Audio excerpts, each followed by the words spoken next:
Hello, hello, everybody. Hope you're all having an awesome Sunday over there. How's it going, Unsolved Rubik's Cube? Dozy Lion, Glug Glug Glug, Llama Train, Schwerbuta, and everybody else who's lurking on out there. HH Don Vito, Silver, hello.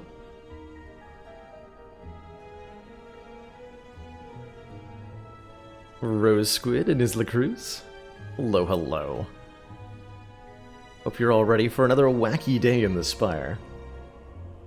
I've got a bit of a theme in mind for today, which is, what if we take the starting deck of each character? So we've got, right, the starting decks of the Ironclad's got their Bash, Defend, Strike. Silent has the Survive or Neutralize. Defect's got Dual Cast and Zap and all that. What if we take the strike packages that each of these decks has? 5 strikes for Ironclad and Silent, 4 strikes for Defect and Watcher, and replace them with a different card that says Strike in the name. For Watcher, that would have to be Windmill Strike. Is that 2-cost gradual damage increase card that Watcher's got. For Defect, it would have to be either Meteor Strike or Thunder Strike, 2 extremely expensive rare cards. For Silent, that would have to be Sneaky Strike. Deal 10 damage. If you've discarded a card this turn, gain 2 energy. And Ironclad has tons of options. So many options. Pommel Strikes, Twin Strikes, Perfected Strikes, Wild Strikes, Whirlwind Strikes, Offering Strikes. There's so many choices. Sounds like a completely normal thing that should raise no questions whatsoever. Heck yeah. I'd argue that removing them should be allowed. You could remove your strikes in a normal run. But I'm going to guess that we won't be very interested in doing so, for the most part. Because I'm guessing that it will turn out that replacing your strikes is a pretty good thing, most of the time. Feed Strike, that's right. And I want to start this out with a Defect run, wherein we take all of the starting strikes in the deck and swap them out for a copy of Meteor Strike, is the strike I will choose to obtain copies of. Deal 24 damage, channel 3 Plasma Orbs, all for the low cost of only 5 energy, which is completely reasonable for a Defect on the first floor to pay. And so I'm sure this will be easily accomplished and wildly successful. Therefore, we can probably crank it up to like Ascension 15 or so at the very minimum to make it not too easy for us, right? And we'll make sure that the ending is enabled as well. So an Ascension 15 Defect who is intending to go to the heart.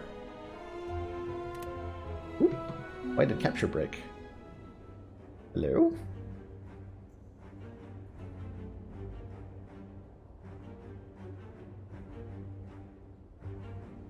Hello?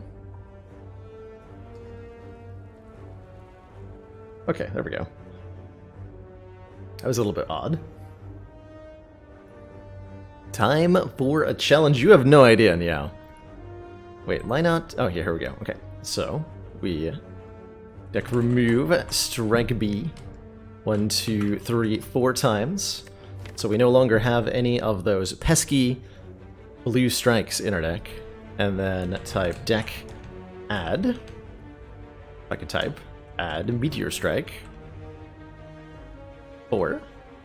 Adding 4 copies of Meteor Strike. So herein becomes our starting deck. 4 defends, Zap, Dual Cast, and 4 Meteor Strikes. Seems really powerful, right? Totally extremely strong, and because of that, I'm sure we will need no additional help here at the start of the run. None whatsoever. Thinking I'd like to go to a store pretty early. So let's take our opening combat here. I can't actually play these, can I? That's a little unfortunate. I guess that means we just have to make do with the starting strikes, or the starting defends and zap that Defect has. Which might be a little bit painful here, as we get beat up by Lice. But you'll know that we do actually win the fight pretty easily, without, like, that much damage taken. And we're immediately... exactly, let's just get a recycle. It's no big deal. Easy peasy, right? You just find an energy-generating card on the first floor, and no problem. No problem. Recycle says, exhaust a card, gain energy equal to its cost. Cool. I like that. I like that a lot. So what do we want to... What do we want to do at the store here now that we have a recycle? Is this a seed? No, this is legit unseeded Penta. That was a beautiful start to to this run. Considering buying Doom and Gloom, that is an option. I kind of want to remove Zap. Is that wrong? Is it wrong to want to remove Zap so that we have defends and higher chance of drawing recycle with 2 meteor strikes? It's not actually that likely, right? Maybe I need the Zap for now as backup damage. Could be remove defend. That's certainly not... That doesn't feel wrong in any way, shape, or form to take one of those out. Especially this early on, we can do so much damage. Both remove defend. Purely offensive based here.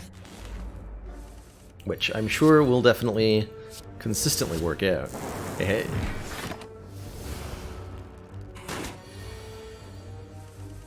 Bonk. Pile Driver, Hello World, Blizzard. Hello World is our draw, so that's nice. Not sure it's quite what we're looking for.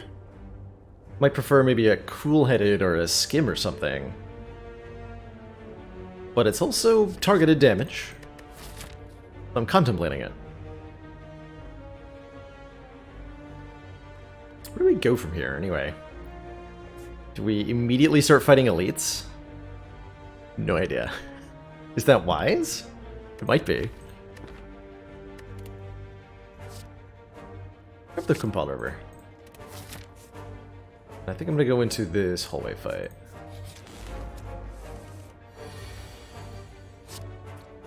So here's where we hope that the driver draws the recycle. Or defend, that works too, actually.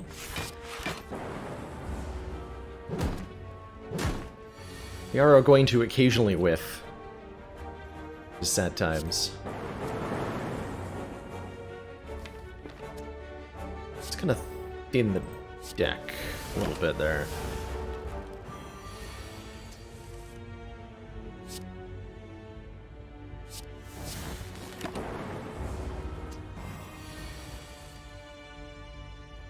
Five plus 16 is a kill. Cool. Pretty smooth early hallway fights, truthfully. There's the Skim, which is probably something we want. Yeah, I think we want that Skim. The more cards that this can draw, the more reliably it can pull the recycle and 2 meteor strikes that it needs to do real damage. So let's add that, shall we?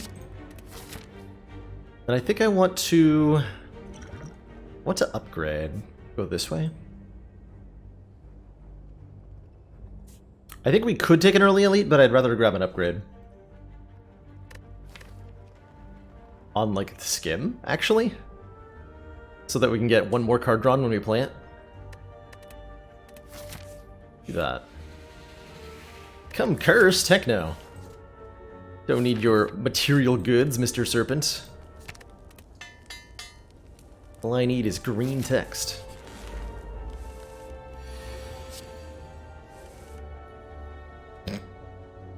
Okay, well, that's not quite the draw I wanted, but thank you. I guess I still could draw Recycle with Compile Driver. Try it? Nope, okay.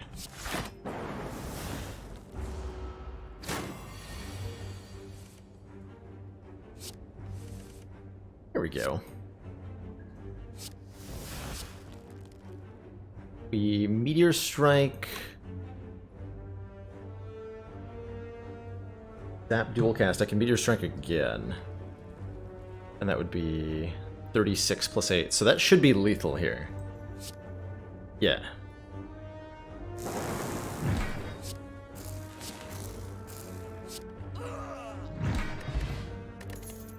Give him the clobberin. Okay, Equilibrium is perfect. Retaining our hand lets us get the cards that we need together way more often. And that should really enable this to start doing filthy, degenerate things. How's it going, Meta Joke? One entire Baylor Lord indeed.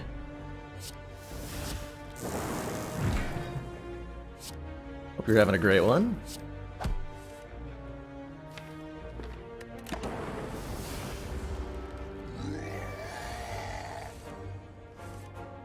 Okay, so we can just retain and block. And then we should almost certainly have some kind of lethal next turn.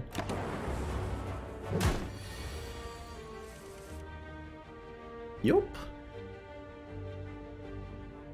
So what's the right way to play this? Dual cast, then Meteor Strike, I think, lets us play 2. So if we dual cast, we go to 8 energy. Play Meteor Strike, go down to 3, get 2 more. Yes, so I can Meteor Strike twice if I dual cast first.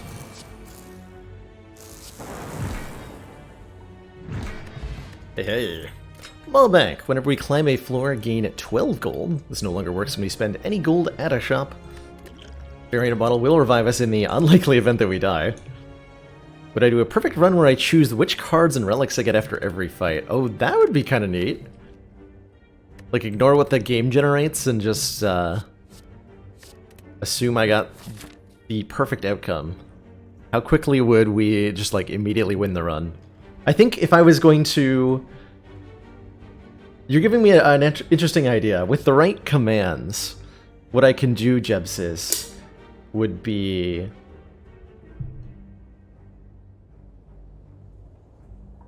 Hold on. No, you're giving me a really cool idea. I'm trying to articulate how I communicate this.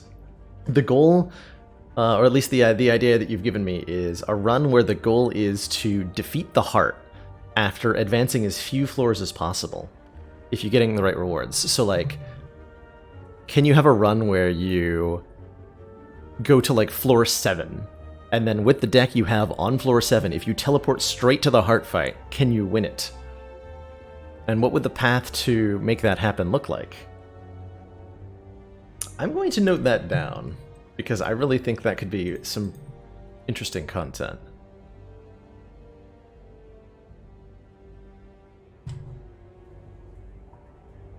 But that is the sort of thing I'd have to do preparation for.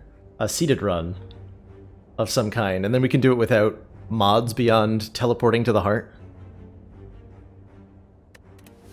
Although, yeah, I really like that idea.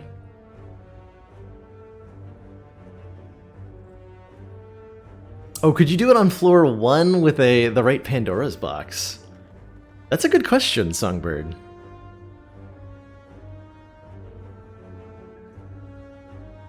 It's a really good question.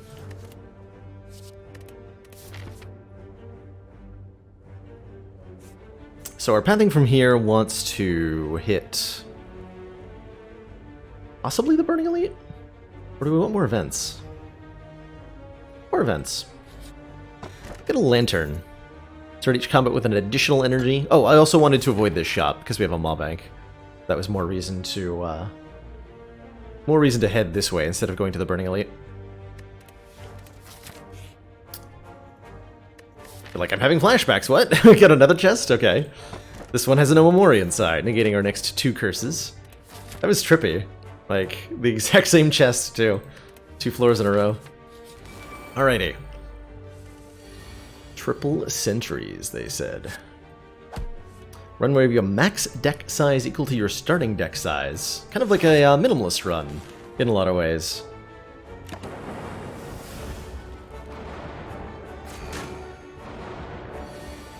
Could be pretty fun.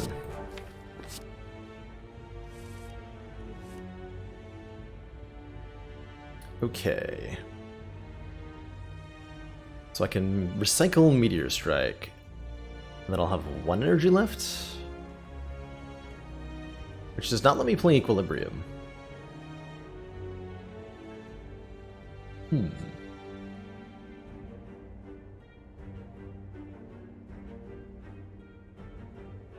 That would actually take quite a bit of damage.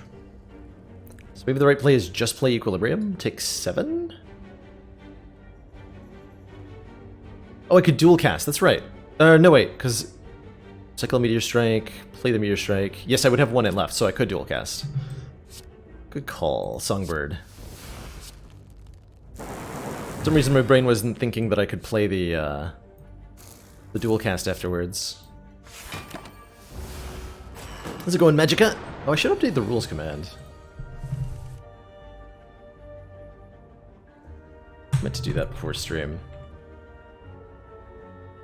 But we're playing a defect who has replaced their starting strikes with copies of Meteor Strike instead.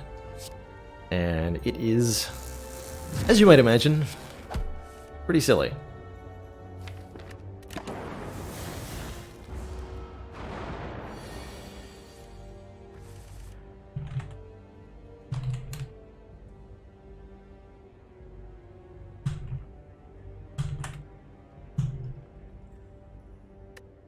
Oh, the bot's down.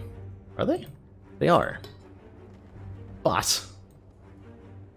Bot, you traitor.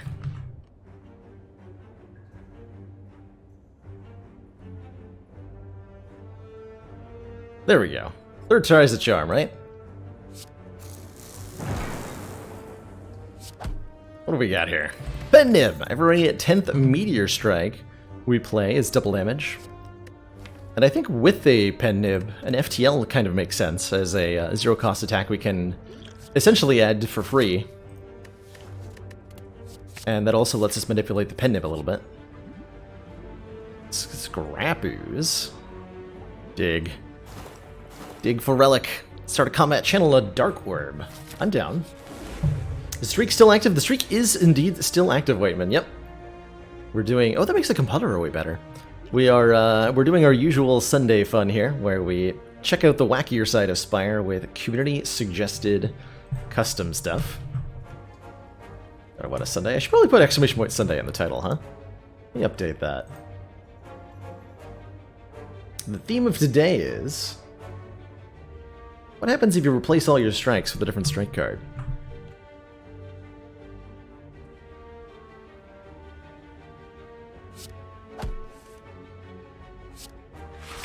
I can play Meteor Strike now. Good. Did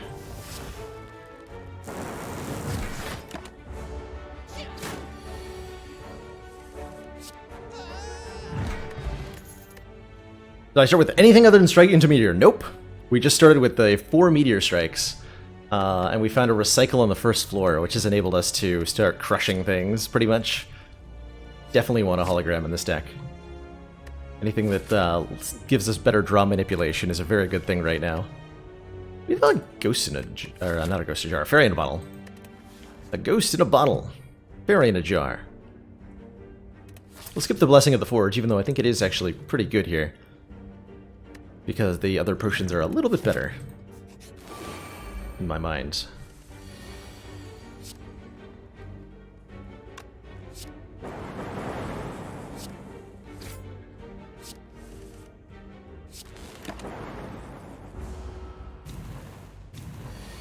I think our first combat was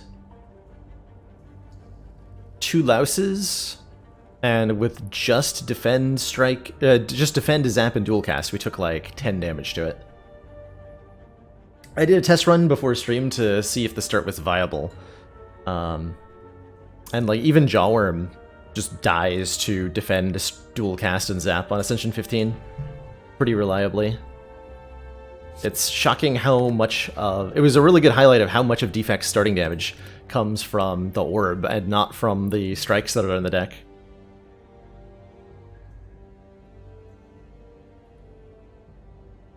Compile into Meteor, Meteor, Skim, and Infinite. It might be. I think so, Glug Glug Glug.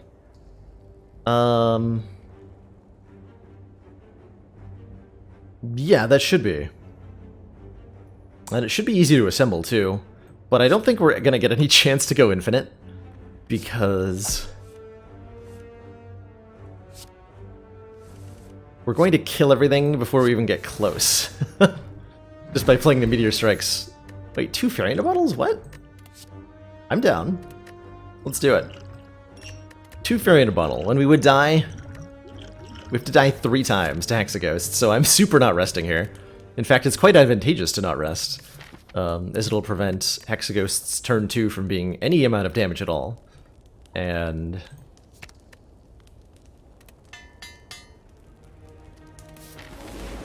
most of our health is in these bottles.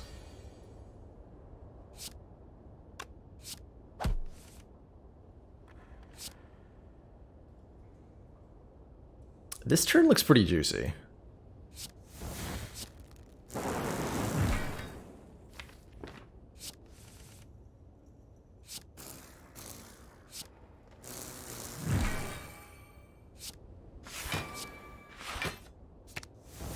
Yep, it was pretty juicy. So we have Pendant ready.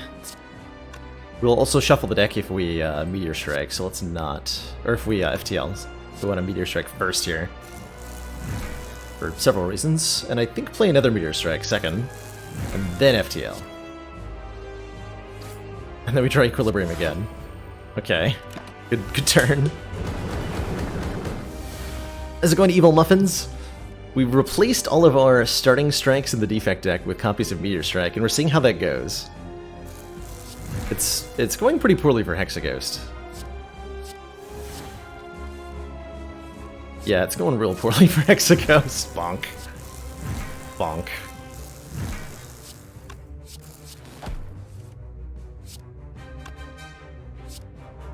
When did we pick up Recycle? Floor 2.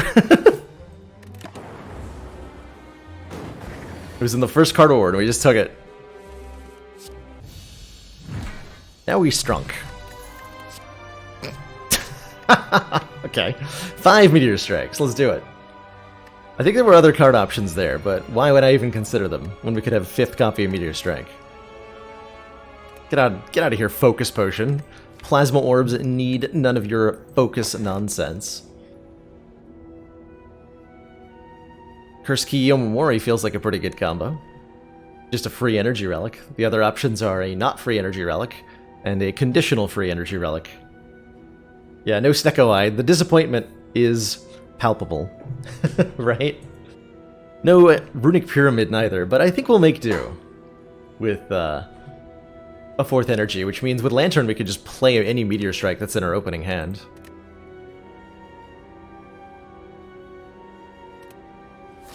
And we need to find Strike Dummy. Well, we'd probably better fight as many elites as possible to give us the best chance of finding the Strike Dummy, right?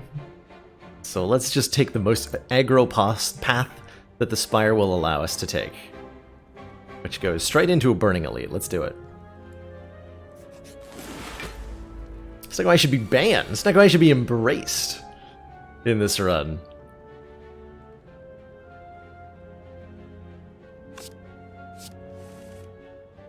That's a lot of meteors.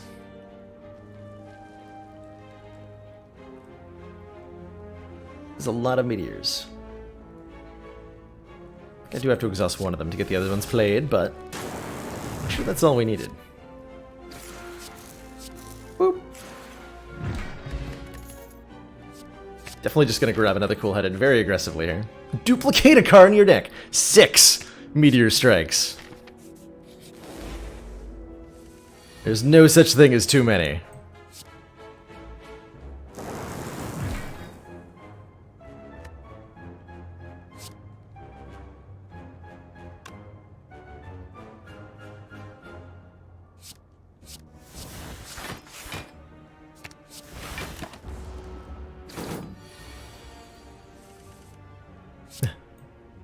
More like fun and interactive Sunday. I like it.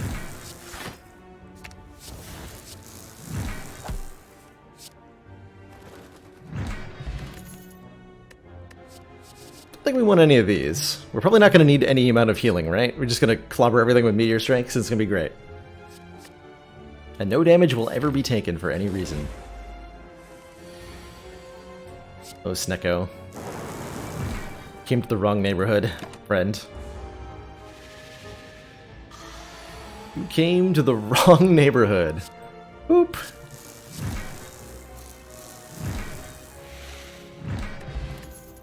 I like this deck. Overclock seems kind of interesting.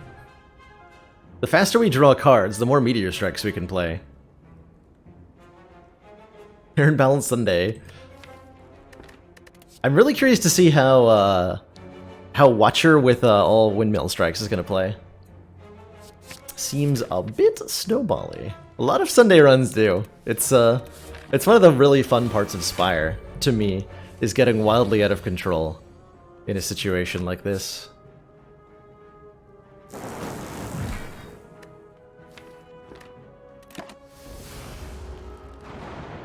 Why'd I choose on Ascension 15? It seemed like a reasonable balance between not immediately dying and power.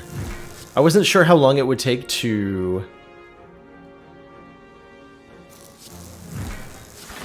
make the Meteor Strikes playable. And I wanted to pick a difficulty where I was sure we would get through the first 3 floors. That was the logic there. We might do the other runs on higher or lower Ascension. It's the new reprogram. Losing us focus, gaining us strength and dex. Well, we don't really care about focus. Question is, do we need scaling? Probably not, right? I think we go into just playing the Meteor Strikes more and not actually blocking at all. Seems reasonable to me.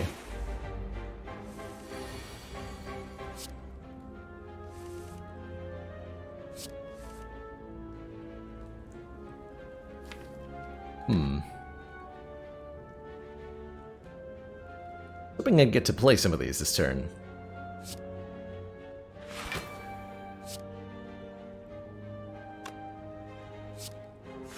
I think we just block hard. Keep stuff in our hand and then have a really good next turn.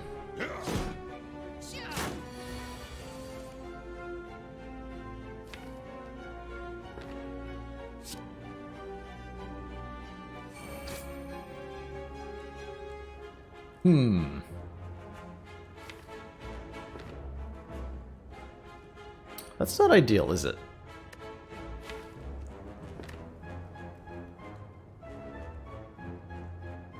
We have 5 Meteor Strikes in hand. We can't play any of them. If we Compile Driver, we can draw 2. And then we can actually force ourselves to draw into a Recycle here. We have too many cards in our hand.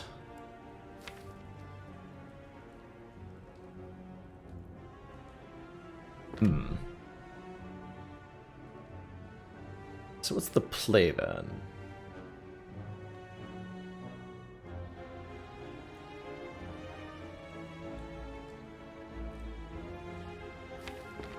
Is it like defend Compile River? Or zap Compile River? Probably zap Compile River.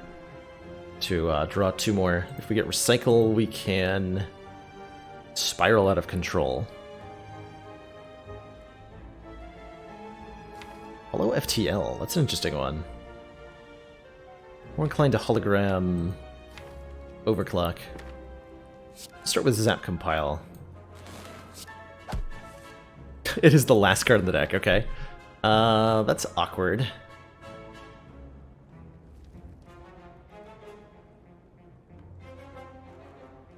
So if I hologram overclock,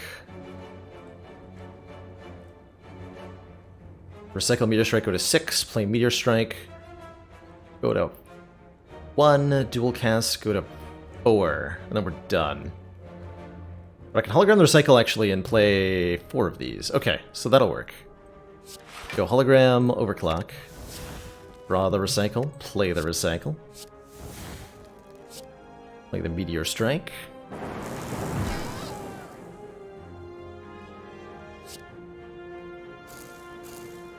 And we have to hologram recycle again, but I can play 3 more of these.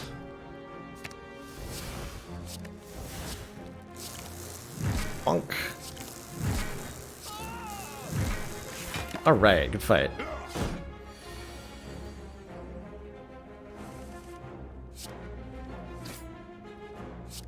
Ow.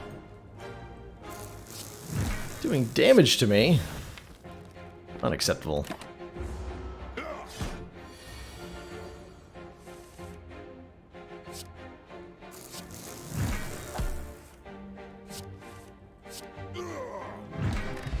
Ceramic Fish, when we add a card to the deck, gains us 9 gold.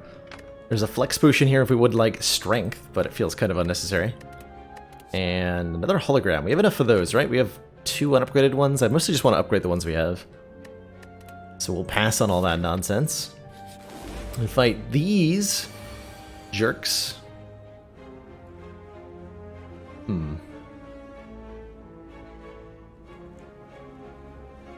Yeah, they did buff the fish. Yeah, it was originally 7. It's better now. It is better now. Do I just play the Meteor Strike and take 14 damage, or do I try to block? That is the question. That is the question.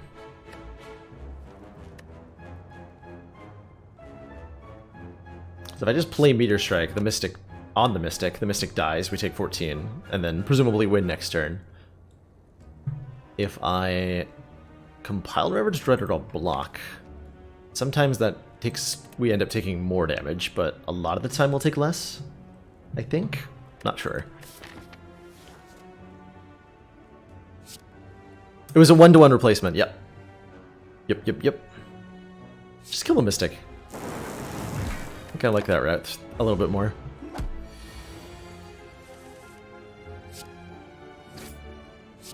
Oh, we don't kill you, huh? We do not. Well, ouch.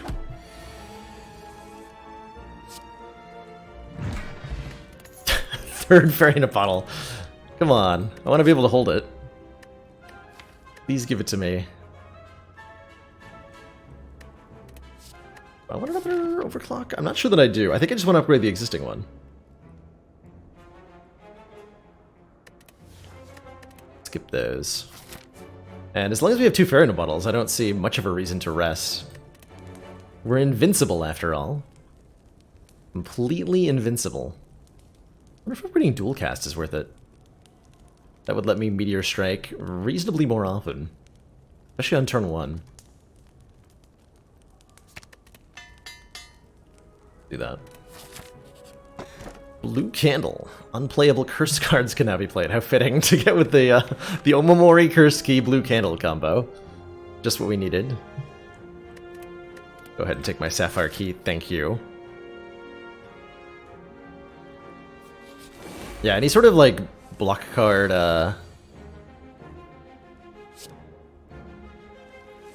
would be great. Especially one that can do a lot for a little. You know what I mean? High impact block cards is what I'm trying to say. Charge Battery Plus feels pretty high impact and gives us more energy to work with, and we certainly need a little bit more block as we're seeing, so we'll pick it up. We will pick it up and we will upgrade our overclock.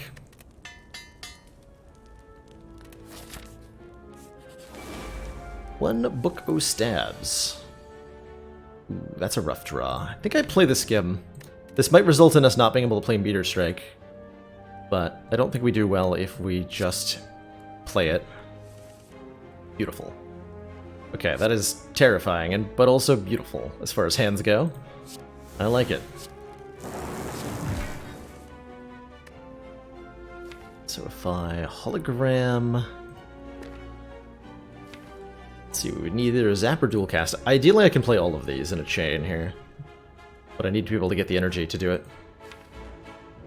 If I play Recycle, I can hit it with both of these. Is there a way to get all 3 played? That's my question. If I hologram Skim, I could screw it up.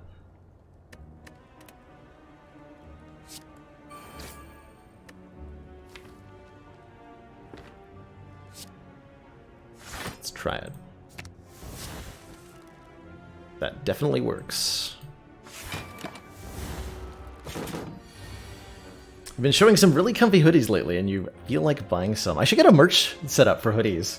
I love my comfy hoodies, and I haven't been able to wear them on stream in so long, because my workspace, the bedroom I've been in, has always been way too warm to actually wear hoodies in.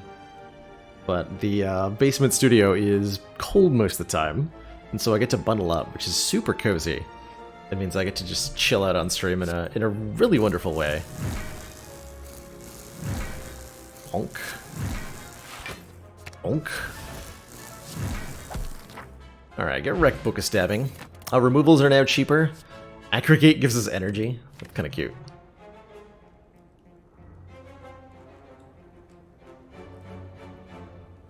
That's kind of cute. Sorry to hear that, Isla Cruz. 160p / audio only. Oof.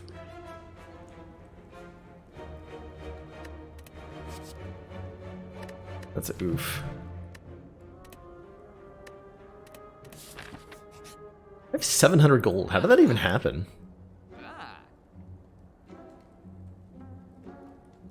This store seems nice. We could buy another variant bottle here. I'm doing it. Let's do it.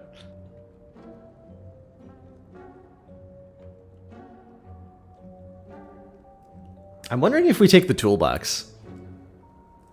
Choose 1 to 3 random colorless cards to add to your hand. A couple of these, like we can get Madness, or a couple of other ways to generate more energy on turn 1 if we take this, and that's pretty important to us. But just Meteor Struck gold.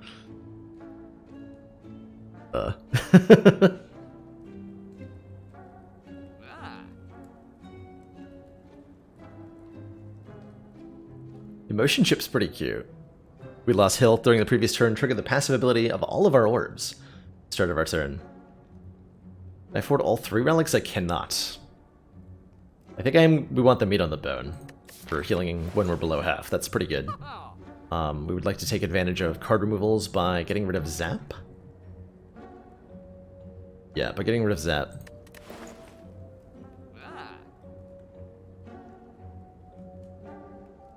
Let's go meat, toolbox, Zap removal. Do I want a capacitor? I don't feel like I do. Evoking those plasma orbs quickly is pretty important to us. Let's leave with what we have. Perfect. Enlightenment. Reduce the cost of all cards in your hand to 1 this turn.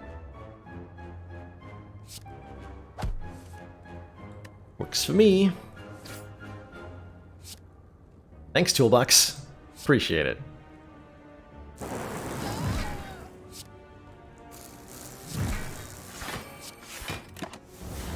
How's it going, Great Salty? Hello, hello. Boop.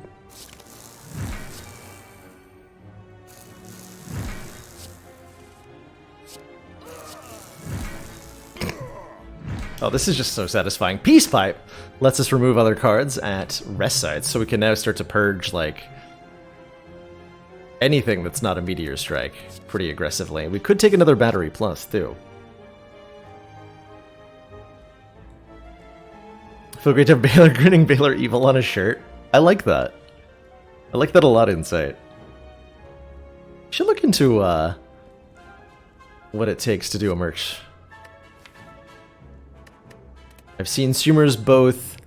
I've both seen streamers smaller than me who have merch sites and streamers larger than myself who don't. So I'm not quite sure, like, where in the progression you're supposed to do it.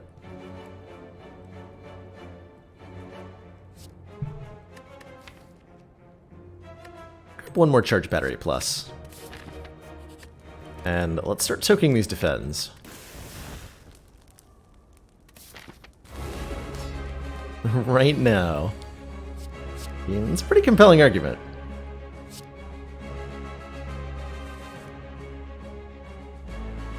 I like this turn.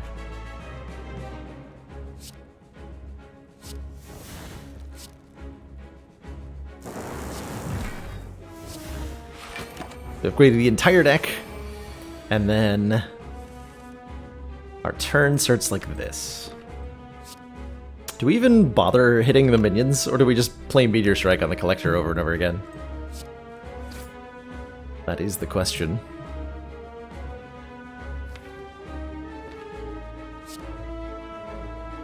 Take the minions out.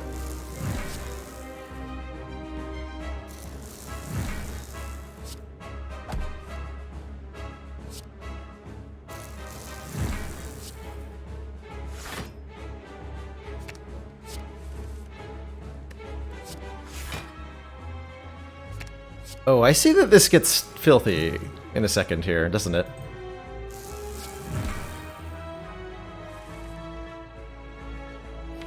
Yeah.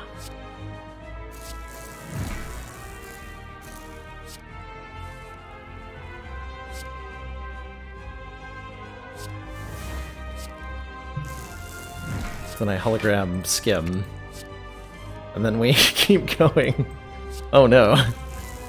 This is just gonna kill the Collector on this turn.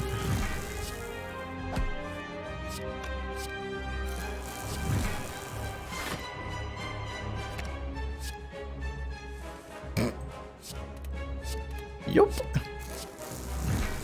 Bonk. Alright, GG Collector. How many Meteor Strikes did I play on that turn? What was that? That was so filthy.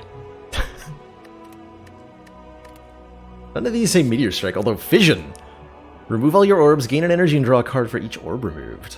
If we upgrade that to Evoke, it can accelerate us even faster than we are currently doing. Let's do it. Let's do it. I think it should have been Ascension 20, probably Insight. Although at this point I don't think it matters too much. Speaking of not mattering too much, do our opponent's intentions matter too much to us? Could take a Runic Dome here, although I kind of like Sozu with the 2 Fairy Nut bottles, right? We're not... we can just have those be our potions for the heart. Oops, all Meteor Strikes. Let's go with a Sozu. Our fairies will carry us to victory.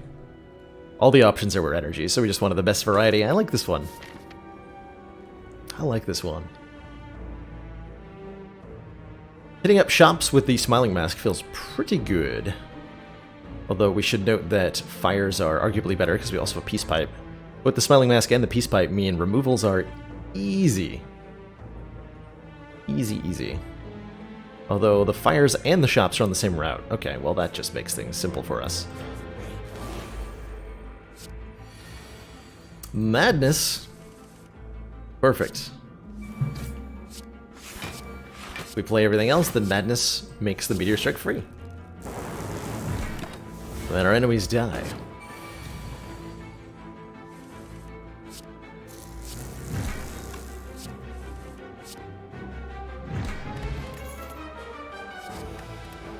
Pretty much skipping everything that doesn't say card draw on it at this point.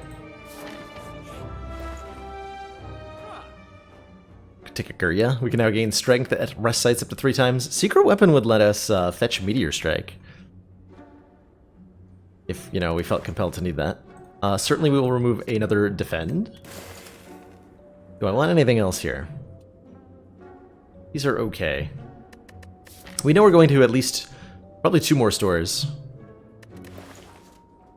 Take the Hand Drill. When we break an enemy's block, apply 2 vulnerable.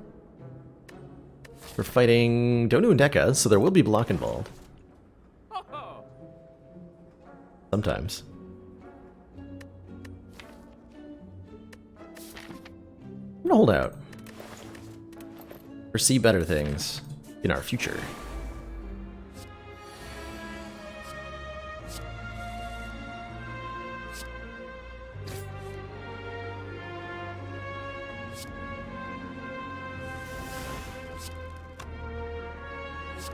Steal the rug. As you should.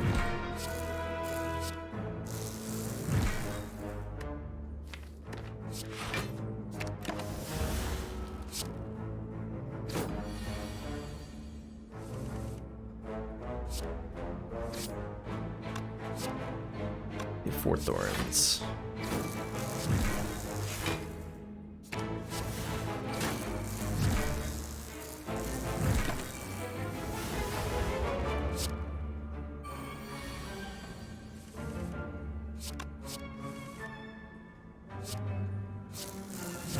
Boop. Second recycle. Don't think we need that. We're pretty reliably able to get started here.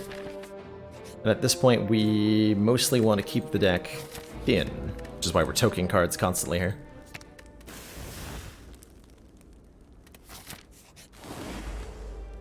Giant head, another apotheosis? I'm down. You had me at hello.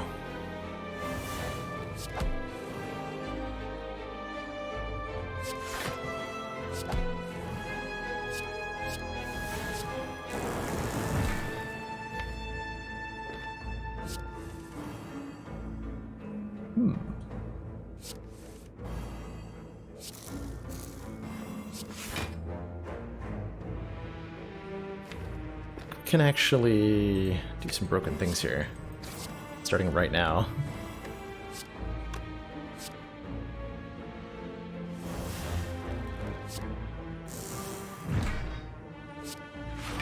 Starting next turn, actually.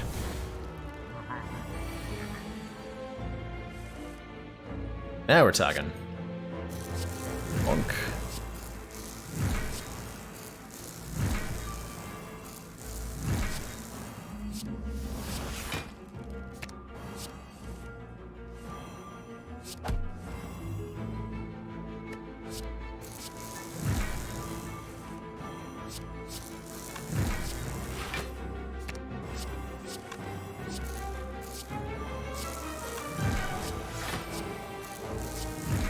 Bonk.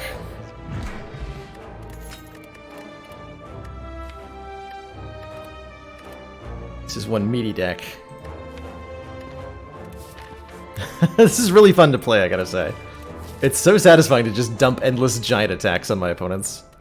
We should upgrade Fusion, in case we don't get an Apotheosis. Don't have to open this, but there's no reason not to, because we have still 1 Curse Protection. Toy Ornithopter! When we use a potion, heal 5. Does not actually work with Fairy in a Bottle, by the way, because you do not use a Fairy in a Bottle. When the wording on these is actually quite tricky. They say, when you would die, heal to 30% of your max hit points instead, and discard this potion. Not use this potion. Discard this potion. And discarding is not using. So Toy Ornithopter does not actually heal you when the Fairy in a Bottle goes off. It's kind of bizarre. This deck can definitely go infinite. I don't think we've been in an infinite state at any point, but it's because everything keeps dying.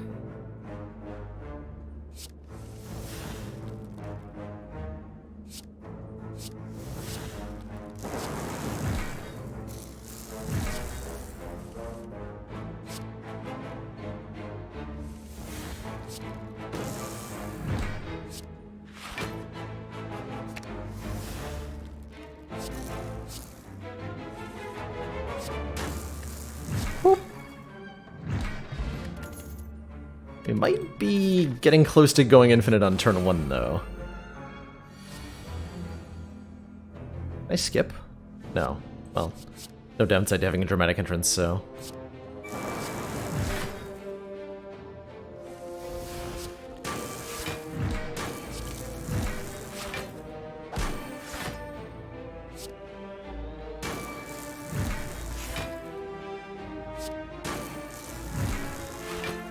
I maybe made a mistake.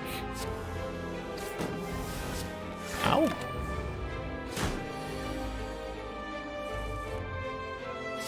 So gods can bleed.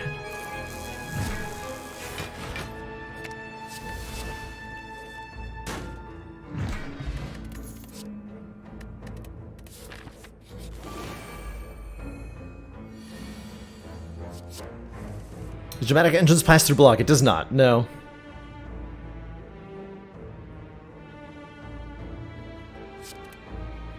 Or it did not do that there. More accurate way to say that.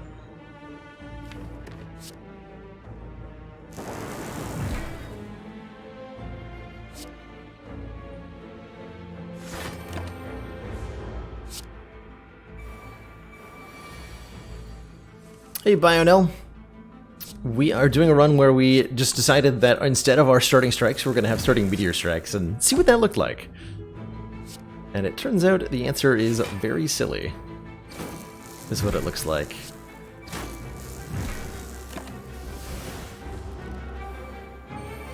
In a really enjoyable way.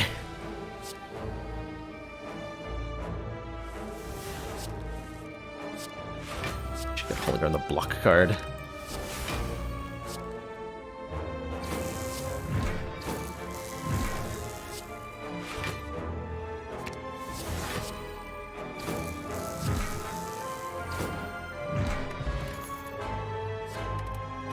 Skip-a-doodle-doo. How do we manage any of the first act fights? That's what I thought was going to be hard too, Askert. We only took, like, what, 10 damage to the 2 lice fight. And then we found a recycle on floor 1, which definitely helped. But the defect starting deck is more than capable of consistently beating all of the early combats, even if you don't play any of these strikes, just because of the sheer damage that Zap and Dual Cast can output for you.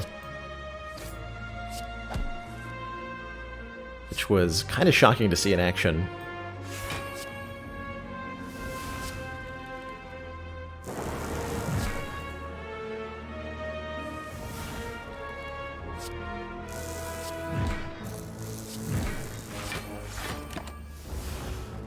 How am I gonna block the heart? What a great question. Next question. Alright, well, if we're truly infinite, now's the time we're gonna find out.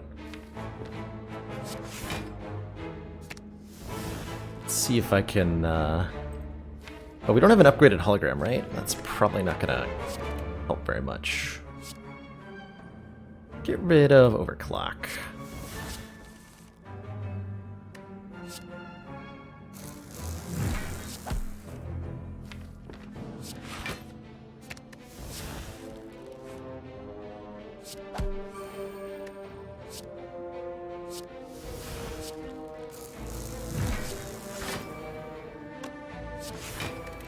Okay, bunch of burns out to the deck's no good. For our opponent, because they did.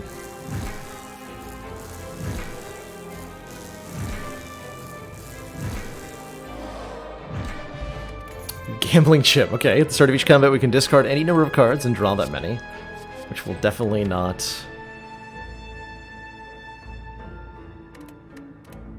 definitely not be incredibly overpowered or anything. What are we toking?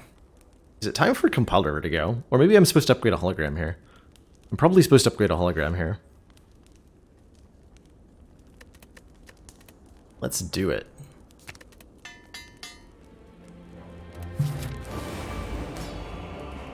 Of course, then I'll get an Apotheosis anyway. How do I feel about Flash of Steel? Would be part of an infinite. How's it going, Zavin? You've walked into some silliness, that's for sure. This hand is almost perfect. Actually cool with it. I'm gonna go for Deca first, because I'm more concerned about the dazed than I am about the strength scaling.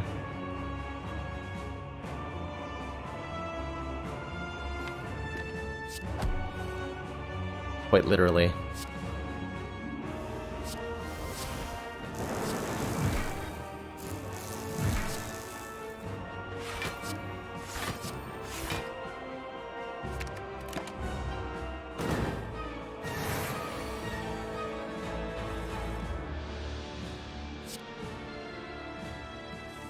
Give me all the cards.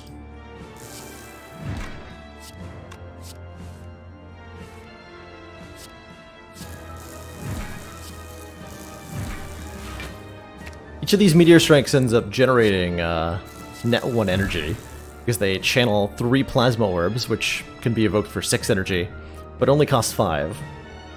So it allows for shenanigans pretty aggressively.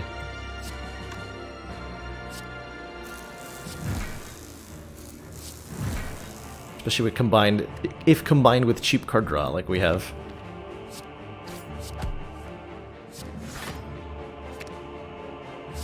Get rid of...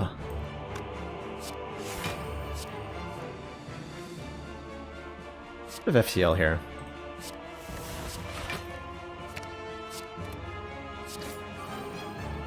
Boop.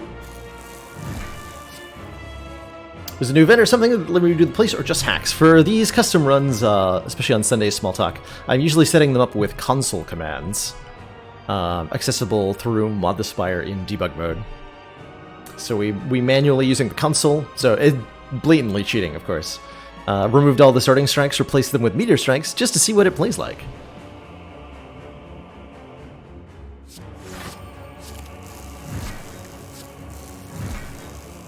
And this is not part of the ladder streak, no.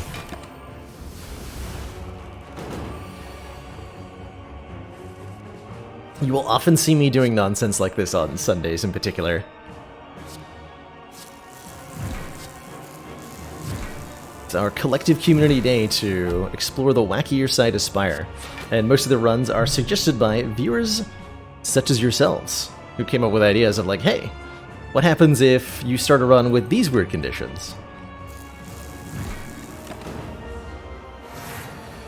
Replaced all your starting block with stack and all your starting attacks with body slam. Which character would I go for? And what do I think would happen?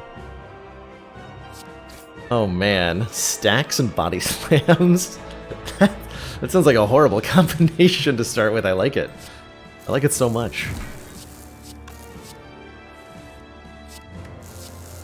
So neither does damage, neither does anything before the other one's played. Oof. So your turn 1 would be like, play stack for 0 block, play stack for 1 block, play body slam for 2 damage, or something. Oh, that sounds so bad. I like that. I think that could win the first fight sometimes, because turn 2 is a lot better than turn 1. A deep pulsing dread can be felt throughout the room. Is this the heart of the Spire? The source of this evil? Is this the stack body slam deck we deserve? I'm gonna write that stack body slam idea down, because I like that one so much. Might end up doing that one either later today or next week, depending. Let's see, do I upgrade the other hologram? Or do I toke this FTL, which is actually more trouble than it's worth now? I think I took this FTL. We're playing so many cards per turn, it does not replace itself like it used to. So it is banished from the deck.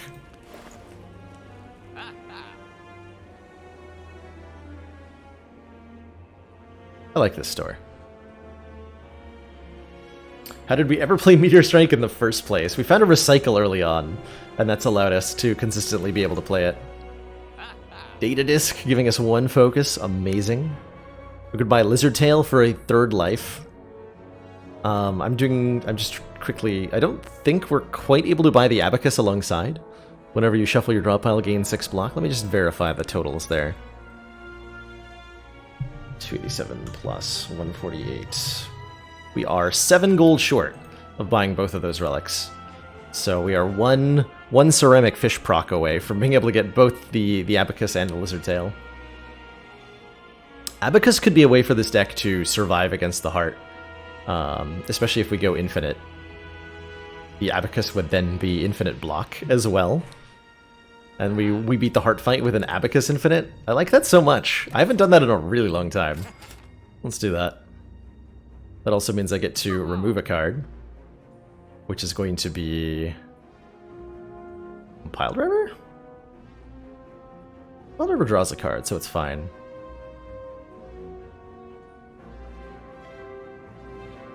Not Charged Battery, is it? It is. What are these potions? These are Fairy in a Bottle. When we would die, heal to 30% of our max health instead. And then discard the potion. I remove, I can also afford reboot, which is awesome. Let's remove a charge battery? Sure.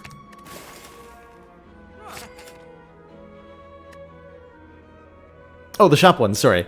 This first one is the Essence of Steel. Reskinned now with the a bunch of the potions on, I think, Friday got an art upgrade. Art update. So several of the old favorites now look differently. So Essence of Steel is now shaped like a little anvil, which seems really inefficient, right? Like you'd get some of the liquid stuck in these arm thingies when you tried to pour it into your face. This is the Essence of Darkness, that defect-exclusive rare potion that channels one dark orb into each of your orb slots, and then our standard weak potion.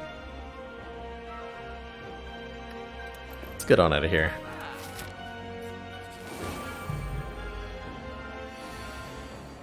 Secret technique is perfect. This entire opening hand is perfect, in fact.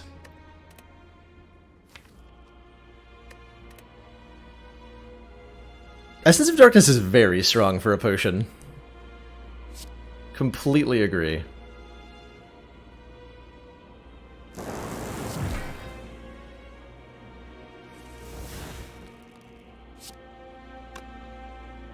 So a secret technique for recycle. What am I recycling? Is of course the question.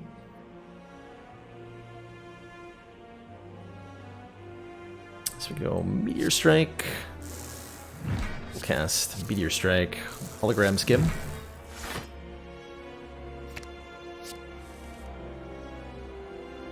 Brilliant. So we want to recycle, or we reshuffle?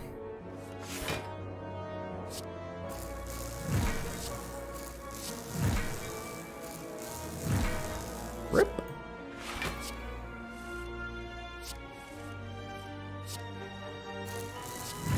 Give me that burn. Should give me that skim instead.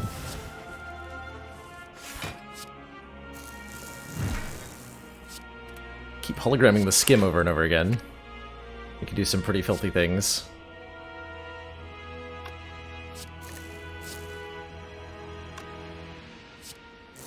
Also just win. Alright, I'm not actually sure that was going infinite or not, but we finally got it! The strike dummy at the 11th hour is here to empower all of our meteor strikes with 3 additional damage. Now, we are truly unstoppable.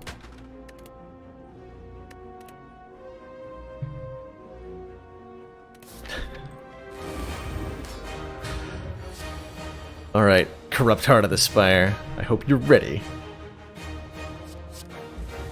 Actually works, yeah, 27. 27 damage. Let's see, Beat of Death is a thing, huh? This is almost perfect as far as opening hands go.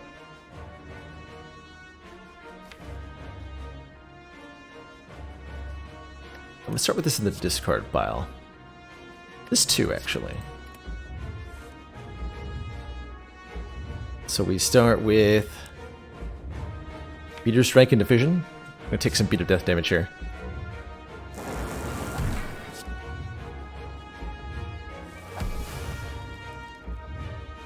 Okay, I probably want to play a block at some point, I think.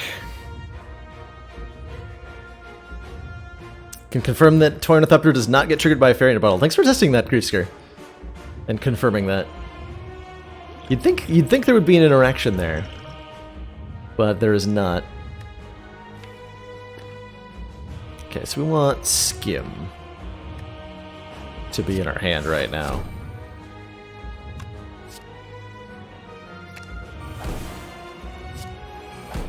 It's a lot of meteor strikes. Let's recycle one of them. And hologram Skim.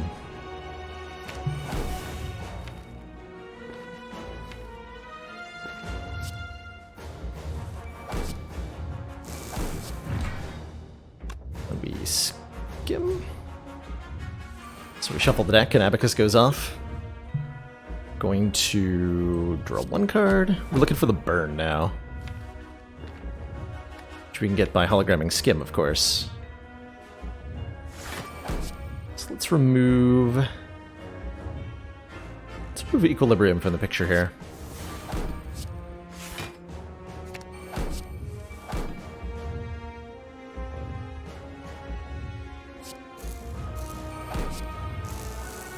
I'll play some of these.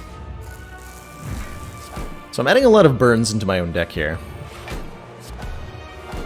which has kind of bit me in the butt a bit.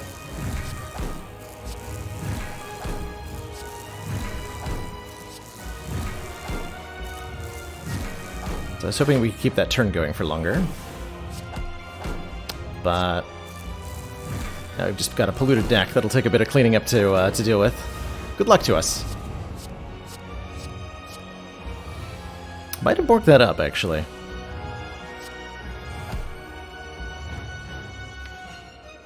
Because I keep having to play the overclock. We definitely want to clean this up as best we can by playing overclock, right? That's definitely the thing to do. Okay, we're gonna have to get rid of burns actively instead of adding them. Seems like a reasonable idea. Okay, we lost more statuses than we gained on that turn. That's good.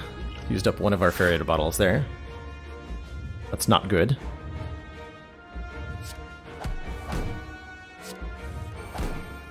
Well, that's not good at all.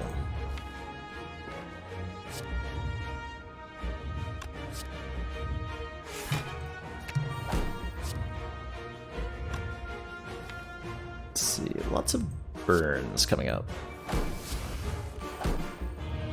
Yeah, we're in big trouble here. Are we dead this turn? I don't think so, but we might be dead next turn, or shortly thereafter. We are taking 45, we go to 21. We're gonna barely survive this. But I do have to control how much beat of death I take here.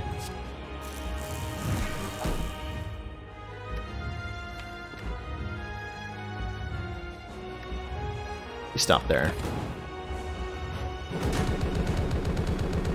Yeah, we stop there.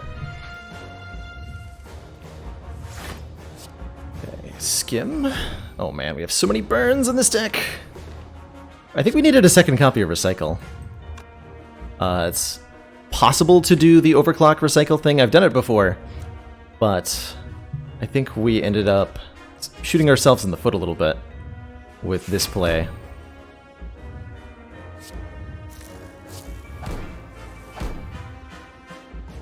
Yeah, we definitely shot ourselves in the foot a bit.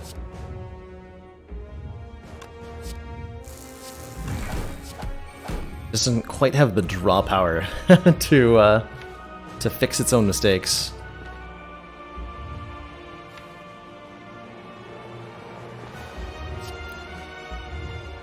So with a little bit of changes, this deck could have won.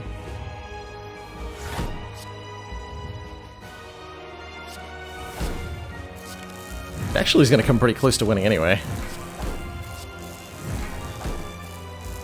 If I can do enough damage next turn, we can actually kill it. I don't think that's going to happen.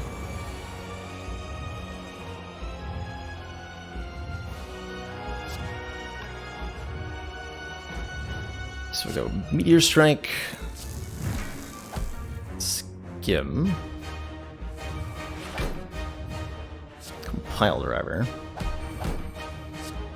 Meteor Strike, Meteor Strike. Okay, what do I have to draw into? Is there any winning route?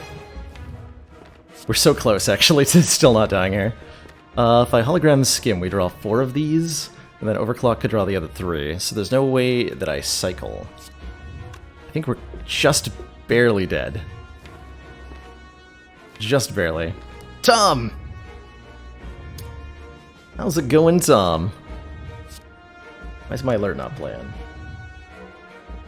Hello? Thank you so much for those 12 months of Tier 1 support. Back from the board game just in time to catch some shenanigans. One heckin' year hype indeed.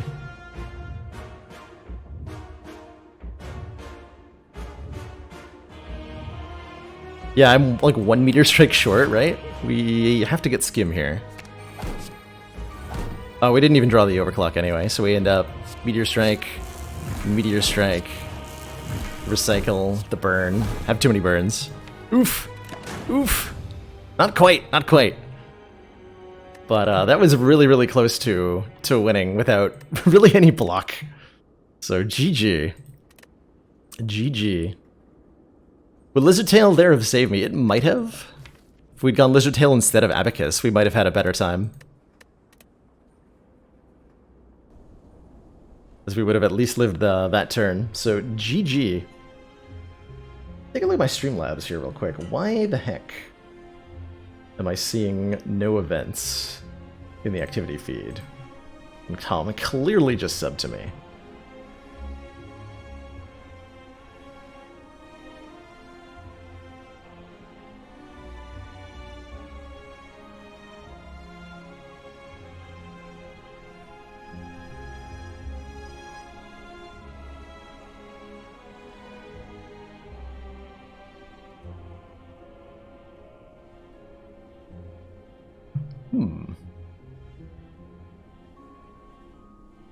Hello? Yeah, my alerts seem to be very broken. Which is bizarre. I'm even able to log in on Streamlabs site and I see the notifications. I can play them. Oh, there we go. What? Hello?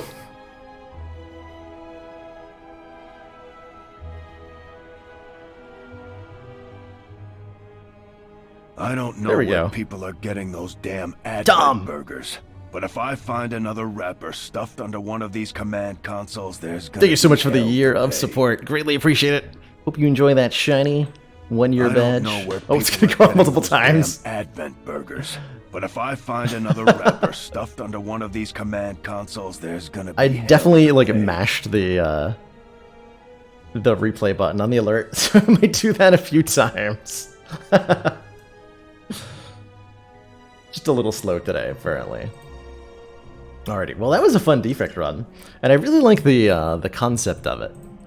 So I want to try something similar with the other classes. What if we take an Ironclad? We're gonna do this on Ascension 15 as well. But if we take an Ironclad and we replace the starting strikes in the deck. Got 5 of them normally. What if we take them all out?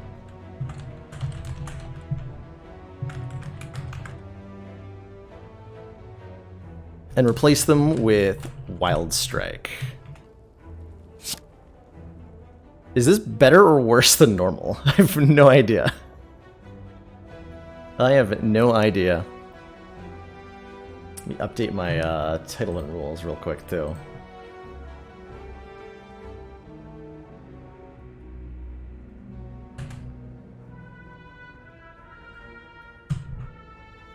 So we're kind of desperately hoping for something like an evolve or a fire breathing, right?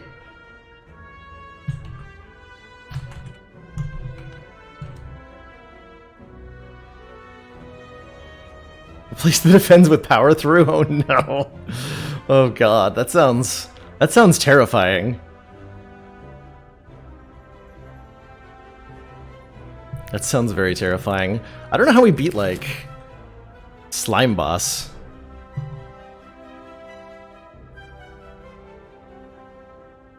Do it and give myself an evolve? Oh no, if I do it, we have to find the evolve the old-fashioned way. I think. Alright, sure, we'll replace the defense with power through as well. That sounds great. Deck remove, defend.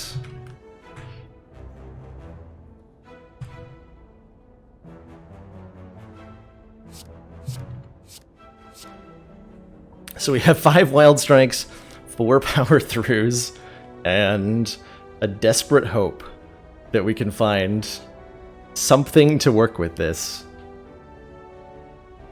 Good luck to us. I think we should probably go to like 2 shops, right? We're explicitly looking for either Fire Breathing or Evolve, and shops have a 1 in 14? There's 14, or no, sorry, 2 in 14, 1 in 7 chance of having one of those two powers. Because there's 14 different powers in the Ironclad pool. So let's see. These do 12 damage each. Put wounds into the drop pile. Or we could just win. That also works. Yeah, that works pretty good. Like my relic with Mark of Pain. The sadism coming out of Chrono. How about a Liquid Memories? Choose a wound in your discard pile. Return it to your hand. Second Wind. Exhaust all non-attack cards in your hand and gain 5 block for each card exhausted. That's pretty good here, right? Especially with the power throughs. I'll take that. We'll definitely take that.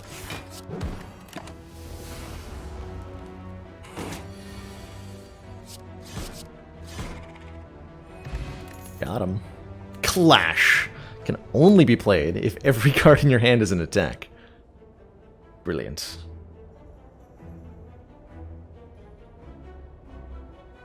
I kind of like Perfected Strike here as a way to deal damage that doesn't put wounds into the deck. And our block cards are great, so like we don't need a Ghostly Armor. Let's take the Perfected Strike.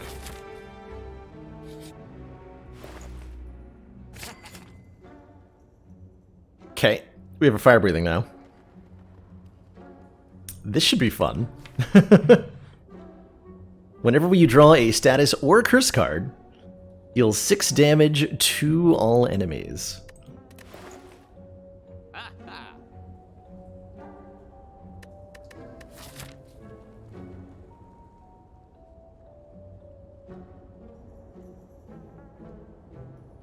Rigged. Thanks so much for those 20 bits, Maniac in a Mask.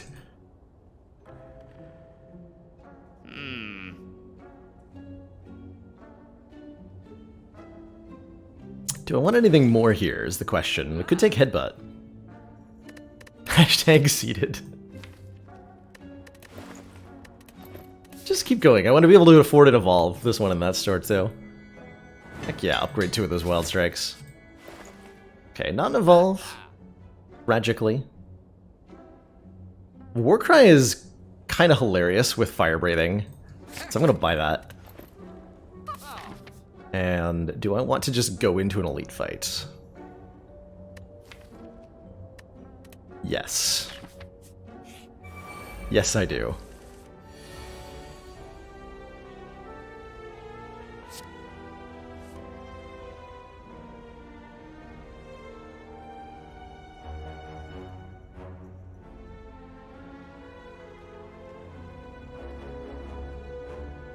Go power through bash? Put that on top.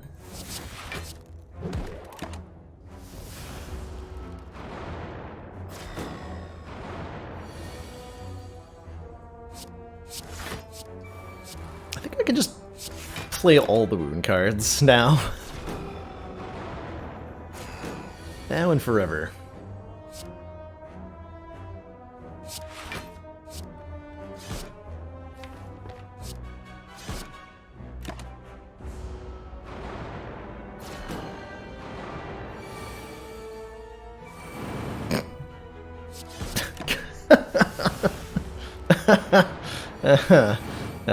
Got him.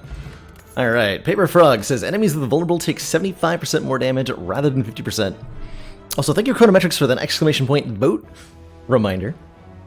We are done gathering suggestions for this month's community suggested game, so if you have a particular game you'd like to see me play this month, then pop into that exclam vote link and make your will known.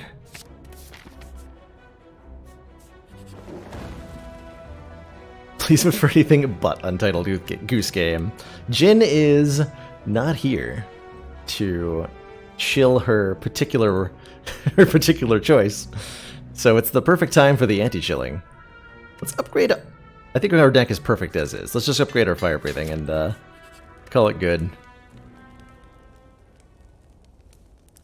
Do I want to upgrade like the strikes, the power throughs? I think we upgrade Bash because we just got a Paper Frog.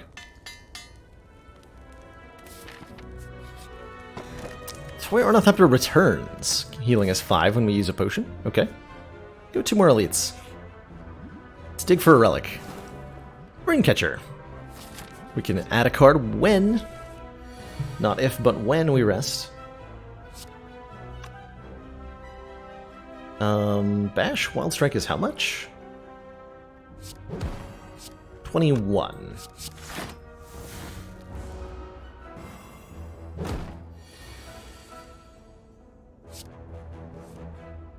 Oops, that was definitely not quite what I meant to do.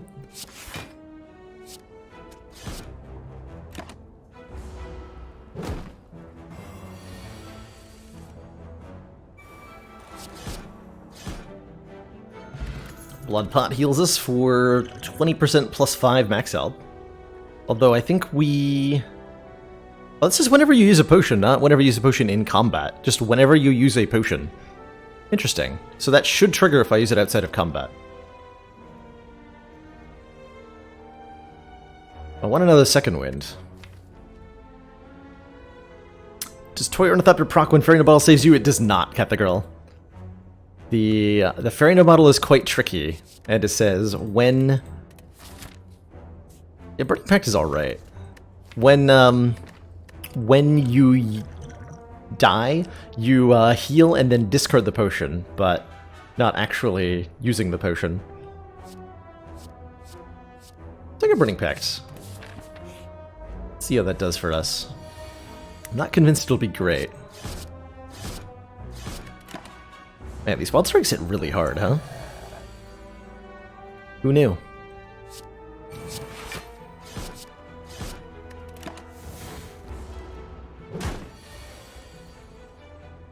Who knew?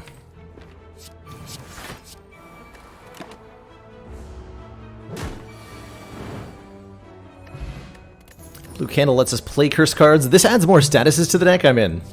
Give me an Immolate. Upgraded Immolate. Okay, it burns as well as wounds.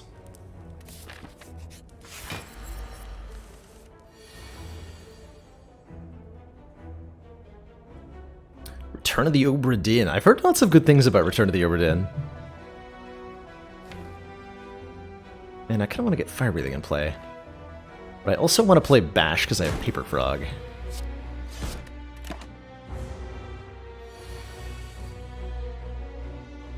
Well, this seems unfair.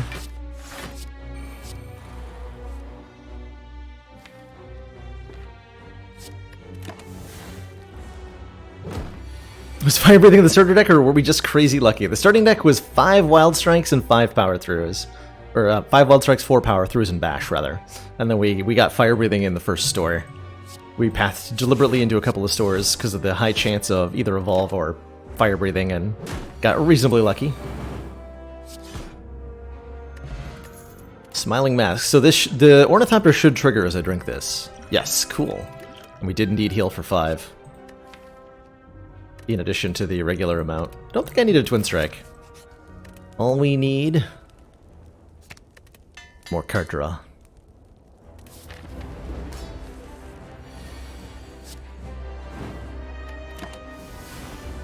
Yes, more status cards. Give them to me. Giant Slime Man.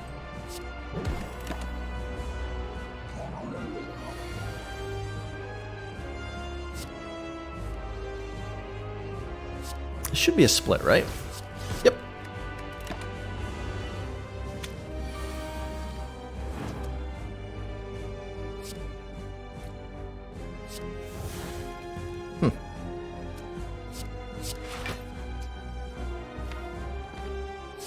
Kind of expected I would draw more statuses. Is this a custom run? It is, IHM. Yep. Yes, it is.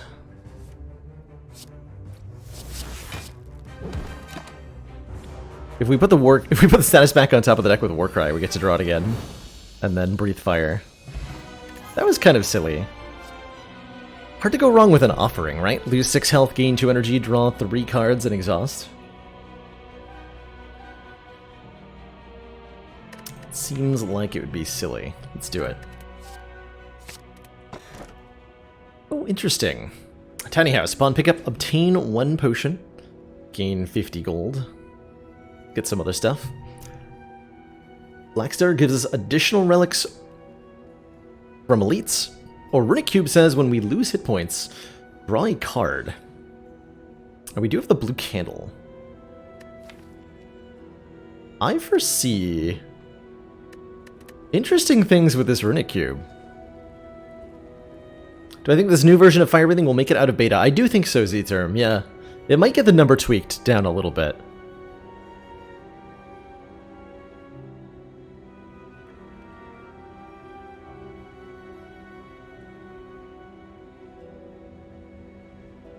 How's it going, Bart? Good to see you as always. Yeah, like something like 5.8, that would be... It's certainly powerful. I haven't used it much in my like regular runs. This is rigged? Yeah, you knew that from the start. You are actively trying to rig it, Chrono. Of course it's rigged.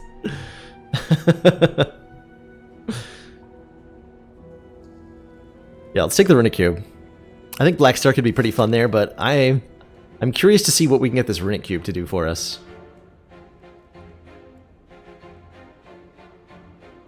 I need to know. I also need curses. Specifically, we really want a Necronomicon. Very badly. So Offering draws one additional card thanks to Runic Cube.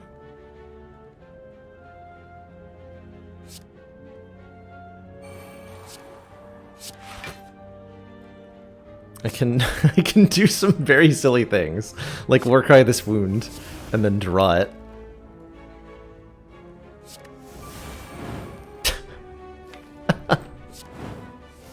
Oh, that's perfect.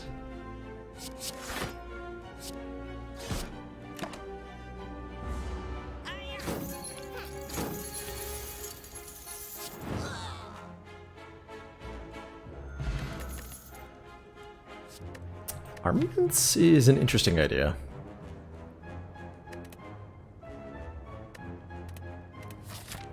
Could I do Endless with Blights on? We did a modded version of Endless. Oh man, that was months ago now. That was kind of fun to play through. I haven't really not played a whole lot with the Endless mode of this game. What's on top here? Burning Pact, perfect. Wait, is it? Do I actually just have lethal here? 28. 46. Yeah, I just have lethal.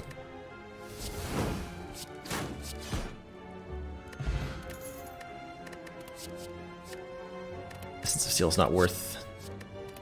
Headbutt might be okay, though. Let's add a Headbutt. That lets me redraw statuses that are in the discard pile so that I can, you know, do more damage. Here's Rupture. Whenever we lose hit points from a card, gain a strength. To go with our Runic Cube incentive package. We could take Ornamental Fan to gain more block whenever we play 3 attacks. We can gain bonus strength in elite combats, which would be nice given that we're probably going to go into like 3 of them. We have cheap removals, so I should probably use one to remove something. One of the Wild Strikes. Reckless Charge, I do like. More statuses, more card draw. Well, not more card draw, but more reason to want card draw. Speed would definitely be very hard to set up. We could pull it off a few times. I'm leaning towards like the Sling of Courage. We could also buy Reckless Charge in addition to that. Replace a Wild Strike with a Reckless Charge? Interesting. I need more ways to do damage to myself. Add and remove feed. Brilliant. Almost feels heretical to remove a Wild Strike. Maybe I'm meant to remove the Perfected Strike. I think I am, actually, on 3 energy. Get rid of it. Take the Sling of Courage, though. Sling of Courage gives us 2 additional strength in elite combats. Warcry for a relic? Yeah, I'll do that. Bag of Marbles. Apply 1 vulnerable with Paper Frog to all enemies at the start of each combat. What? This store is a... That's very tragic, this store. Hello? Happens if I use the blood potion during that event. I think the ability to use the blood potion is removed in that event. Like, you're temporarily prevented from using potions. When Renwood was first introduced, I think you could crash the game by doing that.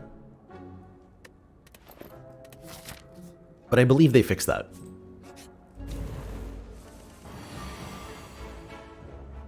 Oh my. Wow, that was the best blue candle of all time. I just threw into offering? Are you serious?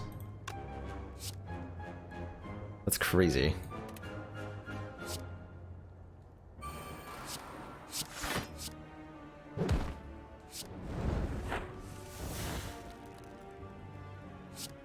That's ridiculous. Has a themed run ever lost? Oh yeah, all the time, Funya. We actually just lost our lots of meteor strikes on defect run to the heart fight. Some of the themed runs are more difficult than a regular run.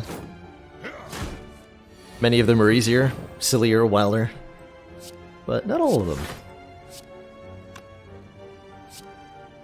Actually guarantee to draw into the status here and put it back on top.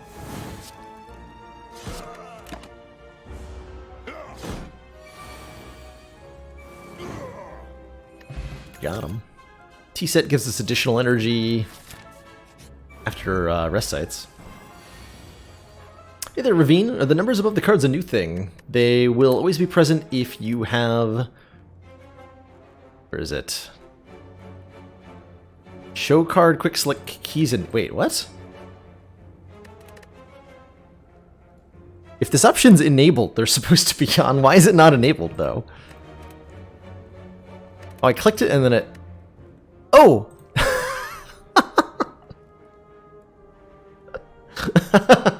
Oh, that's funny. So you can see as I click on it, the check mark is appearing, but it's behind the box.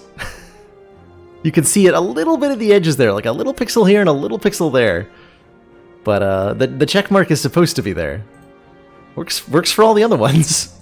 But just this one, the check mark is behind the box. How does that even happen? Oh, is that the box for bigger text? Oh yeah, because this one's missing its box. What is happening here?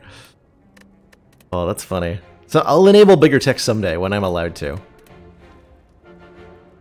How is this game even coded? According to Chronometrics, badly is the answer to that.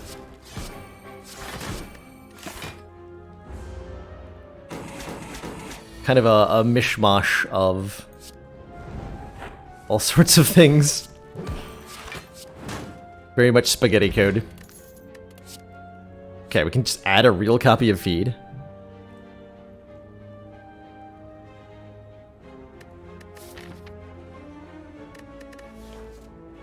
I mean, sometimes I'll be able to use it. I have a headbutt? Alright, we'll pick it up.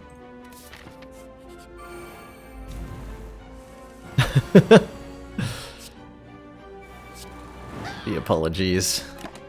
The apologies of a man scrambling to salvage his reputation. Any news on when the new character will release officially? None yet, to my knowledge. We're getting closer. Oh, we just win. Good fight, Grim Leader. Wow, this deck does damage. Strike, dummy! Cards containing strike deal 3 additional damage. So you're telling me my Wild Strike Plus now does 20 damage for 1 energy. Okay. Do we want another one? We want another one, right? Of course we do. Ceramic Fish! Whenever you add a card, gain 9 gold. I'll take the Sapphire Key. And we go for 1 more elite. I'm in. How'd we get these cards? Yeah, we use console commands with Mod the Spire to acquire custom starting conditions for our deck.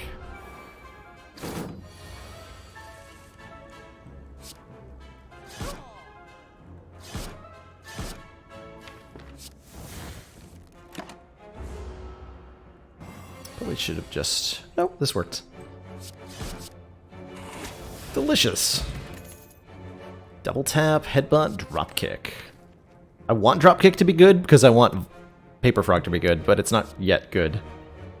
Rules for this run, Krugs, are we replaced the starting strikes with wild strikes. We replaced the starting defends with power throughs. So we have better versions of strike and defend, but we just completely fill the deck with wounds constantly. And we've been trying to figure out how to win within that framework. I think the champ fight's going to be awkward. We don't actually really have any scaling right now.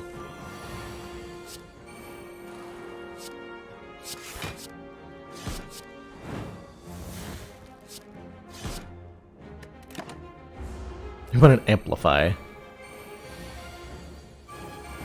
Sounds good to me.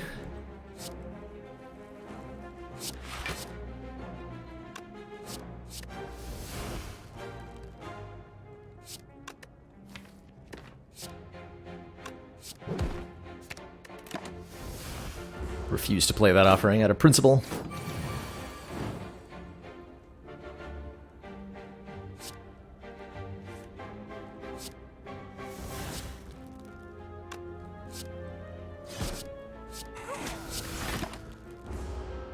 Runic Pyramid?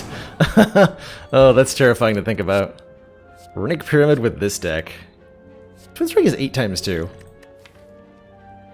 Is the Silent Run going to be Sneaky Strike with Survivors? It'll be Sneaky Strike with Survivor. Just one. I think the Silent is just going to be... The other option would be Sneaky Strikes, and we replace the starting defends with Prepared, but I think that might actually be too strong if we did that.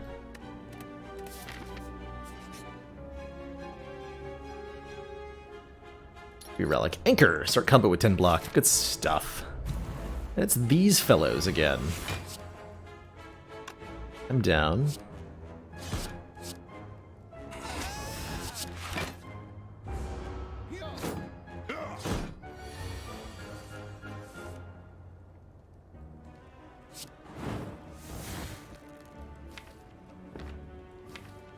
Do I have Fire Breathing Burning Pact? I think I Burning Pact first.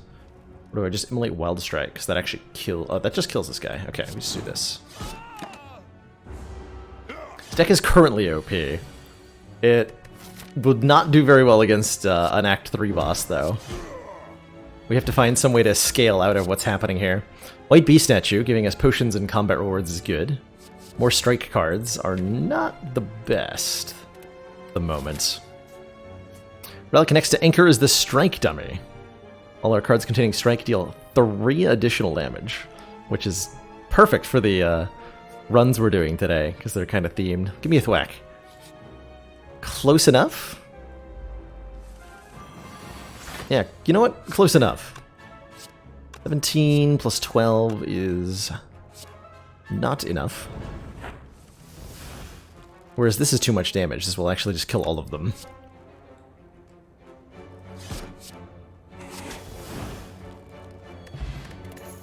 One weak to all enemies at the start of each combat. The blue potion is a liquid memories. We choose a card in the discard pile and put it back into our hand. Dual wield? Dual wield's kind of interesting. I'm going to take one. This is one of the new potions on the beta branch. It is legit, yep. It's only going to be something you'll see on the beta branch on PC. With the 4th character unlocked. And the experimental relic changes.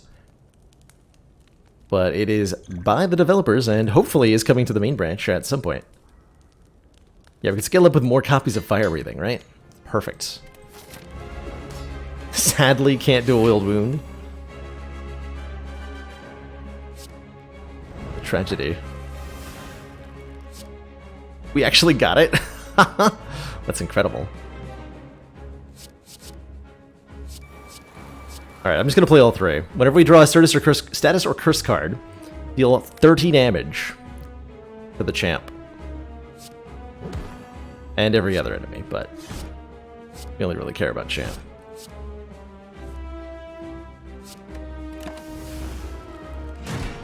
I'm okay with him hitting me for small amounts of damage, because it means I get to draw some more cards.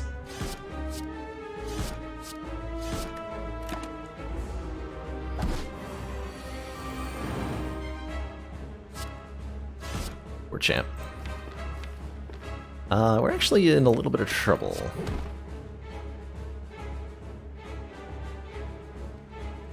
So he's splitting this turn. So next turn he's buffing, and the turn after that he's attacking us.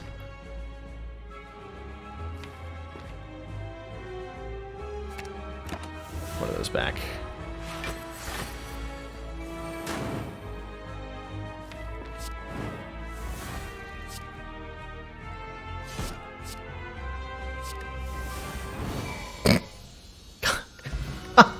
Wow, got him. Holy shit, that was so much damage. I did not expect that to defeat Champ quite so handily. Holy moly.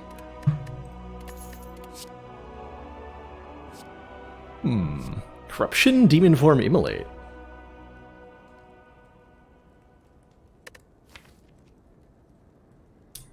Do we want a corruption? Does it benefit us to have a corruption? Whoop. Bonk. Try not to whack the microphone filter there.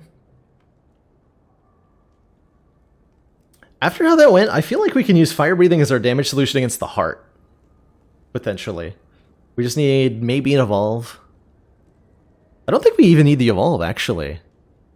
Yeah, none of the... That's kind of where I'm getting Apocalypto. None of these seem necessary.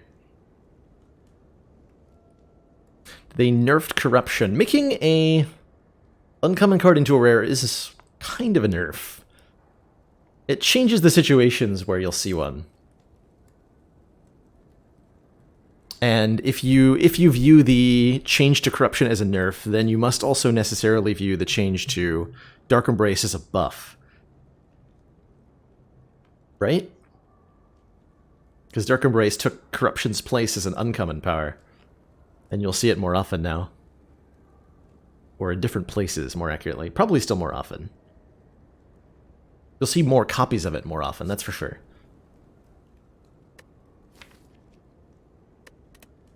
I'm going to skip these. Like, we're almost wanting this corruption, but I'm going to skip it. We do want an energy relic of some kind here. Good, we got one. With our potion every combat, I'm not going to take a Sozu. How do I feel about a coffee dripper? Gain an energy at sort of our turn, but we can't rest. Card does the deck need? Brutality? An evolve? A Dark Embrace might be okay. Anything that says card draw, yeah, but not Battle Trance. Anything other than Battle Trance, as far as card draw goes. With the Blood Potion and the Toy Ornithopter, I think we probably have enough healing. But we do have Dreamcatcher. We'll be losing out on that. I'm going to take the Coffee Dripper here. This gives us an energy every turn, but prevents us from resting at rest sites.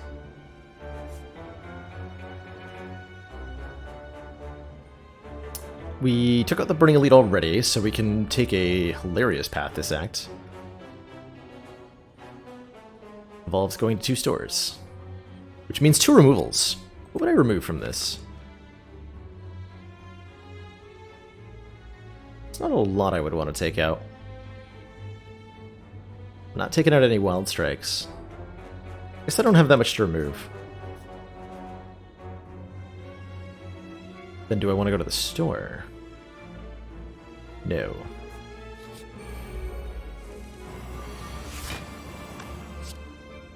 $35 damage exactly. Got him.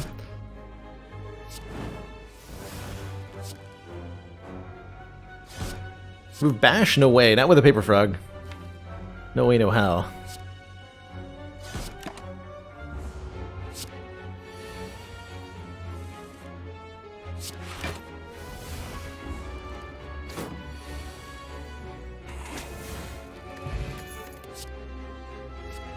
Metallicize is nice with dual wield.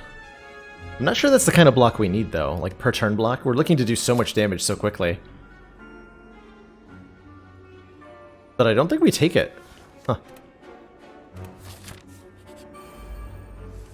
Do not think we take it.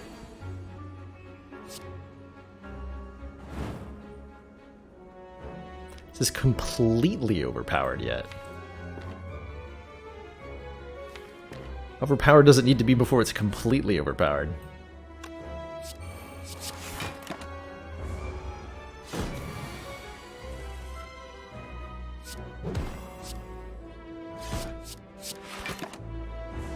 Well, I can't headbutt my feed now. Oops. Could have used the liquid memories to nail the feed there. Maybe that was something I should have done. Certainly I will look at colorless cards. Dark Shackles, Deep Breath, the Bomb are all kind of interesting. Trip is great with the Paper Frog here.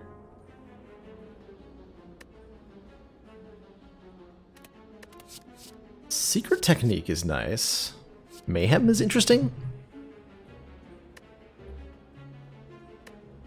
Deep Breath lets us put the wounds that are in our discard pile into our draw pile, which is not something you would normally want to do, but I guess we're in the world where we do. Yeah, I want Secret Technique so we can find our offering. Take a trip. We'll take a Deep Breath. Let's try it. Balance not found.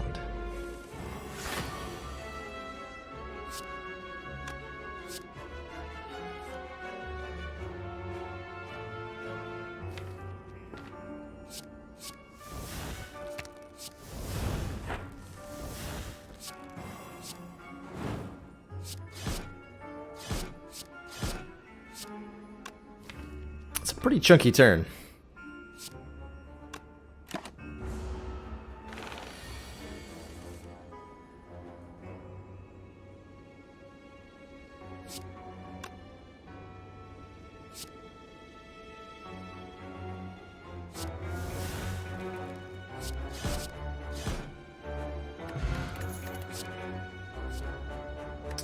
On the Blood for Blood, the Entrench, the Wild Strike, all that. We haven't been using these potions much. I will definitely fight these nerds.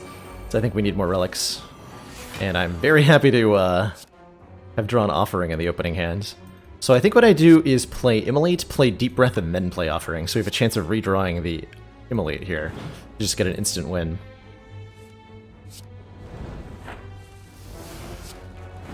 Like that.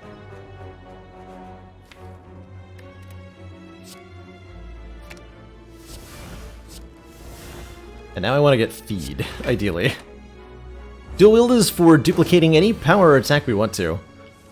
Sometimes that can be Feed, it can be our Fire Breathing. Magic Flower makes healing more effective, so that makes this Blood Potion much stronger.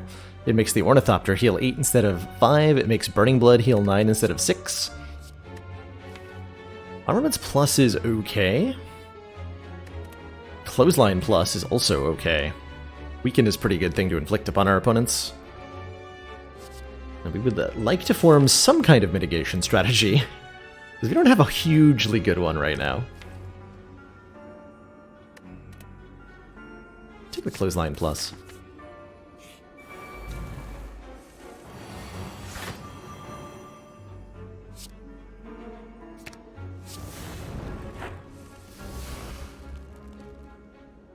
See, here's where we can dual wield the Fire Breathing and get multiple copies in play. I think that's the play here. It's 21. I could get rid of one of these with a feed. Go like this, though.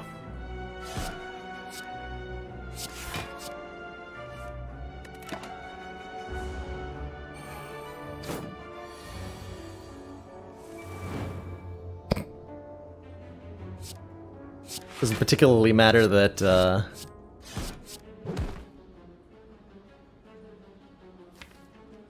she only summoned one dagger instead of two, because the Fire Breathing would have KO'd any number of them.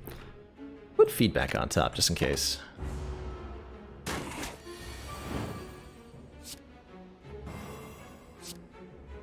$29 plus 21. I almost have a kill here.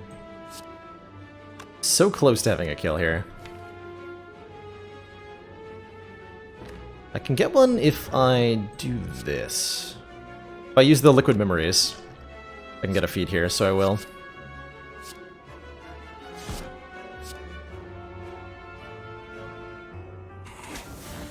we have to memories up a Wild Strike. Then land the feed, which also gives us bonus health from Magic Flower. Centennial Puzzle says the first time we lose health each combat, draw 3 cards, so even more card draw. I want to shrug? I do. I do want to shrug. I also want to upgrade Deep Breath.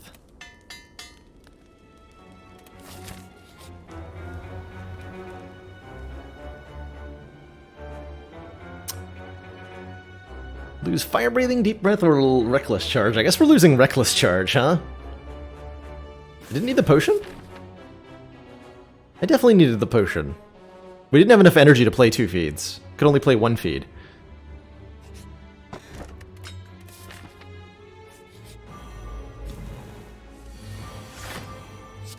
Pretty sure. I'm gonna dual wield these feeds so that we have a higher chance of drawing them on the turn we get lethal on this enemy. Could play a whole bunch. Not gonna. This potion is the new art for Essence of Steel, which gives us 4 plated armor.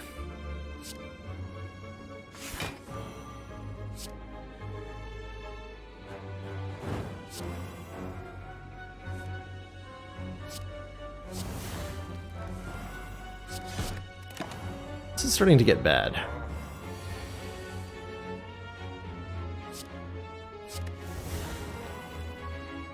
Yes, this is bad.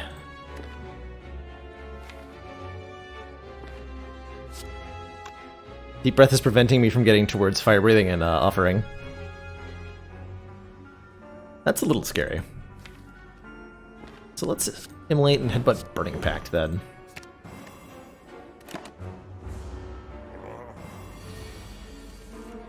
Why did I Deep Breath before Fire Breathing? I needed to draw more cards. Might not have worked out there. I think we're okay now, though. Hopefully. Hello? Okay, take 1, draws me a card, and we should be okay-ish. Yeah, we're gonna be fine. We're gonna be so fine.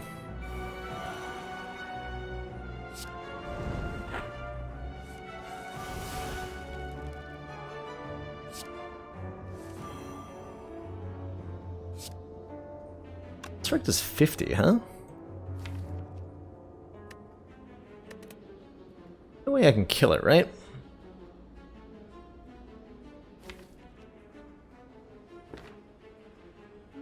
Think so.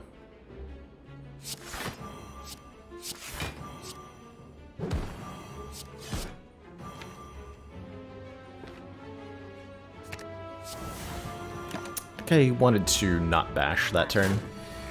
We've been offered an evolve. We have not yet been offered one. Disastrously.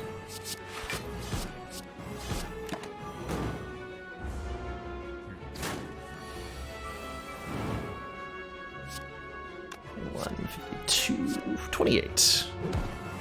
So do I... We're guaranteed to get a potion drop here. I'm going to use this one to get the 8 health. Get the Fear Pot. War Paint will upgrade 2 random skills. There's a Rupture Plus whenever we lose hit points from a card, which is either Offering or the Blue Candle on Ascender's Bane currently. So not very many. Like at most 2 strength per combat. Not thrilled by that. Ooh, Secret Technique upgrade's cool though. 2 strength per turn? It's 2 strength at most. We can get burn value out of it, that's true. But that's only if we don't block. Yeah, per combat, there you go. Yeah, per combat.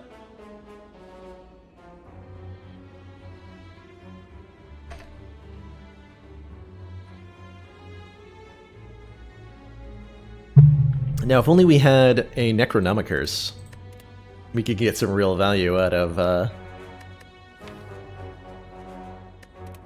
this Rupture.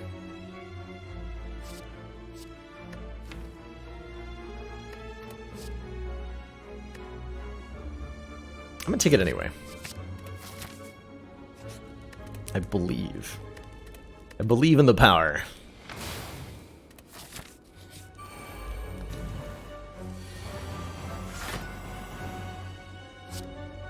28. This does 19. Unacceptable.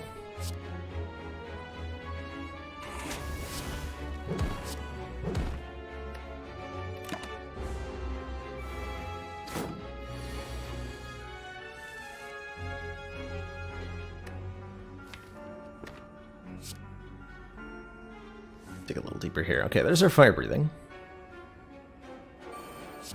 Rupture. Immolate.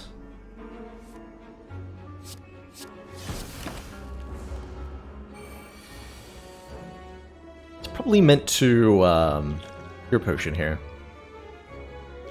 Last turn. I'll do it now though.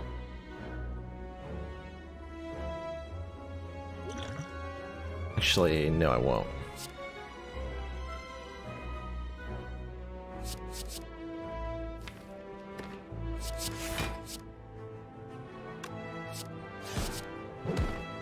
Not actually benefiting from the multiple headbutts. Not yet, anyway. I believe in the wound of the cards. Give me a Burning Pact.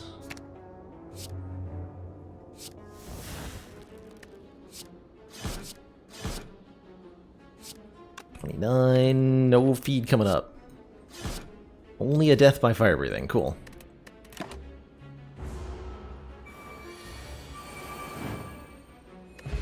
Meat on the bone, because we needed more healing relics in this run. What is this? We heal 75 at the start of, approximately 75 at the start of boss combats. At the end of, if we're below half, we heal an additional 27 from Burning Blood, Meat on the Bone. Good lord. Good lord. Oh, that's right, I used feed. We tossed that into the garbage, where it belonged. Don't want any of those. We don't block well enough for Body Slam to be quite what we're looking for. We're starting to be a little bit worried here. But only a little bit.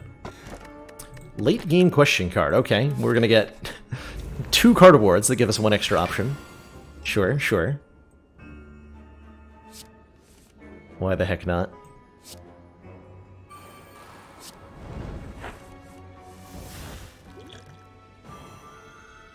Give me that 8-point heal. We just play all the super damaging attacks. Good times.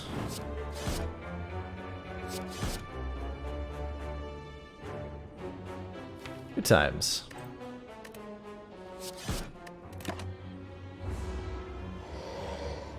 Please don't kill me on this turn. Damn. I asked you not to do that explicitly. I mean, we're gonna heal to full, right? Whatever. Seems fine.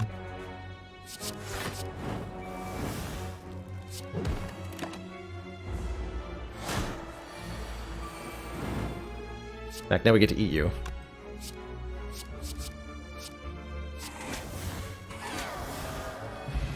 So we go to 79 hit points, and then we heal to full off of Pantograph here.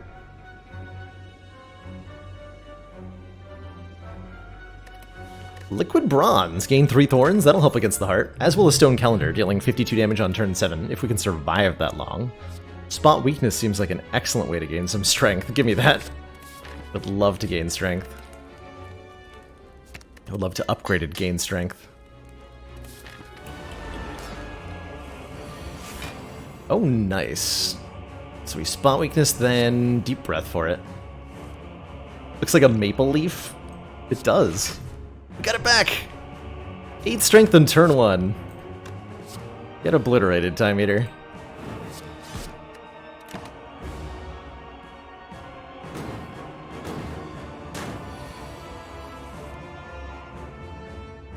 You are no match.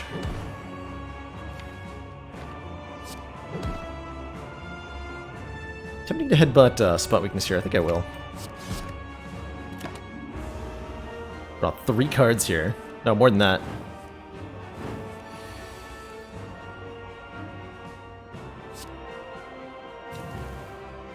Second wind is how many cards? 1, 2, 3, 4, 5, 6 currently.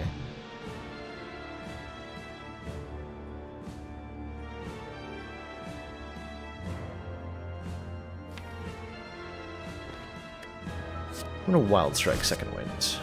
Take one? No, take none. Yeah, it looks like a Fleur-de-Lis. I like that comparison. We want to bring Time Eater below half here if we can.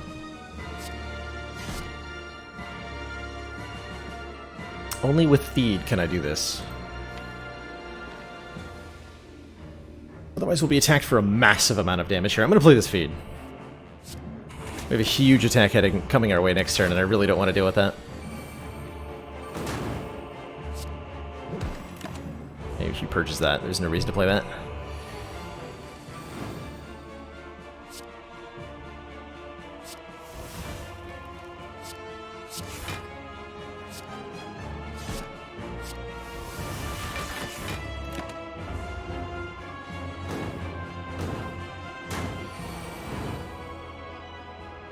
Fleur-de-Lis is a traditional French symbol, I think, dating back into the Middle Ages. Appeared on a lot of medieval crests, I know.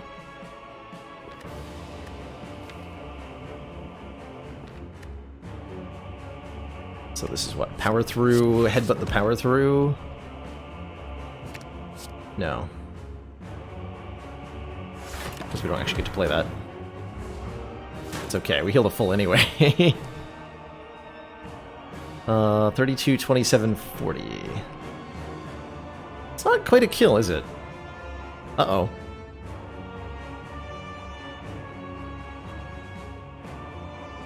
I can exhaust the wounds.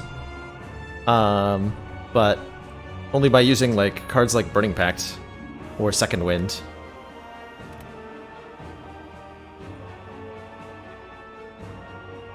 Definitely brings us below healing to full range. So your most damage is 96 if I go triple Wild Strike. Or Immolate Wild Strike. Wild Strike is 99? 99 damage. So close. Could have killed him with the Liquid Bronze to save a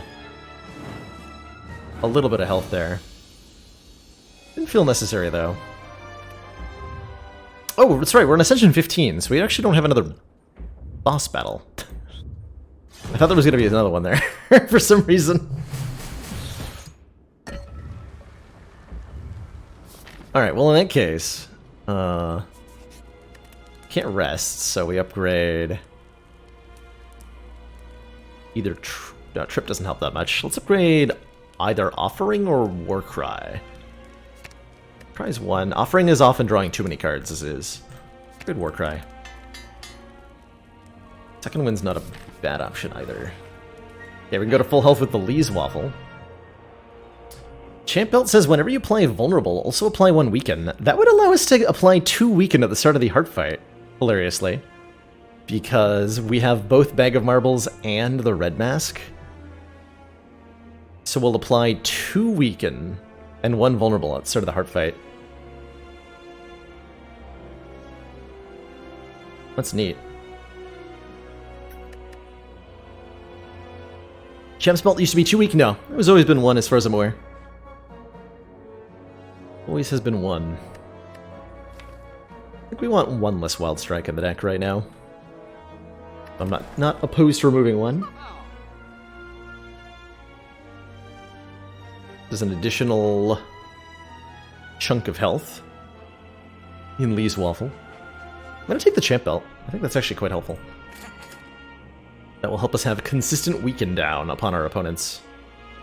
How do I feel about these potions? Realistically, we want to use a potion against the Spire Spear and Spire Shield. Let's take a block potion for that fight, not a Liquid Bronze.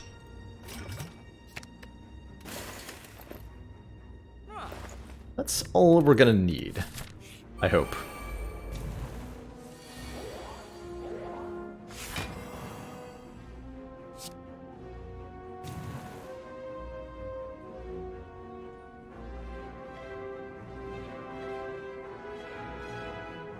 Keep the weak for next turn. Let's just hit the Spire Spear. Might be correct to go for shield first here, but... I think I have to get extra cards. I don't like shuffling these into the draw pile, but I think I have to.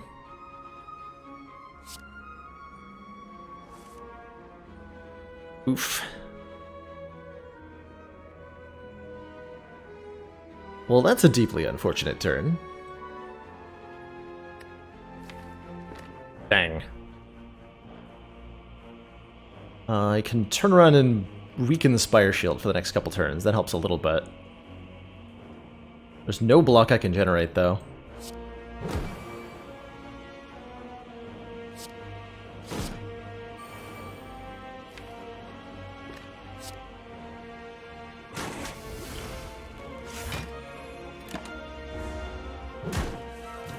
But I do draw a ton of cards. So that's nice. Let's see, I want this to be what? Power through is enough to full block here. And I get 2 copies of Fire Breathing in play. Because that would probably be enough to just kill these nerds very quickly.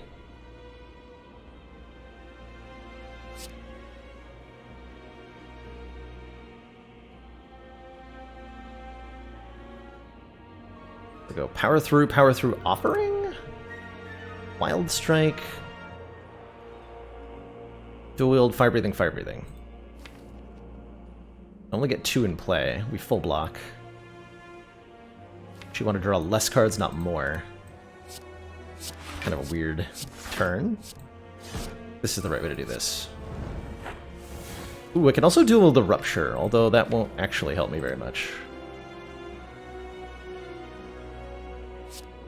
Does let me make room in hand for the fire breathings.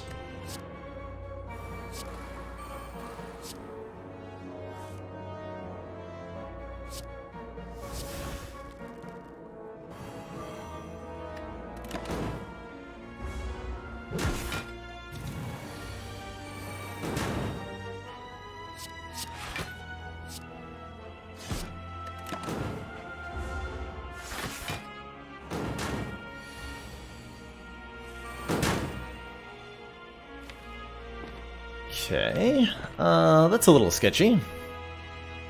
We really want to draw this Ascender's Bane, but we're not likely to, huh? So your technique unfortunately does nothing here. So we get... Damn. This at least kills you, huh? That's not too bad then. But we do take a ton of damage here. Thank goodness for meat on the bone. Eternal Feather. For every 5 cards in the deck, heal 3 when we enter a rest site. We do get a Heart of Iron. We're 6 metallicized in the last fight. And I think I'll pass on all this. Alrighty. So we come into the fight with 89 out of 105 health after everything. And you know what? That's pretty dang good. Draw some cards here. Perfect. Okay. We got it. Secret Technique gets me dual wield, and I can dual wield Fire Breathing and play all 3 copies on turn 1 here. And then we're going to deal 30 damage every time we draw a status card. And if that's not enough, then I'm sorry. But I'm hoping that's enough.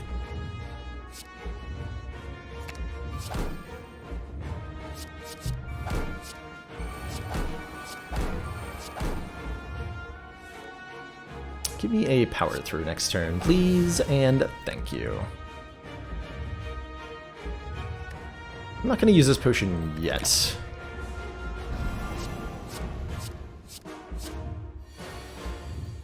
$50 damage headed my way. That's unfortunate. If only I had some way to draw, like, 1,000,000 cards. Oh, hey. I do. Every time I take a point of damage from Beat of Death, I draw a card. Beat of Death does not trigger Rupture, unfortunately. But it does trigger other stuff. Namely Runic Cube.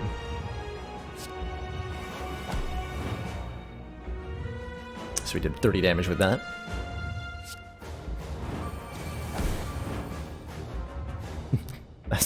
Okay.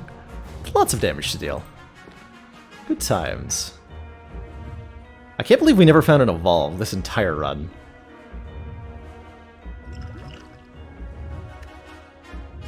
I would call that consistent.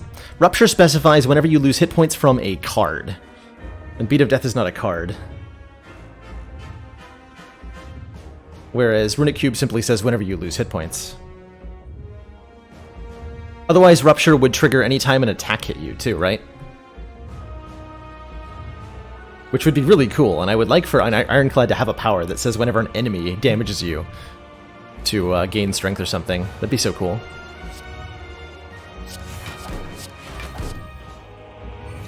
Okay, we're gonna drink this now. Nice! Drew the Void on 0 energy, too.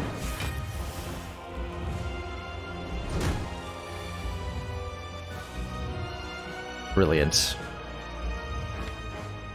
So we're going to draw into a power through. So I don't want to put back on top. Stay. The Burning Pact, I think.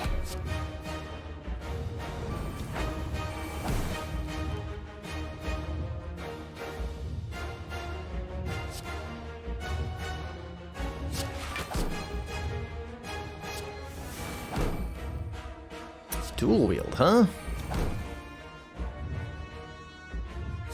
So we actually just want more statuses in the drop pile right now, I think. We're gonna draw so many cards this turn.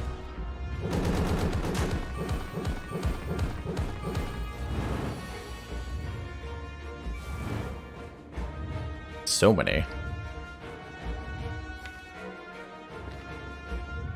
Whenever an enemy damages you, you lose that many hit points.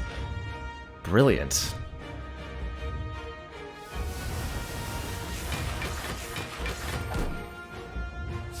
Give me Burning Pact back? Yes. Yeah, we have our blood potion to heal us for a lot here. Okay, I'm gonna play this feed.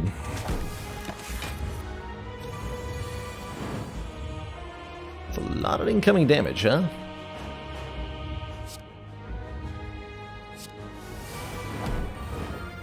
Beautiful.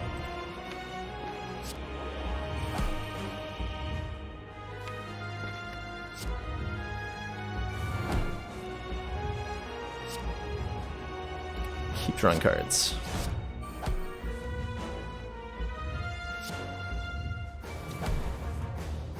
Oh, Pog.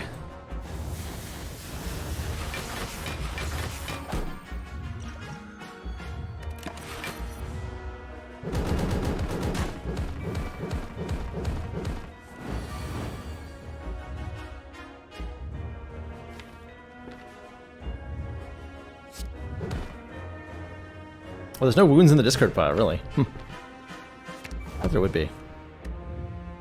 Thought there would be. Come on, we just have to draw the one. There's one status card in the draw pile. We just have to draw it. Got it. GG.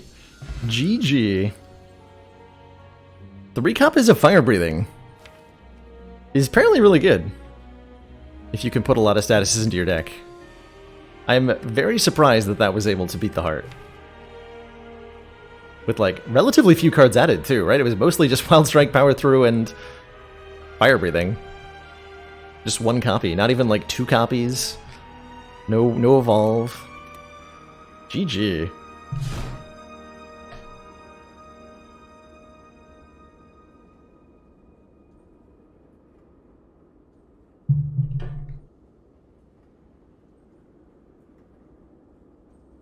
Zero 10110. What does that say in binary?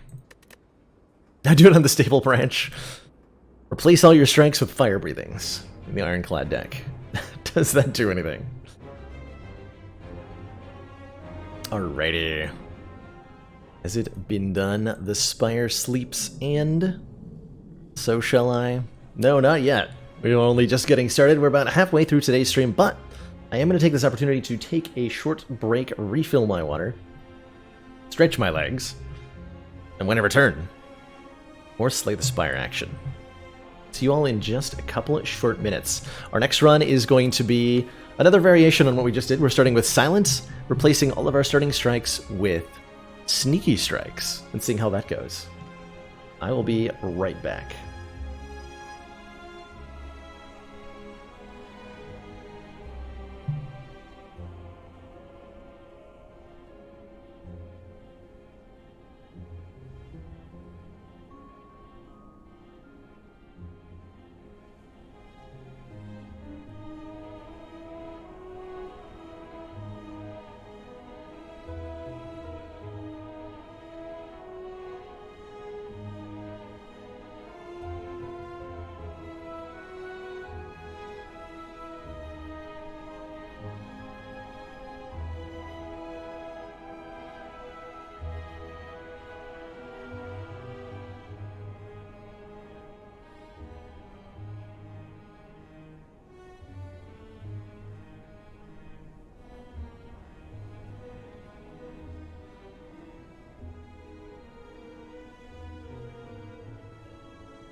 Alrighty, everybody.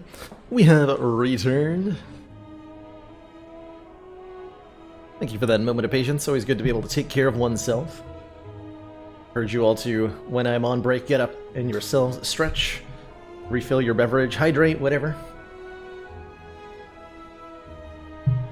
So our card starting deck, we're starting with Blue Candle, Necronomicon, and Dead Branch.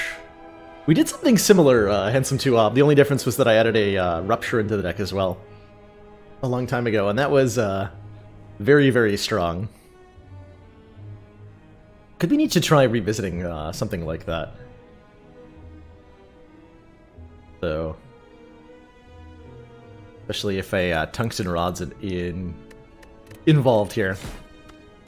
So let's jump into the Silent equivalent. I think we'll do the Silent one on Ascension 20. Previous two have been pretty smooth sailing. So let's crank up the difficulty a little bit here. Go on A20 and replace all of our starting strikes with Sneaky Strike. I'm going to leave the defense as they are. I think with only one discard avenue, we'll still actually be shockingly good. So deck remove Strike. 2, 3, 4, 5. Deck add Sneaky... Oh, sorry. Underhanded Strike is the internal game code for Sneaky Strike, because that's what the card used to be called. So we have 5 defense, 1 survivor, 5 Sneaky Strikes. That is the starting deck on Ascension 20. How far do we go?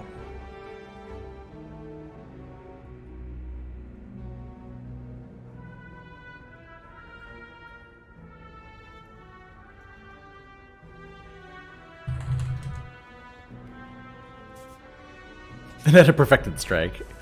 I like it. So when we draw a Survivor and the Sneaky Strikes, it's like a kind of a band name almost. You can play basically all of them. But if we don't draw the Survivor and the Sneaky Strikes together, it's a little bit awkward. Sucker Punch, Riddle with Holes, Dagger Spray. Who's our boss? The AoE from a Dagger Spray could be about, yeah, fighting Slime Boss on Ascension 20. We're going to need all the help we can get. Take a Dagger Spray here. Every card we add makes the combo a little bit harder to achieve, which is a bit worrying. Imagine getting Gambling Chip. I'm imagining it. Beautiful.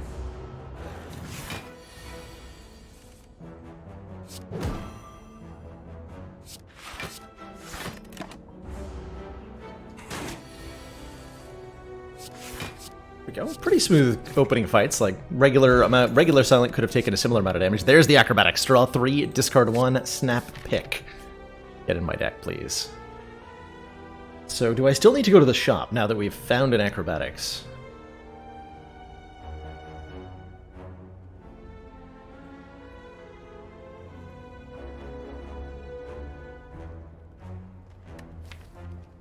No. Oh. Apparently we're going to the shop. Alright, I don't have a choice in the matter. Very well, shopkeep. I accept your terms.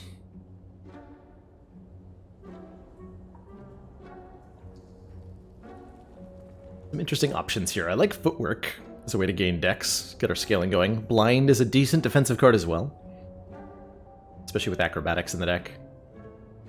I would really have liked to be able to get Ink Bottle whenever we play 10 cards, draw a card. But it's out of our price range, tragically. Could remove a Defend?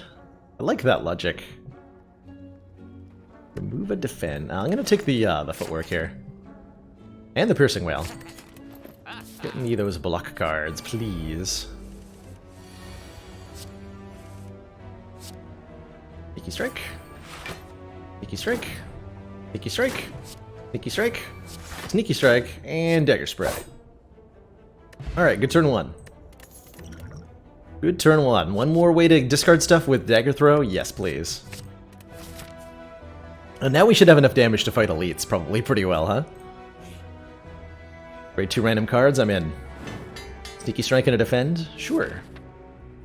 All we have to do is rest at a fire now. We do 2.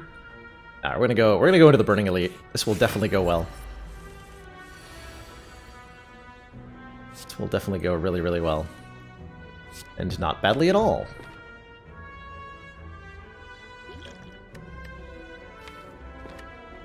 Perfected Strike works with Sneaky Strike, yep, as does the Strike dummy. Yeah, I'm gonna Strike Push in here.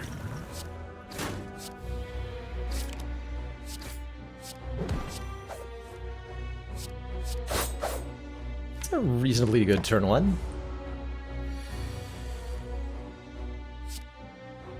Discard the Ascender's Bane.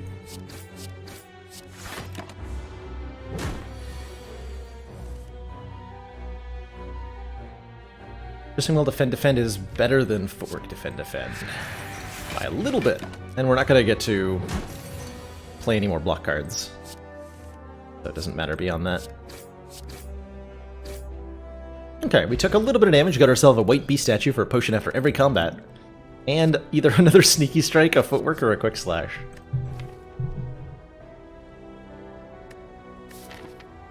Hard to say no to more copies of footwork, right? I don't think we need more sneaky strikes per se. Take another footwork. And we're gonna rest, because I'm kind of terrified at 19 health. Purple sentries. Sneak strike is exactly what we need. You know, when you put it like that, you might just be right.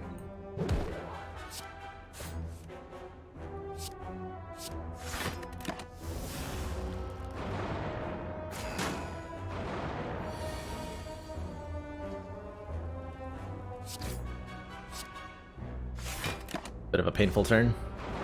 Don't get our footwork in play either. But again, when will we ever?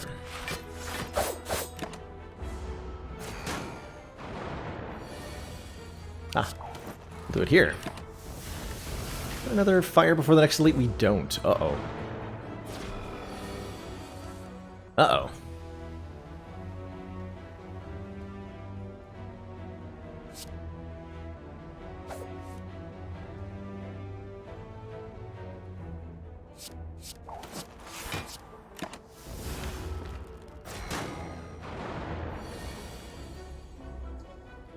We want to kill the one that's attacking me next turn, I think.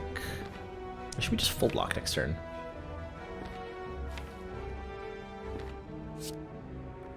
Let's go for this one. Okay, we survived the fight. That's good. At least I think we do.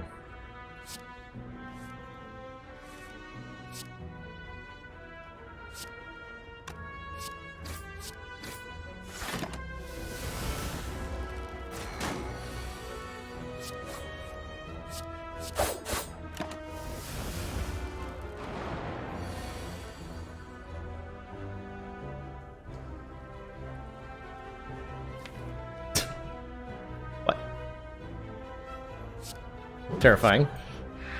One short on the damage required there. Still alive, though.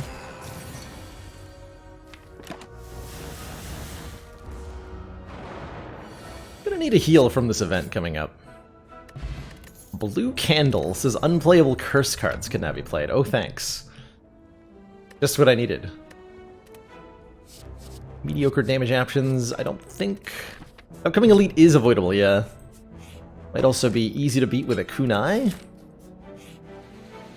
Question mark? Alright, we'll take the curse and we're gonna go to the shop immediately here. Instead of the elite. Remove all curses, hey! And now all we have to do is not die right now.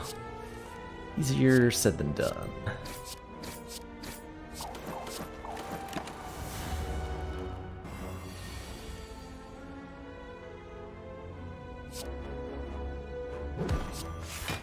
Okay, that would actually split. Don't want to do that.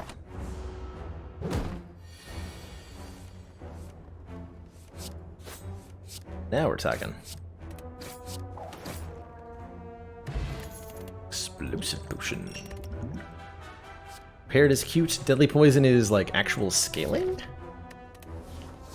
The sneaky strikes are going to be atrocious against Slime Boss. I think we're going to need a quick slash. And we're probably going to have to use both of these potions. We already got rid of our curse. This is an Entropic Brew, I think? Yeah, this is the new art for Entropic Brew. Fill all your empty potion slots with random potions. Got a very rainbowy appearance to it now. I think Sneaky Strike should do 16 damage. A lot of damage. Do we want a Clockwork Souvenir? Give us an artifact at the start of each combat. Maybe. We want a leg sweep? Also maybe.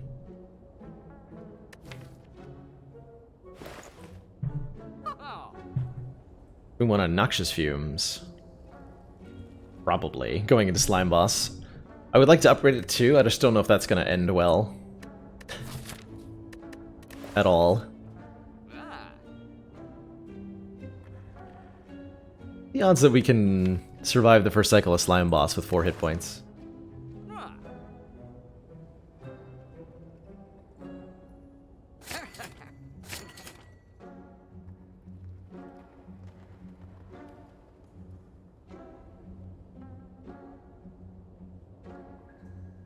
I don't know what I'm supposed to remove.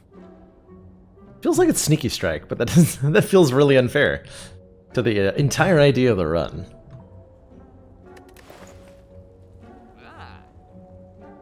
So I guess we save money? Or I could remove Defend, but that seems... Actually, that seems correct for Slime Boss. Do it.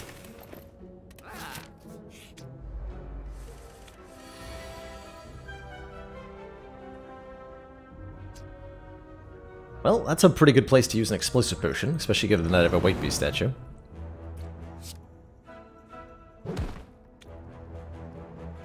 So we'll be okay here. 1. Still have 2 more spare hit points.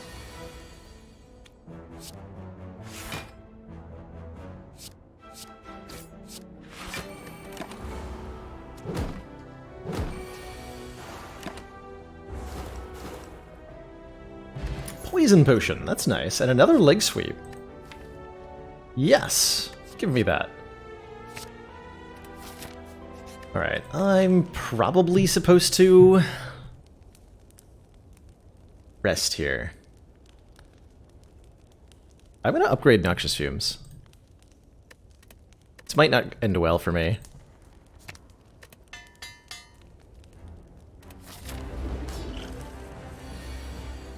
This may not end well at all. Ooh, that turn 1 is ugly. Yeah, okay, I think we died. Unfortunately for us. We'll see though. Be lucky to get a split here.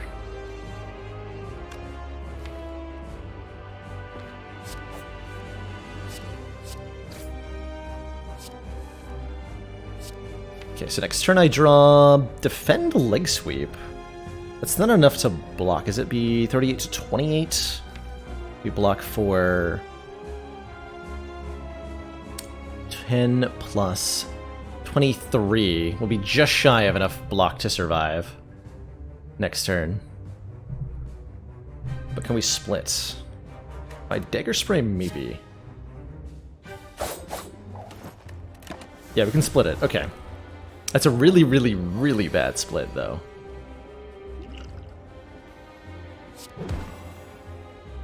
Yeah, it's just not quite enough block.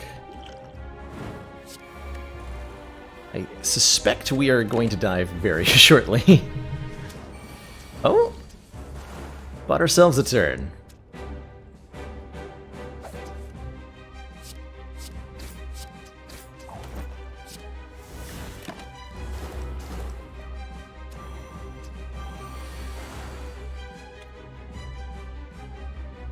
Okay, so you're already splitting. Want to go Acro, Sneaky Strike. Possibly more Sneaky Strikes. Yes. Okay, hold on. So I should be able to full block this, right? We neutralize. That goes down to 13. Yeah. And we Sneaky Strike, Sneaky Strike. Defend Survivor. Take nothing here.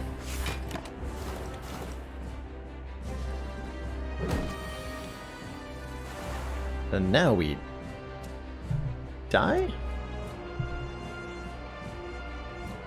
Yeah. And now we die. Only 10 damage. I'd have to do Sneaky Strike, Dagger Spray just to kill this one. Then we die to the Acid Slime, I believe. Almost. Almost.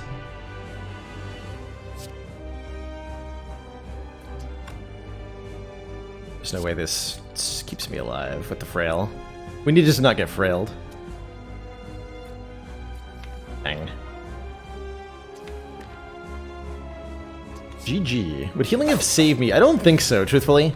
I think A20 Slime Boss was going to kill me either way. Let's do this one again with Ascension 15.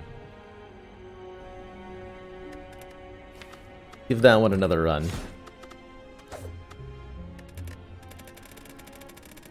But A20 Slime Boss does not like the Silent very much.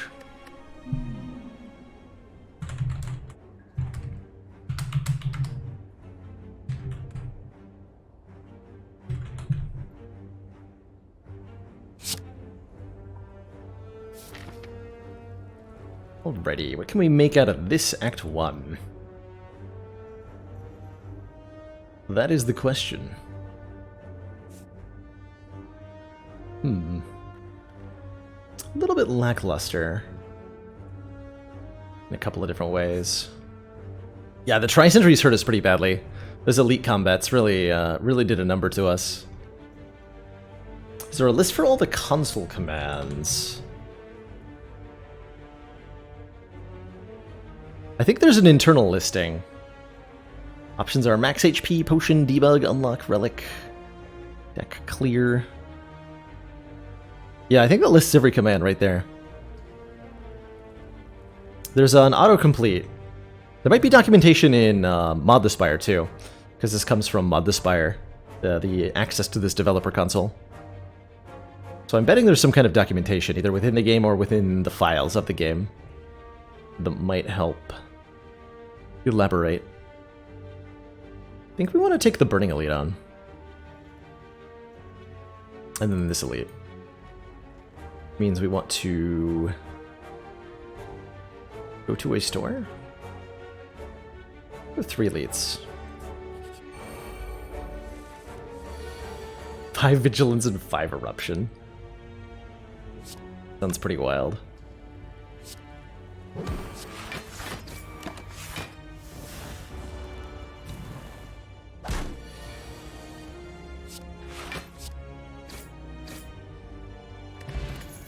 Good old new Colors Potion. Choose one of 3 colors cards to add to your hand, cost 0 this turn. What is this? Poison Starter Package. Catalyst, Deadly Poison, Crippling Cloud. I'm going to go with a Crippling Cloud. Although it's hard to play alongside Sneaky Strike, but the AoE Poison and weaken of that is so dang strong. We're going to a shop soon. I'll take 1 potion, though. Poison Potion. Good stuff. All the poison. Yeah, in other words, pick your poison.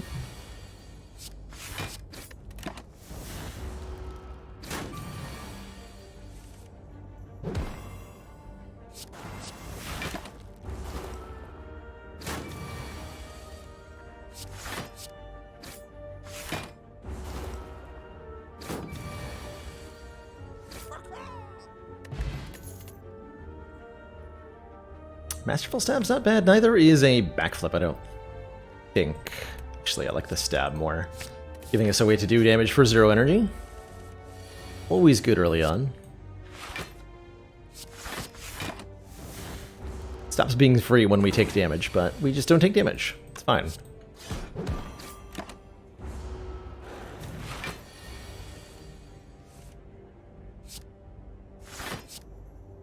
Oh, I had lethal. Whoops. Cover my shame! Cool, I got a Swift Potion to replace it. I'll take more poison to do some scaling. We're fighting Hexaghost, right? So we definitely want some poison. Sneaky Strike is really awkward to make work, is definitely something I'm learning here. I think it's worth taking 5 to get poison down on this guy. Guaranteed to attack us for quite a bit here. Yeah. Ouch. What is this? Hello?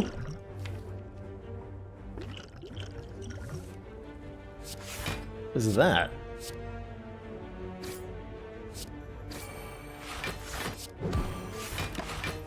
Making me use potions.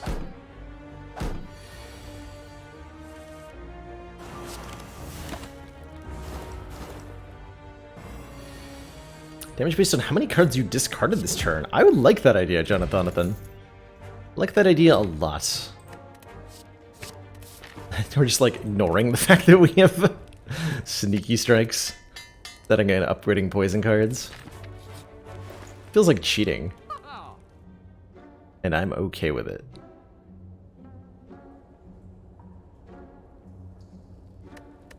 Fighting several elites, dash is a good idea. There's a fire potion. Goal is to just get me through, yeah, these fights without being horribly murdered too badly. Remagnetism. Recolor this card every turn. I'm in.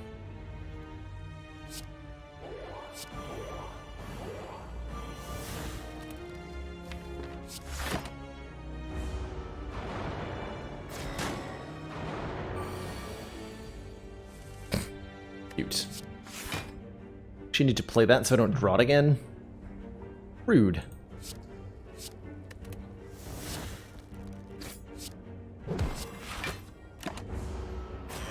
Give me a bomb. Forethought? No. That's not a bomb. That's disappointment.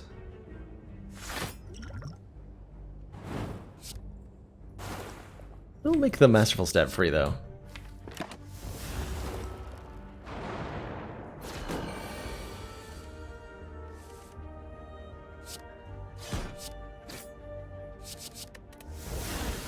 This magnetism has been atrocious. Why not also make the defend free? Because it was not an upgraded forethought, so it can only do one card.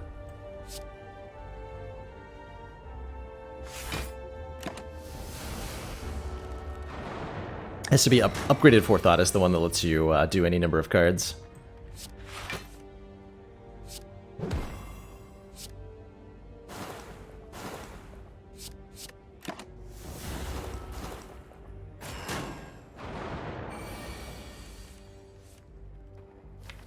Second magnetism, I'm in. Trusting you to be decent magnetism. Alright, we're talking. Respect that. We are now talking.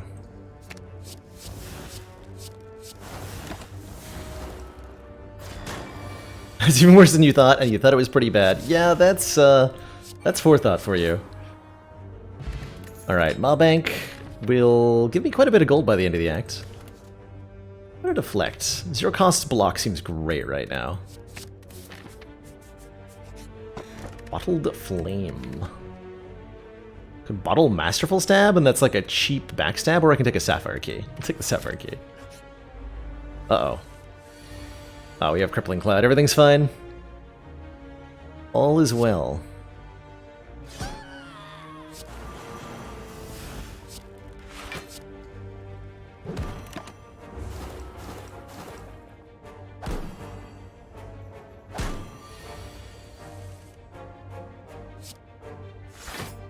Okay, so you're dead next turn. So are you.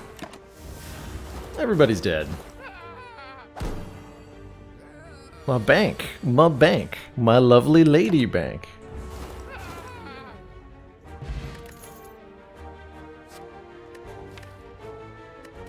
I haven't found any discard cards. Kind of okay with the blur. It's not like amazing. We'll take it though. Alright, this Burning Lake could go very badly. And has. That is a metallicizing Gremlin Knob. We're only on A15 though. Maybe we'll be alright. But maybe we won't. Ever think about that?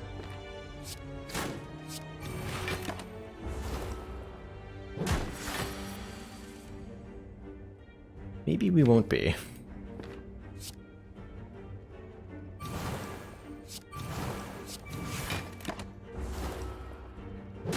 What if we're just dead? What if we're just dead to Sneaky Strike? We are just dead to Sneaky Strike. Wow. Apparently this is actually really hard.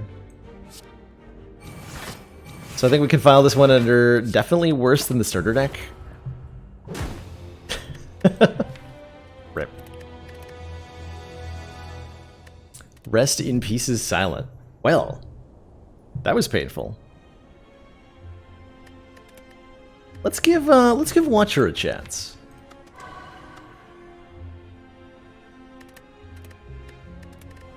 To Watcher with Windmill Strikes, which are Retain, 2 cost. We're going to try this one on A20 as well. See how our Watcher Strike replacement goes.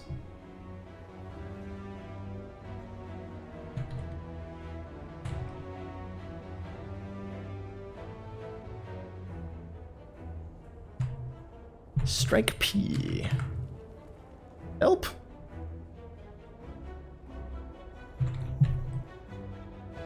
Deck add Windmill 4. To replace our 4 strikes with 4 copies of a Windmill Strike. 2 cost, retain, deal 7 damage. When retain, increases damage by 4. So what would it take to make the Sneaky Strike deck work? Like, acrobatics and a reflex or a tactician or something, maybe? It's the thing about the silent discard package, is that it doesn't start working until you have several of the pieces at the same time.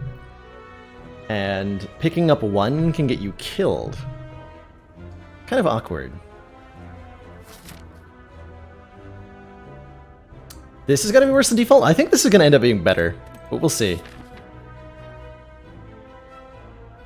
Can take a lot of elites. I think we're going to be really good at elite fights for what it's worth.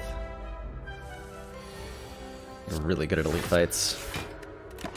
So when Windmill Strike retains, it ups its damage by quite a bit.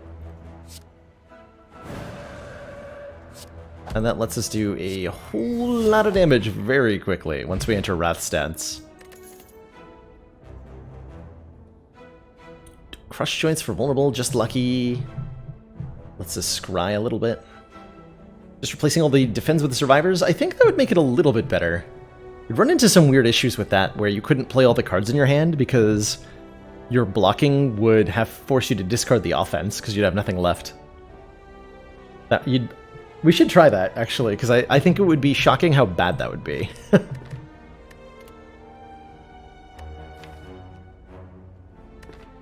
And vulnerable is going to be sick here. Let's take a Crush Giants. Upgrade to random, heck yeah. Got an upgraded Windmill Strike. Upgraded Windmill Strike does 3 more base, and scales by 5 per turn instead of 4. If you're unfamiliar with the Watcher, by the way, she is the 4th official character being added to the game. Her gimmick is that she is a stance-based mystic character who emphasizes toggling between various stances to alter her combat abilities.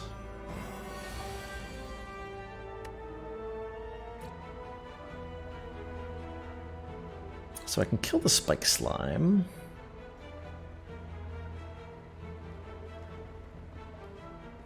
I go Eruption, Windmill Strike, Crush Joints, and then I can defend for 3. So we take 5? 5 is fine.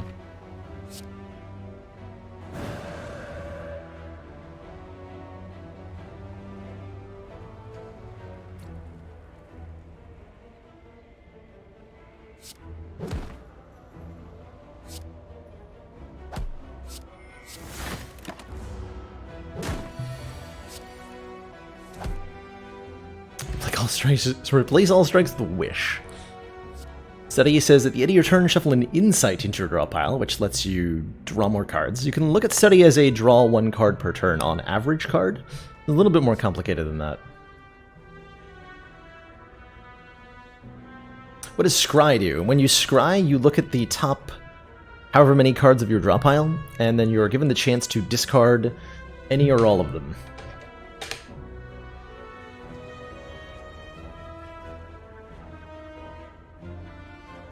So it helps you, it's kind of like card draw, in that it lets you draw to the important parts of your deck quicker. I'm going to take 1. I had 3 fights so far, only 2, right? I think 1 more easy pool fight. Cultist should be exceptionally easy. Indeed he is. Call. Your pot's great. Omniscience. Choose a card in your draw pile, play the chosen card twice, and exhaust it, or another retaining attack, Sands of Time, does a ton of damage, but gets cheaper when retained instead of more damaging. Neat. Omniscience is a powerful card, but this early it's not very good.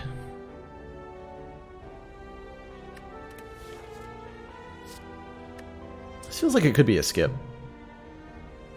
Hoping for Establishment? Oh, definitely. Establishment would definitely be very strong.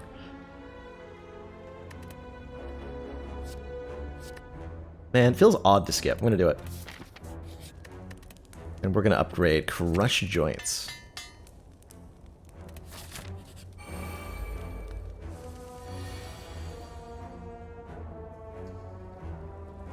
I think it'd be odd to take any sort of issue with the, like, fantasy style religious aspects of the Watcher.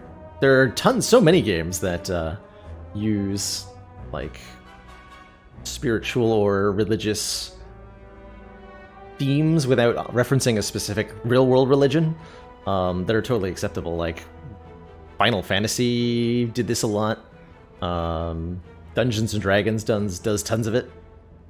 And those don't... There's textually usually, especially in the case of D&D, finds more flack in the United States than it finds outside of it.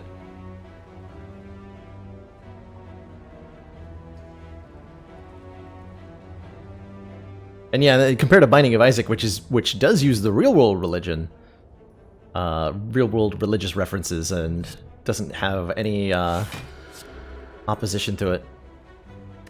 Do I play D&D? I do, or, well, kind of did. Haven't in a long time. But I very much enjoy the setting, and I've played quite a number of games set in Dungeons and Dragons-based settings that I've very thoroughly enjoyed. Fight's a little awkward for us.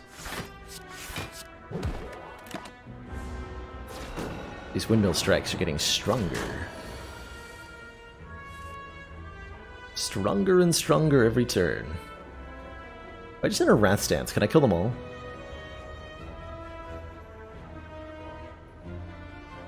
Let's see, this will do 40. 22 twice. This would kill one next turn. I'd have to draw Crush Joints, or just lucky to get them both, though.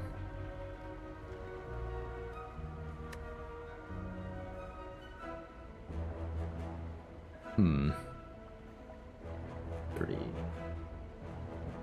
I could do 30-30. Awkward. I could just Eruption Windmill Strike this turn. Next turn, Windmill Strike. Strike. That doesn't work. Not quite good enough. It's not quite good enough. I think we just have to wait.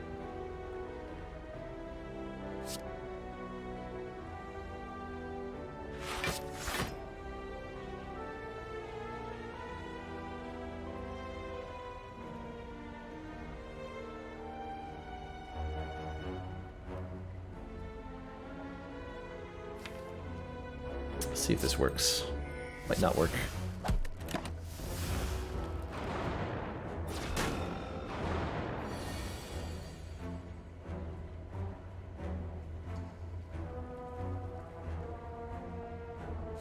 It did not work.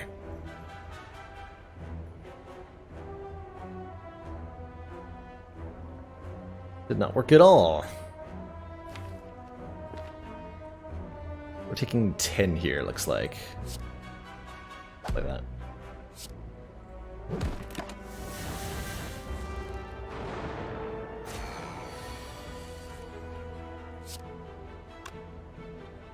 Plus 19.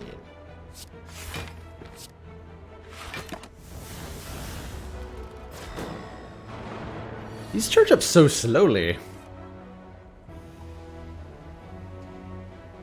Legitimately awkward.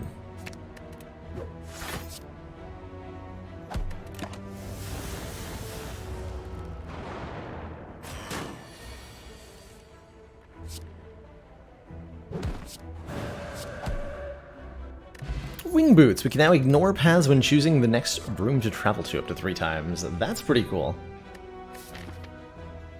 That's extremely cool. Don't know if we'll use them this act, but we're very grateful to have them. I think we're gonna rest, fight another elite. Do I take a protect and just have all the retaining cards? Problem with the protect is that everything is 2 energy cost, so we really struggle to efficiently play our cards. So maybe we want to cut through Fate. To draw more? Sure.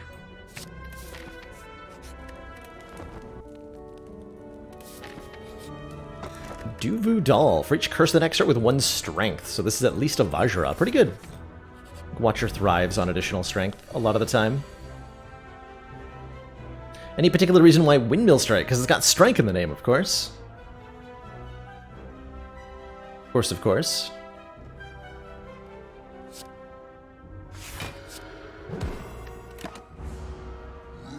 Show me Eruption.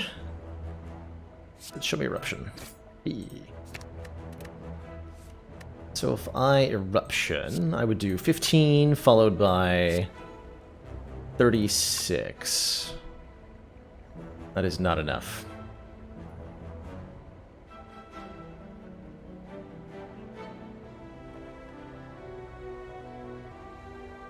Dang.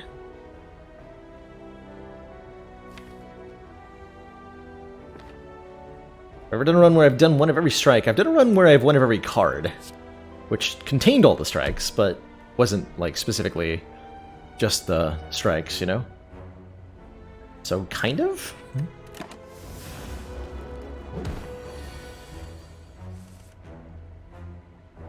But also very much no.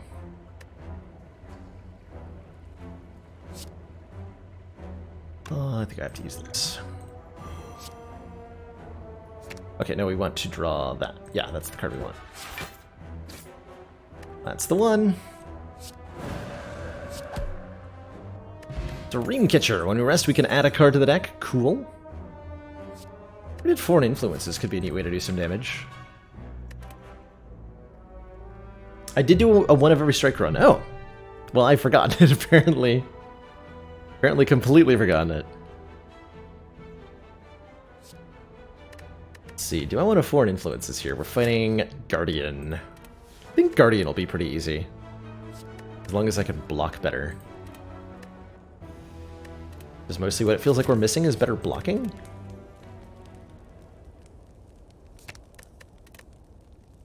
I think a 1-cost eruption is quite important. So I hope so.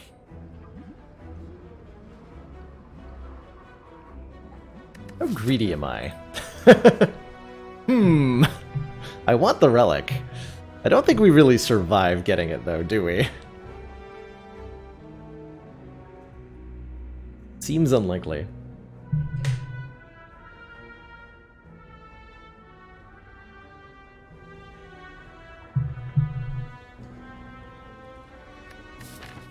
We don't have to fight the elite, but if I don't, I'm like jumping into a hallway fight.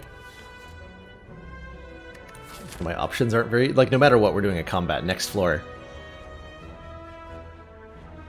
And I'd rather fight the elite and get the relic that way. We'll go this way. Alright, I see this fight is going to go badly again.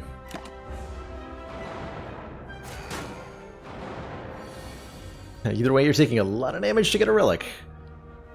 Is unfortunately true.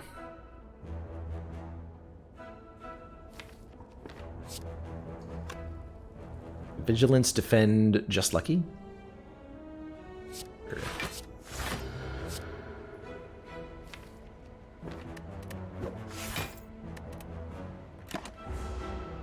We're slowly building up our damage. Painfully building up our damage. Quite frankly.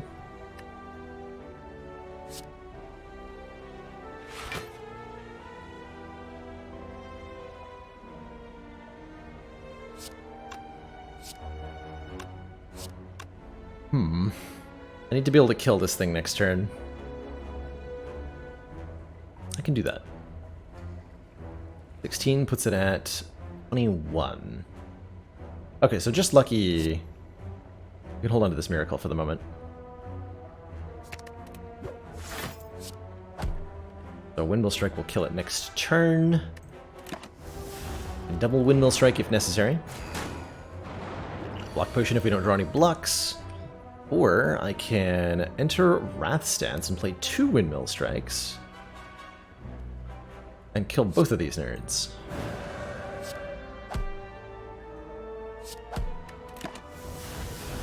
Aha!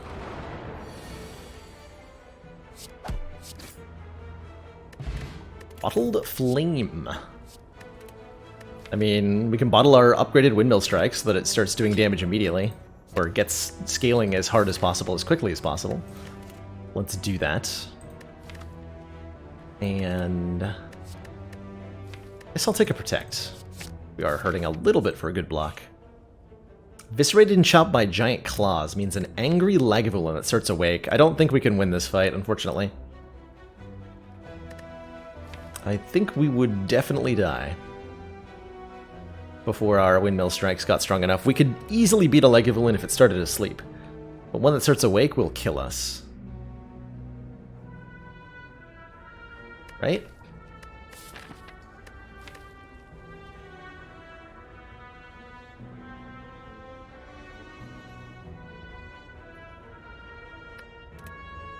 Yeah.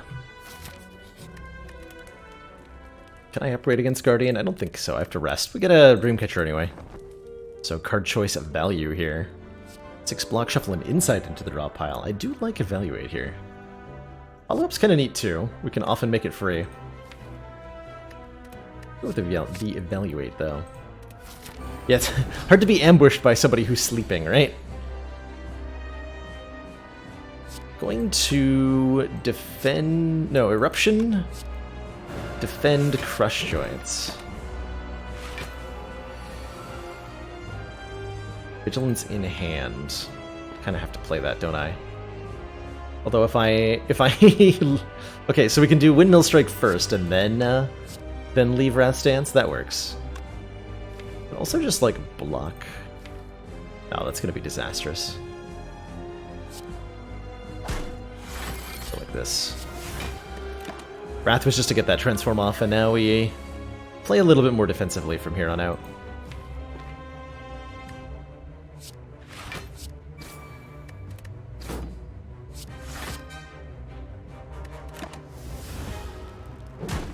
A little bit of damage.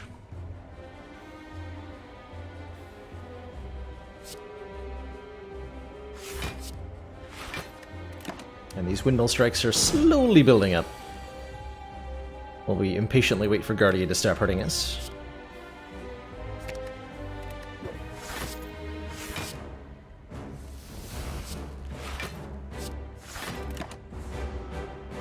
What is the downside of Wrath? The enemies also deal double damage.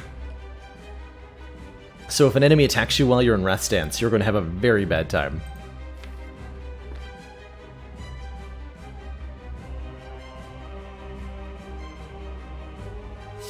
Okay, we give a guaranteed transform next turn. I think we can actually just kill now, right? Because we do...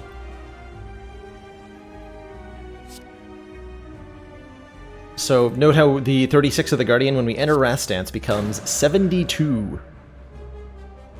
It's a lot of damage.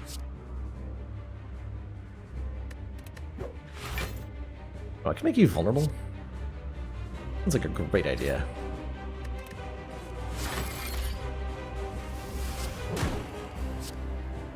Bonk.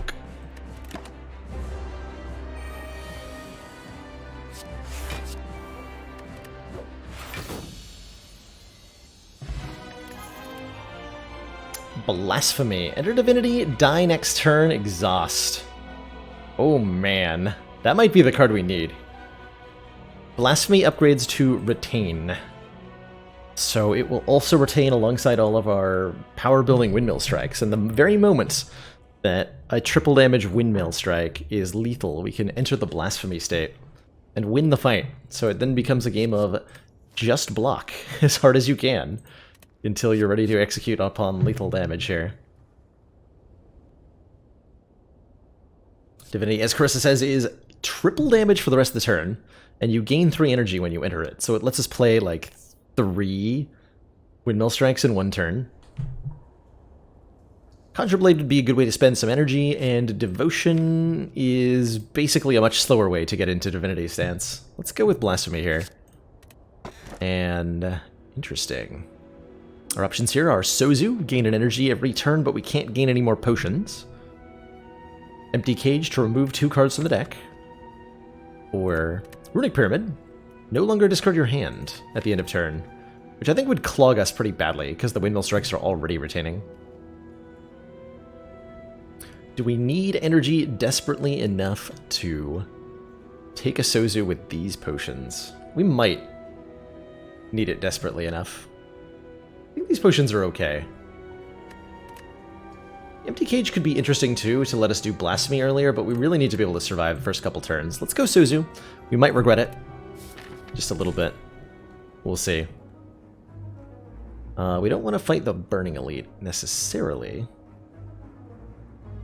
Use a jump here.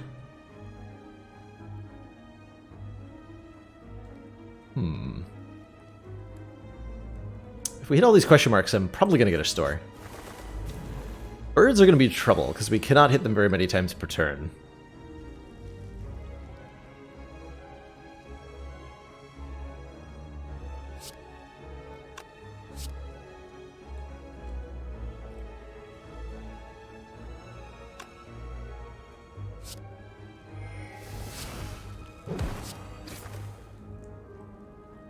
Cute.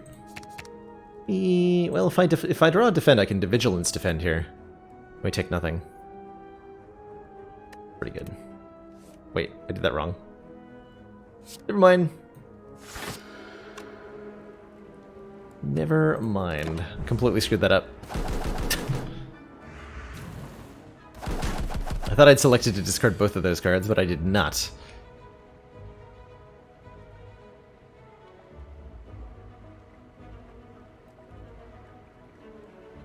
This turn looks a little awkward. Don't believe we're dealing enough damage to Blasphemy just yet, much as I would like to. Well, ugh. Really screwed this fight up. Dang. Oh, we have 4 energy. Hold on. I can Windmill Strike. Just lucky. It's still not enough. Then defend Evaluate. Ugh.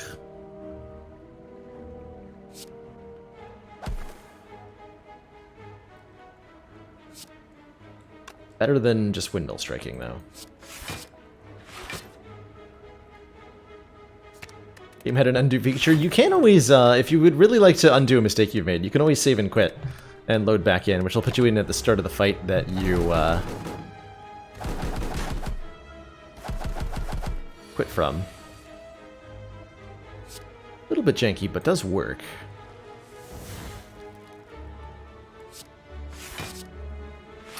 Fondue feature. Delicious.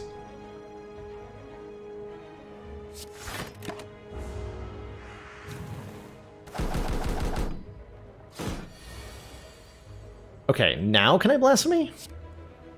We'll be doing 1.5 times damage, so Windmill Strike will do 30.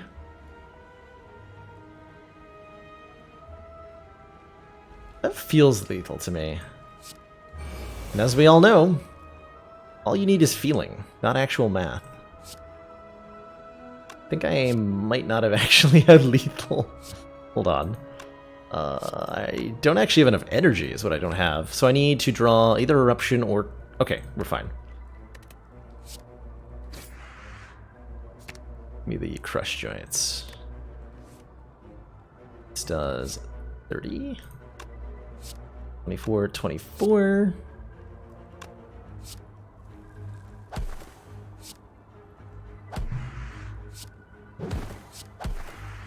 Good fight. Empty Fist Plus does 14 damage. A lot of damage. Give me that. Knowing Skull?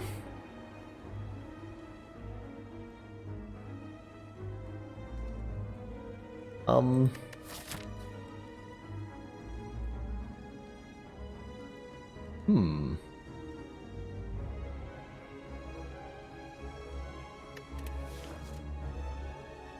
apparently the price he asks for each option goes up. Yeah, it becomes 7. So every time you pick an option, the price goes up by 1. Because this event had to be nerfed again. Because of the infinite we did. Or to prevent that infinite that we showed off a while ago. We'll just take 1 bout of gold, and then get a merchant. And that merchant says, hey you, would you like 14 block on turn 2? With the Horn Clay, and I say yes. I would very much like that. Also like to remove something. Maybe one of the windmill strikes. Legitimately. Is Duction Rod reduced to a base 5? It does, Orano Skyman. Yes, it does. Which, if you had Bloody Idol, could have been infinite gold until they changed it. Tori would not reduce it, no, because it's not attack damage, and Tori specifies attacks only. Only attacks need apply.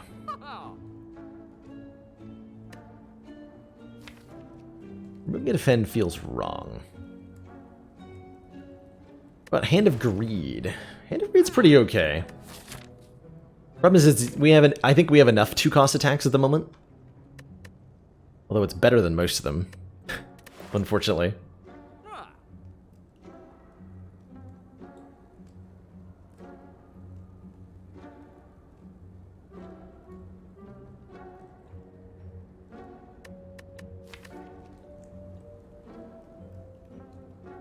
Yeah, I think I gave a bit of feedback on the Discord asking the devs to keep that in there. It's a shame it's gone, though. I'm glad I showed it off before it disappeared.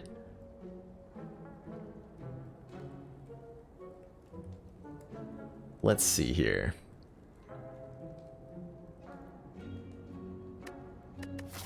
To remove or not to remove? I'm contemplating buying the strawberry for the 7 health. I think I'm going to do that. Get a little bit more hit points in here. So that I do not perish.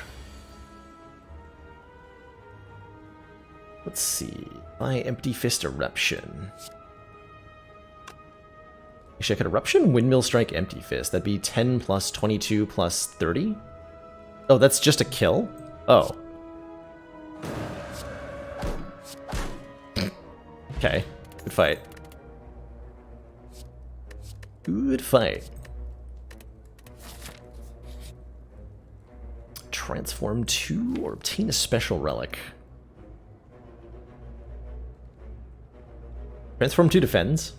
I'm not going to transform the Windmill Strikes because that just feels like cheating. So let's transform 2 cards. The Jax is nice for the strength gain. We don't benefit that much. Fusions gives us 3 strength on turn 1, but with the Windmill Strikes, we're not really doing damage on turn 1. So let's turn defend into Rush Down, Crush Joints. Crush Down, as it were. Makes it a little bit harder to block, and by that I mean a lot harder to block, but I don't know, we'll figure it out. Blasphemy retains, and that's important. We're gonna use a jump to get 1 more fire as well. And upgrade. This upgrades to 10 block? That's so good. This is plus 4 block. Upgrade. Why does it do that?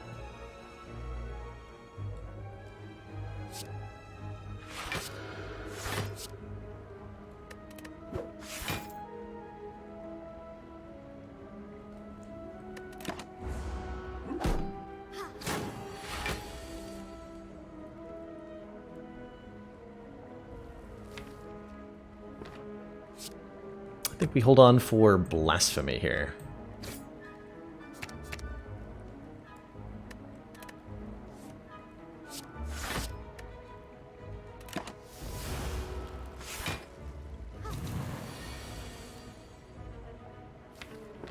Okay.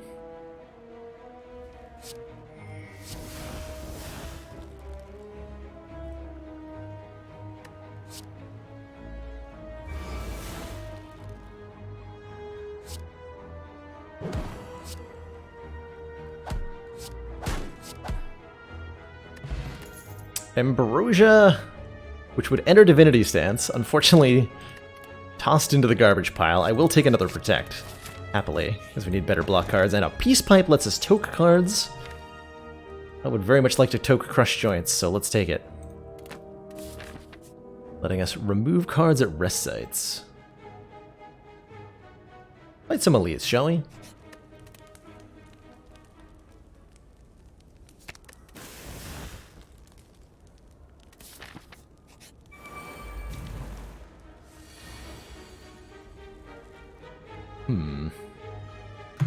See a problem here.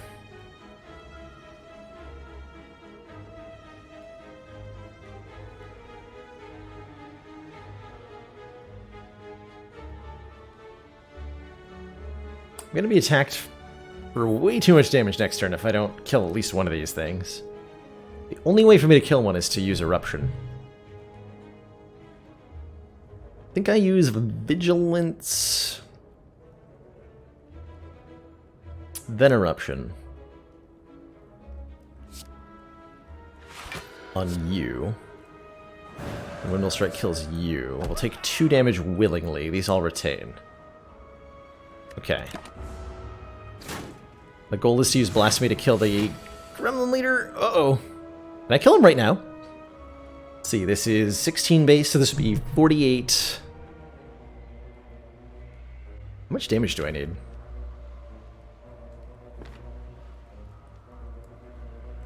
$16 times 3 times 1.5. 72 from the Windmill Strike. This then does another 36, so 108 from Cut Through Fate, Crush Joints. Yeah, I think this is gonna kill. Sure hope it is.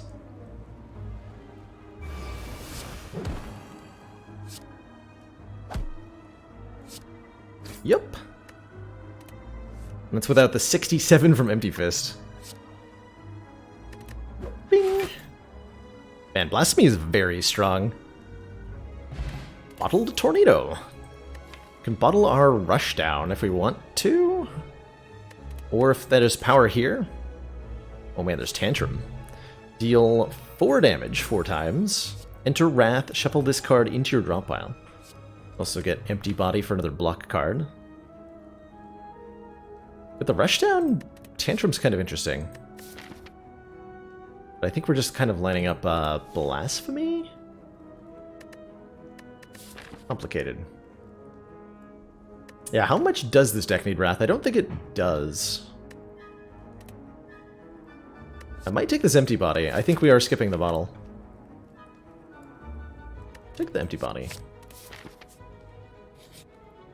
A colorful shop. The banner Inspire can upgrade 2 random cards or remove 1. I like upgrading 2 random cards. Rushdown got upgraded to be 0 cost, and we got a Defend upgraded. Should have punched him. Should have punched him.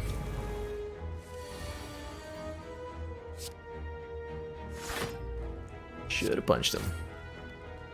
Heck yes, give me an Evaluate. Where did Evaluate is sweet.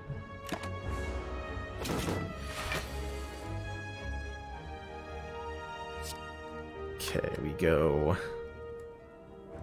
It's not a kill already, is it? No, not quite. Probably next turn, though.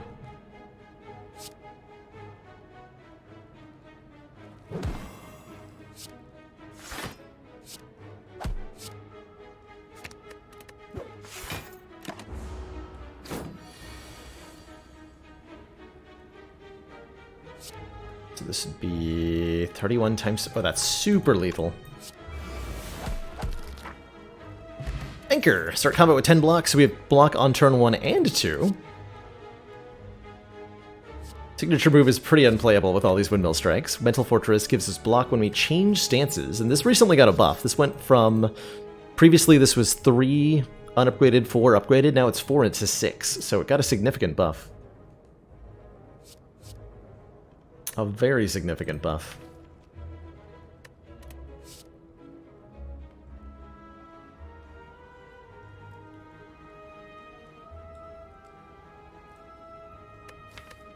We're just not changing stance enough, though. Well, empty fist, empty body? You know what? I'm going to take that, actually. And take that. Might even upgrade it here.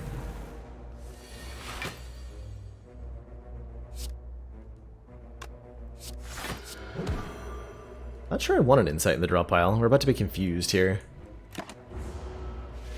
Pressure Points is kind of like a poisonous card. It's comparable in a lot of ways to Rampage, Urano Skyman.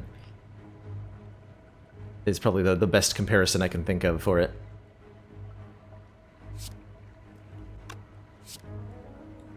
We already have block. Okay, so this is not retaining.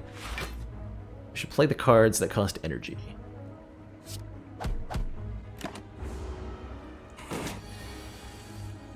Yeah, cross between Poison and Claw. I like that as a description of it. Very much so. 5. Okay, so Blasphemy is, again, super lethal.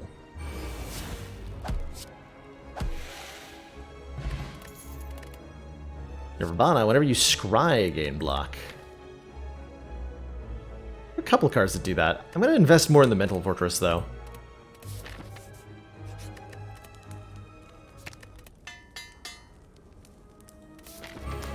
Alright, Bronze Automaton.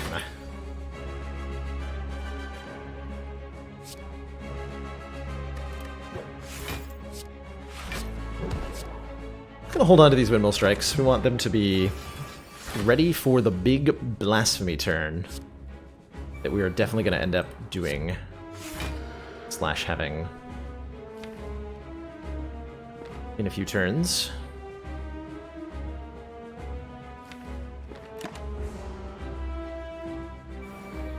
Bronze Tomato. Ah, I understand. Rito Tomato. I'd like to enter Wrath Stance. Kill the one with the Mental Fortress.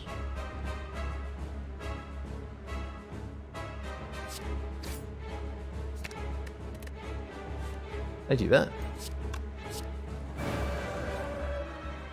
Yes.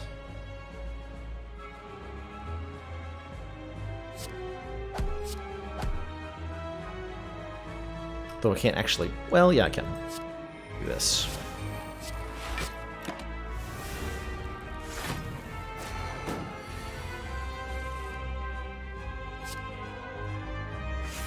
So we get 6 extra block for entering Calm Stance, and 6 extra block for leaving it, too. I'll hold on to it for the moment.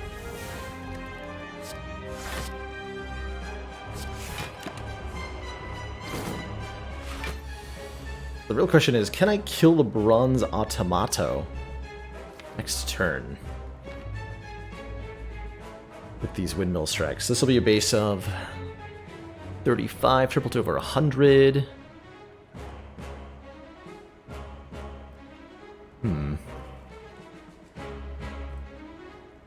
It is not counted as a debuff, no, Stixa, so you can't counter it with Artifact or Orange Pellets or anything like that that would remove or negate a debuff. You can prevent the death from happening if you are intangible, I believe. But I think that's the only way. So I don't think I can Blasphemy next turn, which means we need to survive next turn.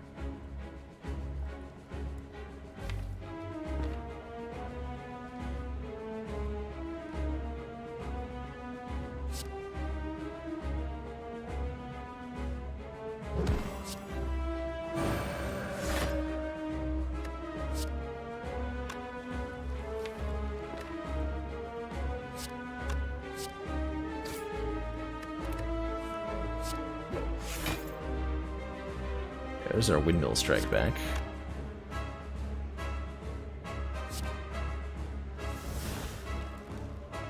Like an Empty Fist and then Eruption again if I want to? That's interesting. I'll draw 2 more cards.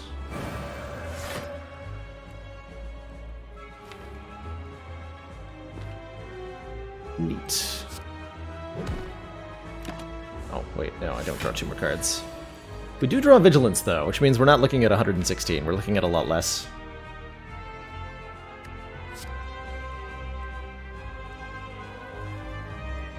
So let's enter... Let's just verify that I don't have a lethal here. I don't think I do. 60... Yeah, these are not quite enough. So we should just look first. Actually, Scry Through Fate guarantees that I draw the empty body that I want.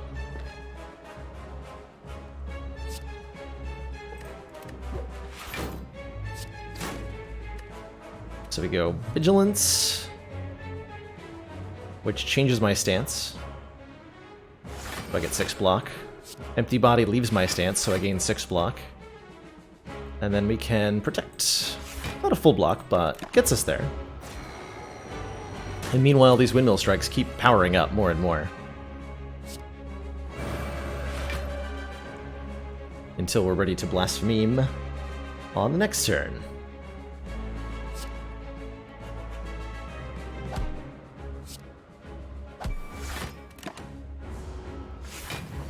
And now Blasphemy is definitely going to kill it. Windmill Strike Plus does 138, and the next one is 108. GG.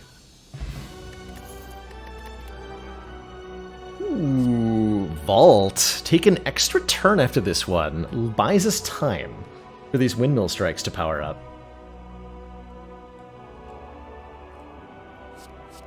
Also get Spirit Shield, gain 3 block for each card in your hand. With all the retaining cards, that's also an extremely powerful block card. This will often be 20 plus block, and if we upgrade it, it becomes like an Impervious. So that's pretty exciting. I think either of these could be really good.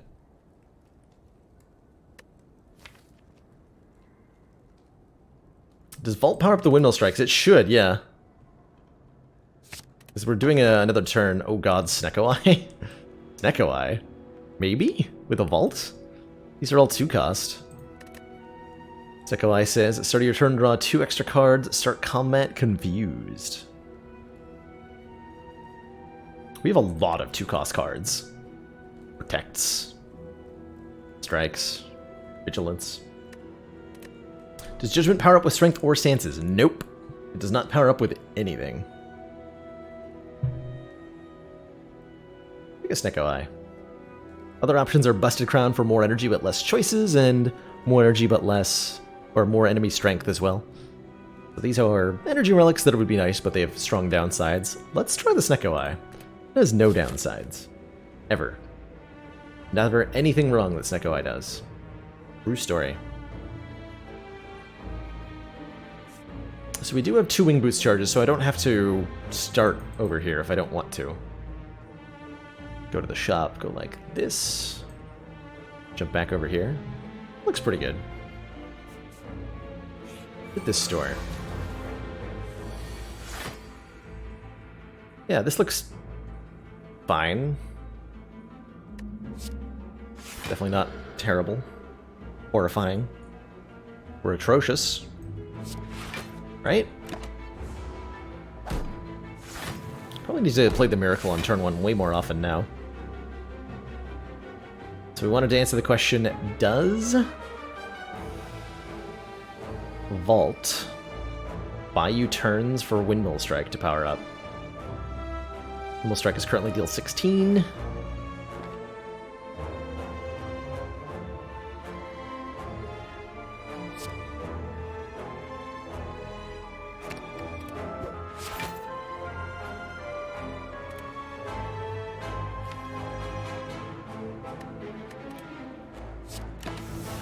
Yep, goes up to 21. So that'll be a KO on one of them. That'll be a KO on one of them. This is going to put us to 6 energy. Be careful here. Can I actually KO these nerds this turn? Come 33 by Blasphemy.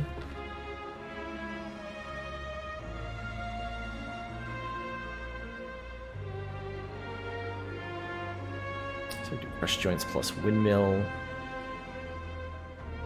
And then would Windmill Cut Through Fate kill? 6. Windmill, Windmill, Windmill.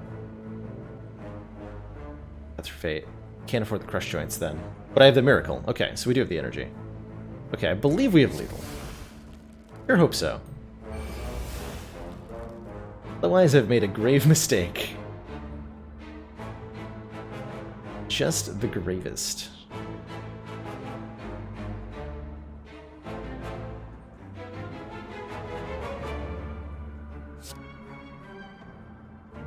That gets killed by that.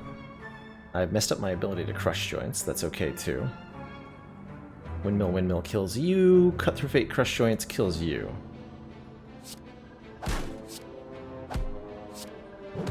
Okay. Another evaluate. Do you mind Storming Fury with Snake Away? I don't think we want any of this.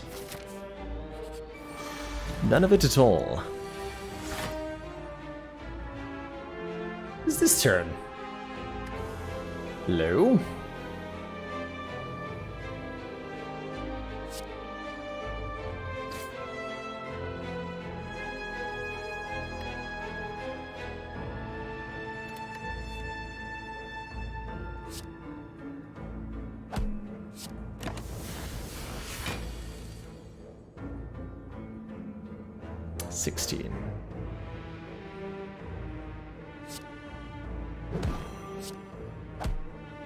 Like that.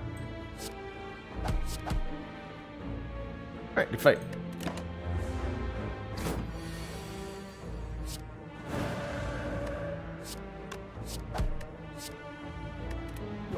Whoop. More stuff that we don't want because of Sneko Eye. We'll say heck no. Or a Snek no, rather. Can buy a membership card here for a 50% discount on all products. We can get a second Vajra, or more strong. We can get a fasting to gain some strength and dex. We buy the membership card, we have like 70 gold left.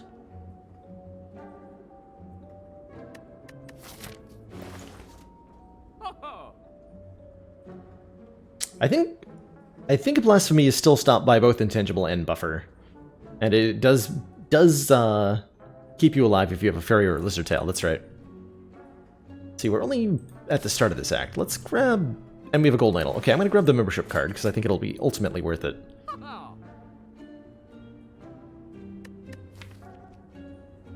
Worth it in the most ultimate way, and I'm gonna remove Just Lucky now that we have a Sneko Eye.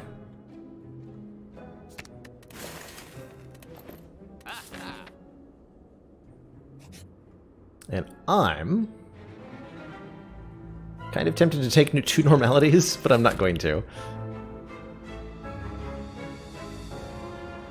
Kind of tempting, though. We could upgrade all cards without being able to heal. That seems like no. Or we can fight a boss, get a rare relic. That will do. And just have a good time.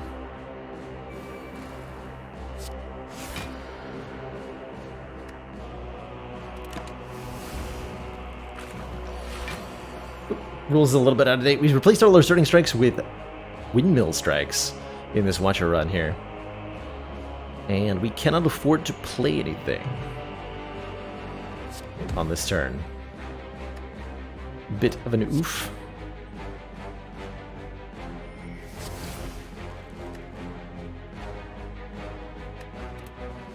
Aha! Okay.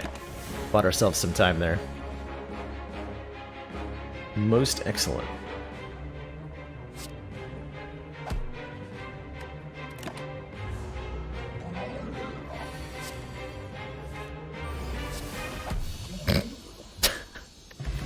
GoldenEye! Whenever you scry 2 additional cards. This is our first time seeing this relic. Toto, it says.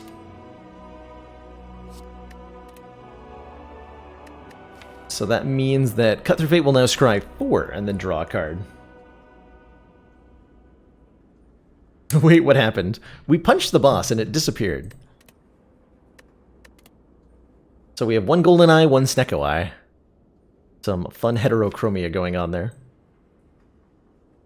Excellent work, Commander. This council is pleased to see our continued support of this project has been... Zarkoe, thank you so much for those 2 months! Tier 1 support. Greatly appreciate the continued council funding in return. Enjoy the renewed smug sense of superiority.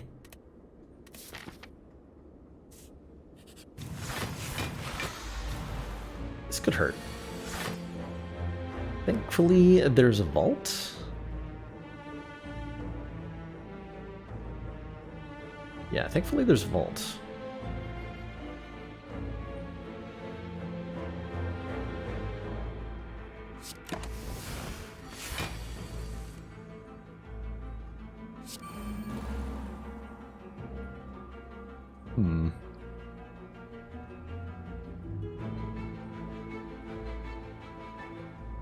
Yeah, we traded in our anchor for Horncleat, which is nice. Certainly appreciated. Let's see, Protect brings us to 27, so we take 2. That works. That one.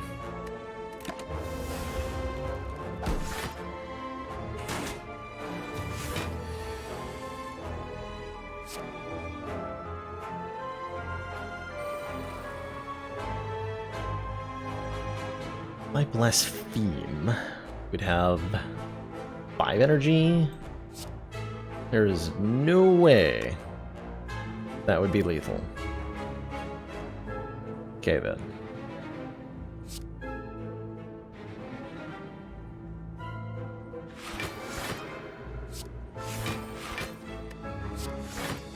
Always just block, I suppose.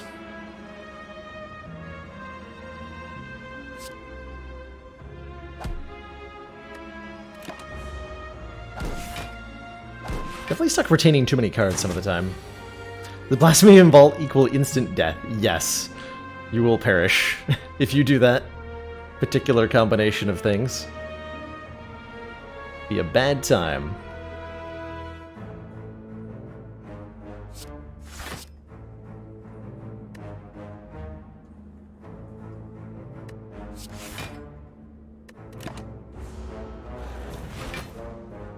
Definitely holding too many cards.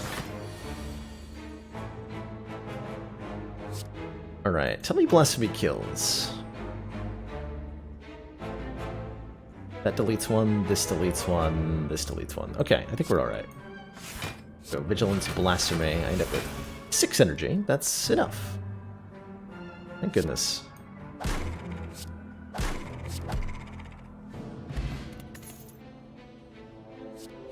Whenever you gain block this turn, apply 2 weaken to all enemies. I think Wave of the Hand's a really strong card. Let's pick it up. We don't have any source of weaken, and one that powerful is to be respected and utilized. Lots. Don't want to give up my Horncleat block next turn by playing this Vault, so I won't. I will get rid of this Windmill Strike, though. Stop holding so many cards in my hand. Nice.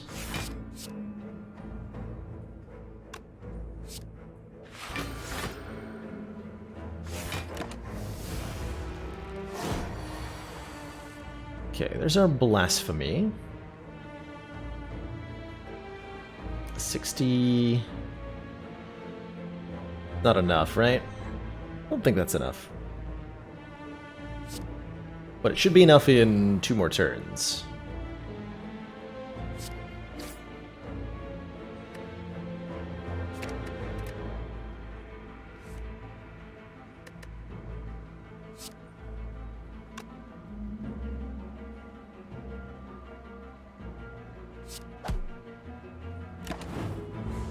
Don't want to play the Protect. Hold onto it for, yeah, bad stuff like this.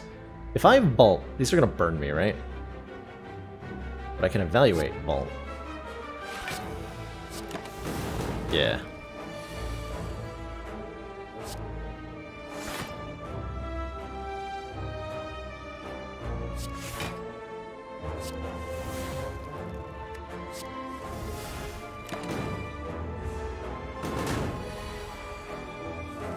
Okay, this should be lethal.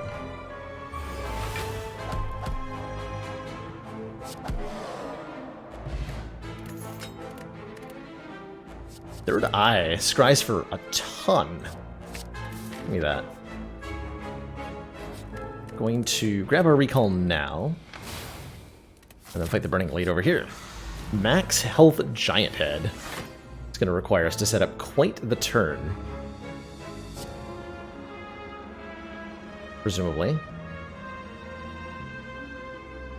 No reason not to play Wave of the Hand, Empty Body. Don't believe.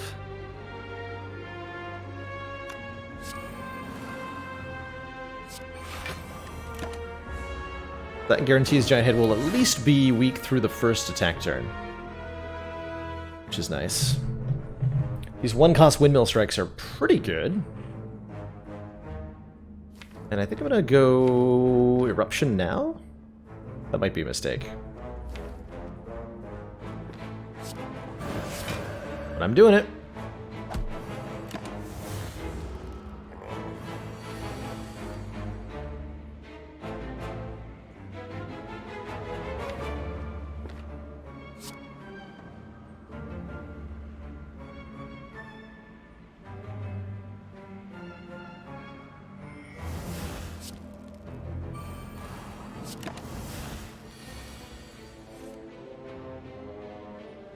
So we can make it vulnerable, which lines us better up for a Blasphemy kill next turn. Which I hope we're going to accomplish. Not actually sure about that.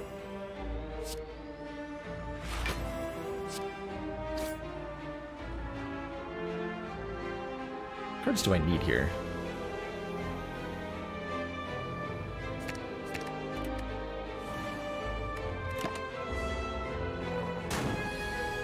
Okay, so the weaken's worn off. Does 93 when doubled. Triple will make it more. We can go Blasphemy. Wave of the Hand. Is lethal? I can always Empty Fist.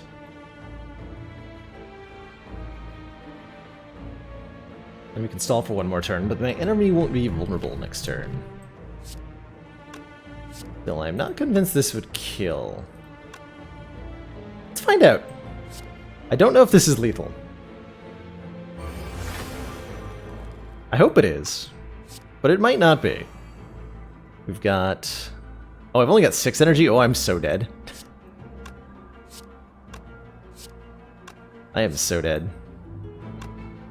I thought I could play one more attack than I can. Just go like so here. We don't get there! Let me die. 99999. GG. G freaking G. That was a good run. The second one I didn't play as comfortably as I wanted it to. I felt a little bit awkward with it. Definitely would have benefited from doing the math there, right? Definitely would have benefited from doing the math there. We were certainly limited by how many cards we were retaining every turn. I think we could have won that Giant Head fight. Not sure how the rest of the run would have gone. Along this strike replacement vein, by the way, I have one final idea. I just want to see how this plays out. We're going to go custom with the defect.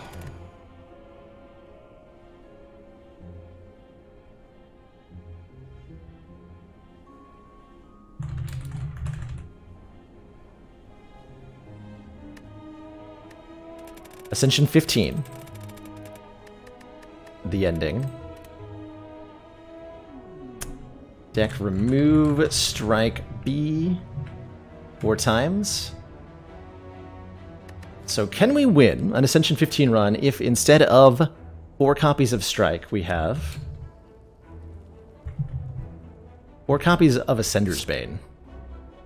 Actual just curses. Can we win this? What does this look like?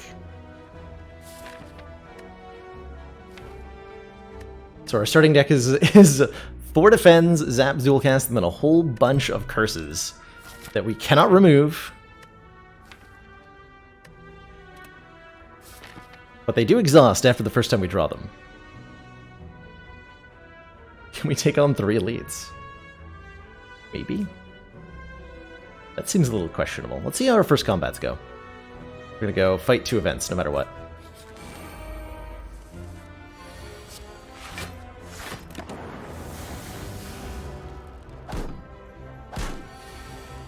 I think this would be much easier with Ironclad, as with Bash as our only damage source. I don't think so. I think that would hurt a lot.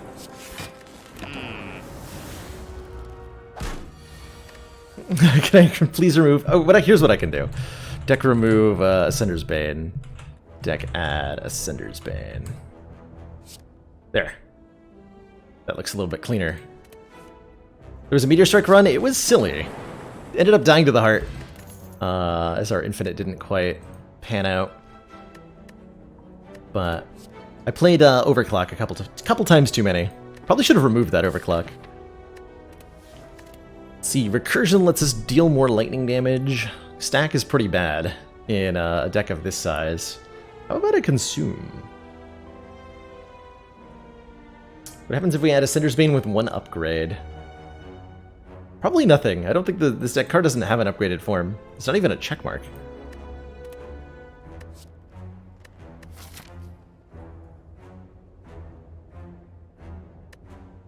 I'm gonna take a Recursion. Let's just do more damage with our Lightning Orb. Oops, I actually didn't mean to click on that. Hold on. It's like fat finger the option there. There we go. Upgrade dual cast Recursion. Heck yeah. Both of those are now free, which is very exciting, letting us do a lot of damage once the Ascender's Banes are gone. Makes me wonder if we can actually take the Elite. Take a couple more combats.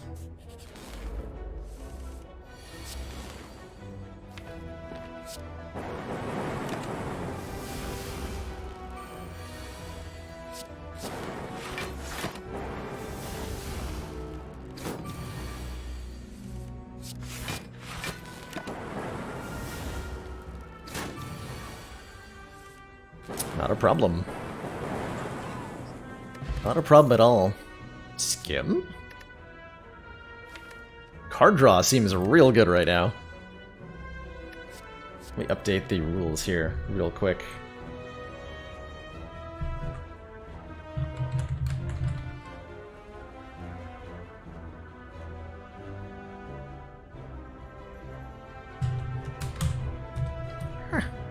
Ascender's Bane. There we go. Probably some clicky-clacky going on there. How do we beat Knob? Thoughts and prayers.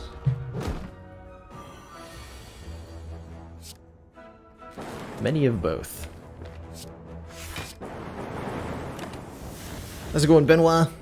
We have replaced all of our strikes with Ascender's Bane. That is the gimmick for this one.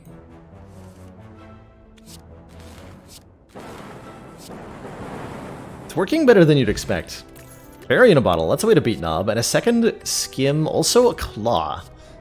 Deal 3 damage, increase the damage of all Claw cards by 2 this combat. Interesting. Give me a Claw. Give me a Golden Idol. And give me a Skim upgrade.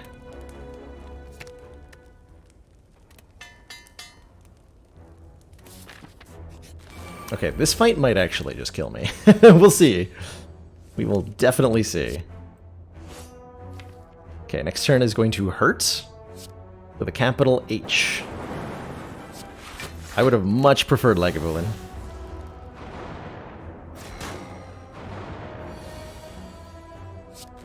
We might actually just die. Well, we have a Fairy in a Bottle. We have to die twice.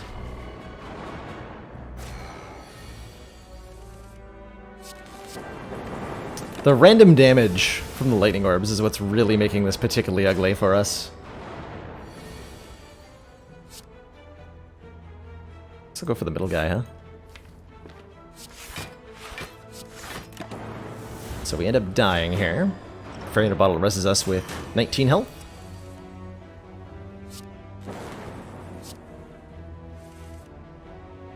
Come on, hit the middle guy. Ah!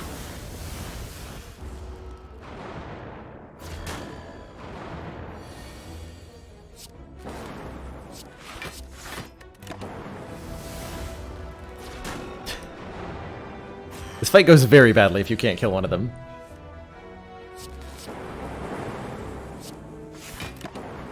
GG, wow. I was not expecting sentries to be quite so brutal. Let's roll this one back, or run this one back. And stay further away from the Act 1 elites because of sentries, of all things. I think we would have beaten both Nob and Lagavulin, but sentries were impossible with the deck being that small. Totally impossible.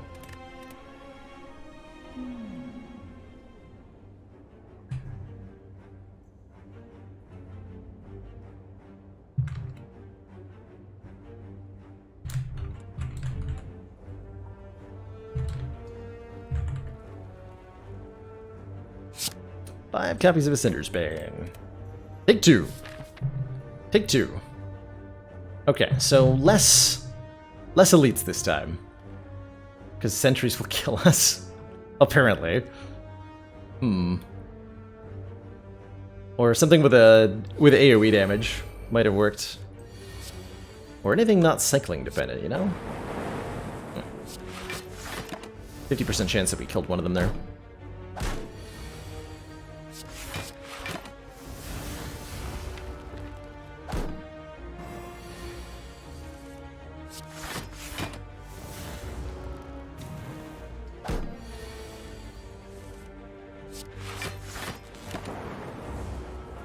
Once we get down to the fundamentals of the deck, it is pretty strong. At its core, at its crack core. Doom and Gloom, there's the kind of card we needed to beat triple sentries. That will work. Give me that. 10 damage to all enemies, channel a Dark Orb. Yes, please. The defense is pretty good, too.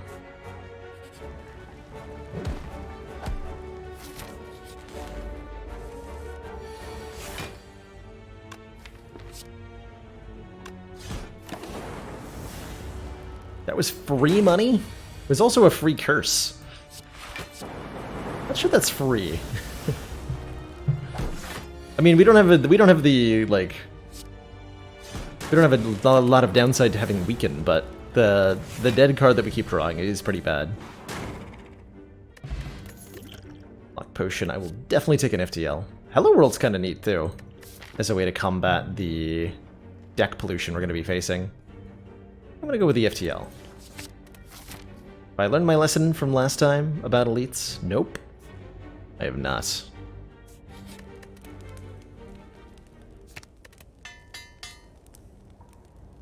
How good would be a relic like Evolve for Curses? Pretty dang good. Would take away pretty much the whole downside of the curses. Would we remove anything from this deck willingly? I don't think so at this point. We do like cards like Sweeping Beam.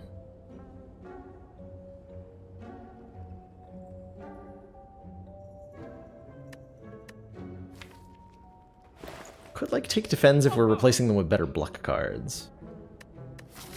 Cool-Headed gets our orbs going better. Yeah, we actually want a Cool-Headed. For a number of reasons. I'm gonna take a Cool-Headed and a Sweeping Beam. And that should make us pretty solid against elites. Get all these Ascender's Bane out of here. Get this nonsense out of here. Not the greatest turn one, is it? But not playing Doom and Gloom is kind of atrocious, so...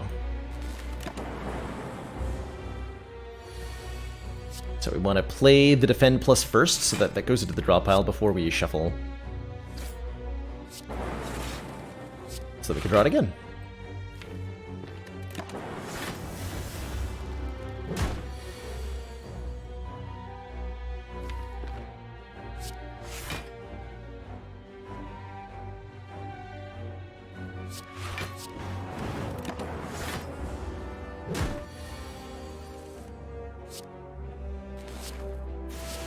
Don't check the draw pile size often enough. It's a pretty important thing to keep in mind a lot of the time.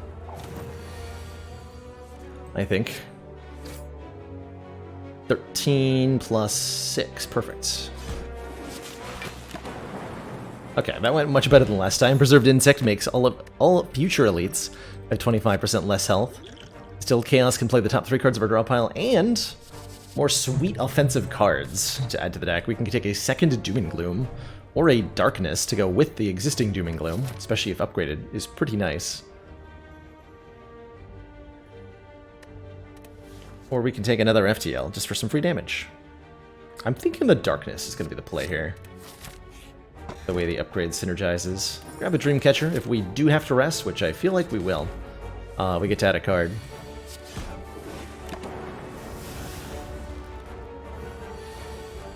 Distilled Chaos tries to play Ascender's Bane. It will just discard it, yeah. Kind of sadly. Oh, that just kills. Okay, we have another Darkness now. Neat. I like it.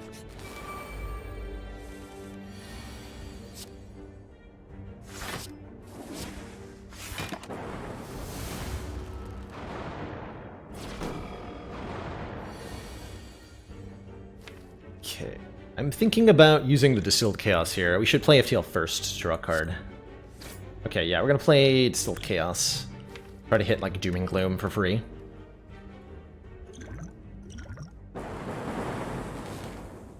I did not do that. Unfortunately. Dang.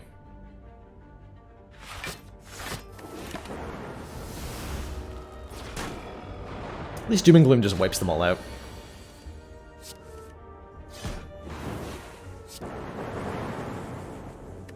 Vajra, 1 additional strength and another FTL. With +1 strength, FTL is pretty sweet. Give me that. Upgrade Darkness. That looks weirdly normal. It's a totally normal defect deck, you know, minus all the strike cards. Plus a bunch of curses.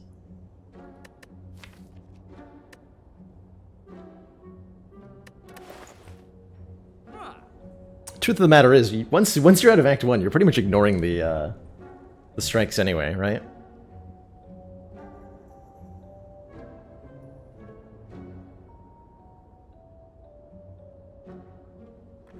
Add another FTL.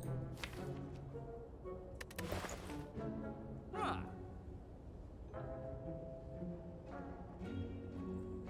thinking about a charge battery. Maybe a Dark Shackles. Let's go Dark Shackles.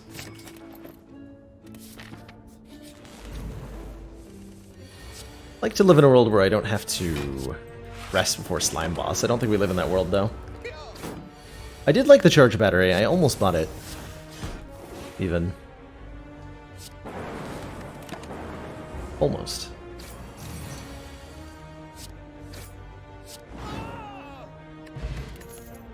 Ooh. Turbo's not bad either, although we are often drawing it alongside these curses that I can't play. So let's take a hologram. Get back a particular card from the discard pile. I'm gonna upgrade Darkness instead of resting. I'm greedy.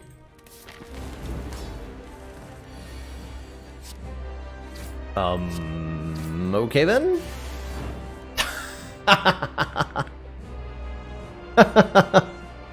like it.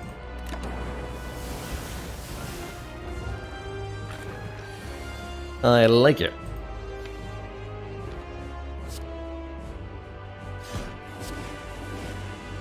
Okay, we need to find a way to... we can actually just block next turn. Which is what I think I should do. Is defend, hologram, defend. It's a shame we didn't draw the Dark Shackles here. I could try to draw them with FTL.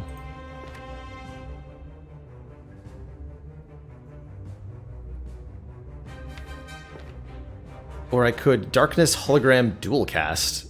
And we actually split the Slime Boss quite decisively. Let's do that.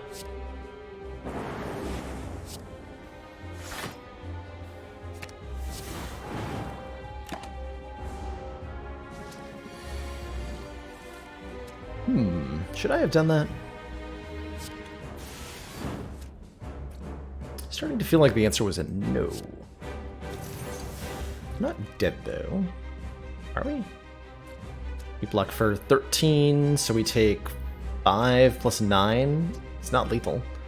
Don't have to use the block potion, but perhaps should. Okay, will. Just to be more cautious here.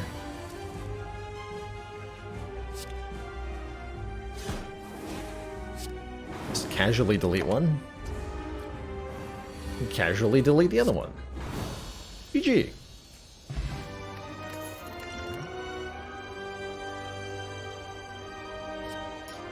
Buffer, Creative AI, and Thunderstrike. Definitely feels like it could use a buffer. Something to absorb one big hit.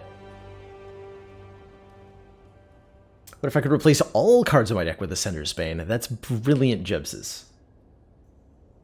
Perfect strategy. I can't think of anything wrong with that. It helps dilute the curses. Let's go with a buffer here. And, ooh. Interesting. Astrolabe would let us transform and upgrade 3 cards. Ectoplasm gives us an energy at the start of our turn, but we can no longer gain gold, which makes us feel bad about the gold and all. Or the Inserter, which would let me which would give me an orb slot every couple of turns. Unfortunately, an Inserter makes it really, really difficult, although we get really, really strong Dark Orbs because of all the Darkness Plus. We don't get any of it immediately, and that'll lead us to dying, probably. I would transform, defend, zap? I guess. I don't really want an Ectoplasm. Go defend, zap. Let's see what we get here. Skim, double energy, consume. I dig it. I definitely dig that. Card draw's great. Focus is good. Energy is excellent. I'll take it. We want now like a turbo or something. Another energy generating card. Not sure what that's gonna look like for us. Symbiotic Virus would definitely be nice. Oh yeah, for sure. Or definitely sure.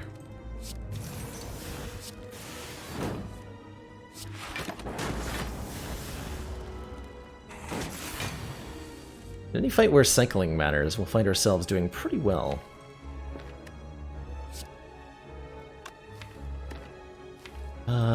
This to be hologram.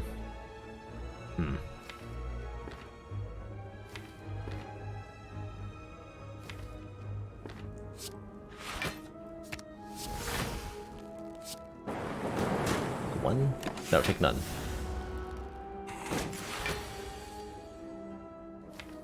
Uh-oh. No! Disaster.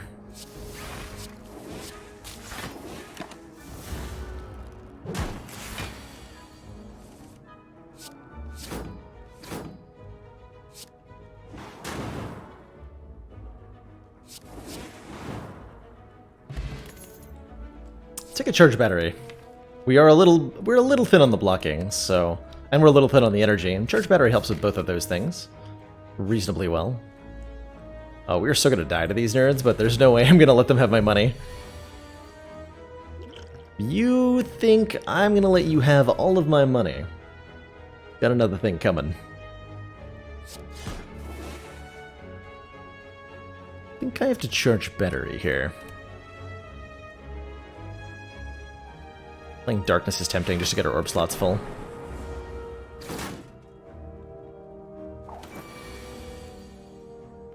If we skim, got pretty good odds of finding important stuff. Like Hologram. Hologram gets back Doom and Gloom, does 17 to all. Not actually kill anybody, unfortunately. I can do Sweeping Beam, Hologram, Sweeping Beam. That's even better. Plus, I might draw an FTL.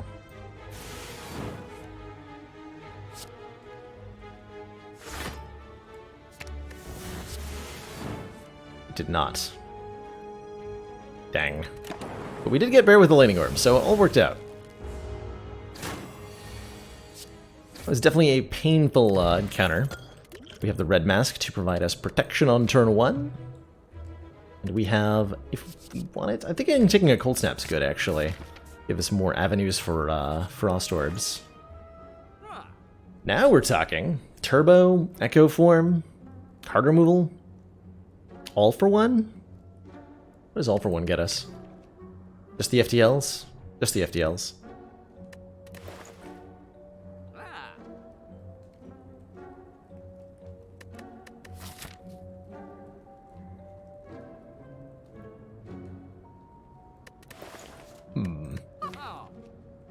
I think we're gonna need a turbo.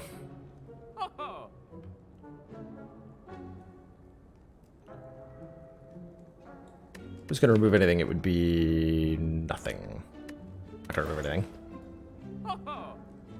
We do have the new tiny chest here. Every 4th room is a treasure room. I have not actually experienced this yet.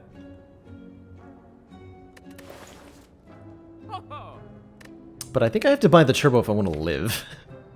Because we're definitely in danger of not being alive. In the very immediate future here. I think we'll also take the Gambler's Brew. Yeah, we'll take the... I'll take the Distilled Chaos over the Gambler's Brew. As an additional assurance that we live, hopefully. Upgrade all Oh. Free removal, if we want one. We can have one. I mean, is there really anything I want to take out of this? Like, we could remove Cool-Headed, we could remove Sweeping Beam. I'm not sure we want to do that.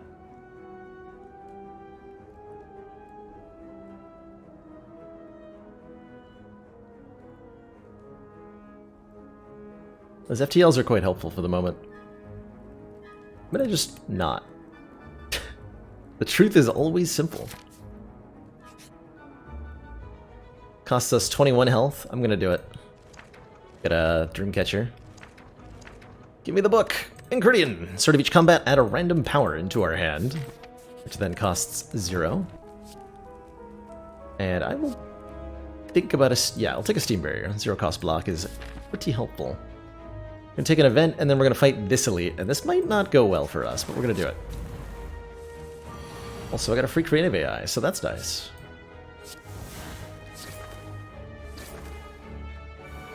Doom and Gloom, Dorkness. Got a bad feeling about these birds. And their continued existence. Oof. The devastation.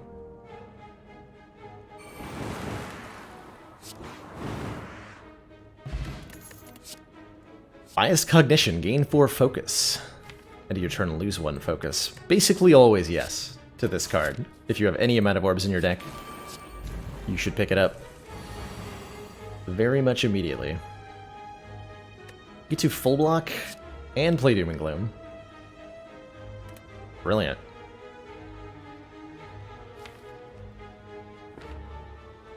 We'll take a little bit of damage, but only a little bit of damage. Like 1 or 2.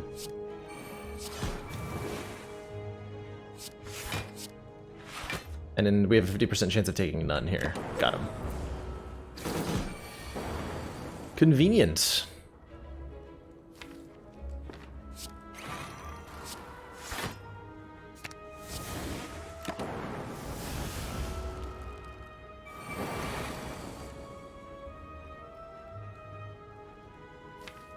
May have to distill chaos here. Yes. Okay.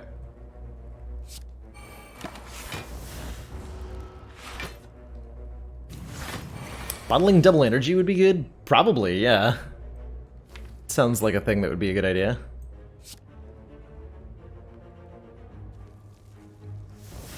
I can KO Shield Gremlin. I cannot do. Well, I have full block done, so whatever. We'll cast this.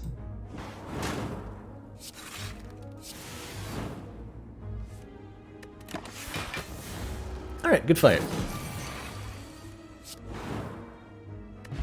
kunai. If we play 3 attacks in 1 turn, gain a dex. Neat. That makes this compile driver quite a bit better. Let's take it. Deal 7, draw an orb. Draw a card for each unique orb we have. We'll often be having a mixture of Frost and other orbs. So that's pretty exciting.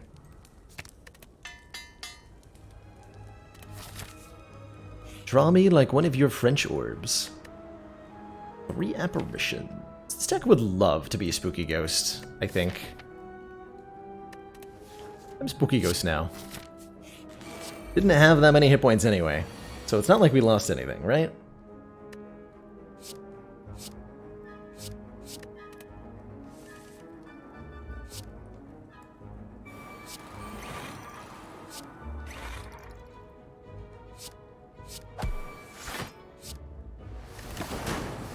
To play the other one. It's fine.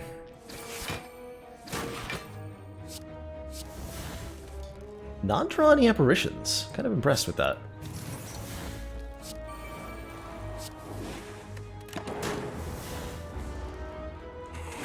Ever considered being a friendly ghost? I thought about being an unfriendly ghost.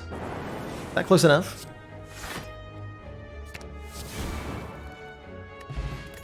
Like I would just like haunt people and scare them all the time. Sounds really fun. Recursion seems excellent, truthfully. Just unhesitatingly fighting the Book of Stabbing, because I think it's the right thing to do.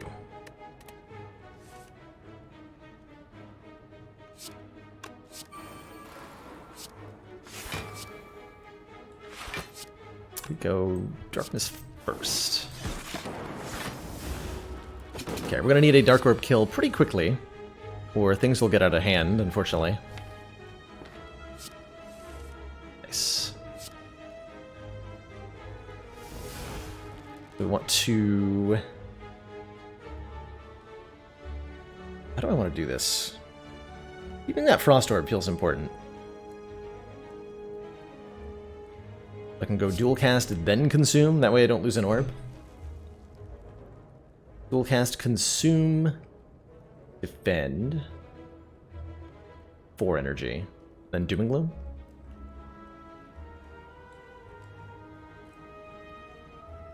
Or would it be better to do Doom and Gloom, dual cast, consume? No, that would be better. Doom and Gloom, dual cast, consume, defend. Yeah, that's better, because then we get to double cast this orb instead of single casting it.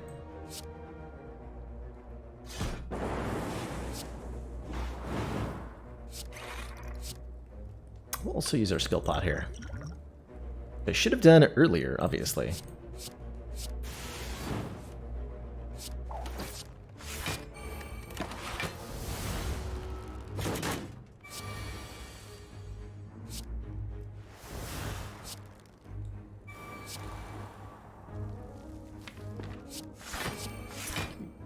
Darkness? Yeah.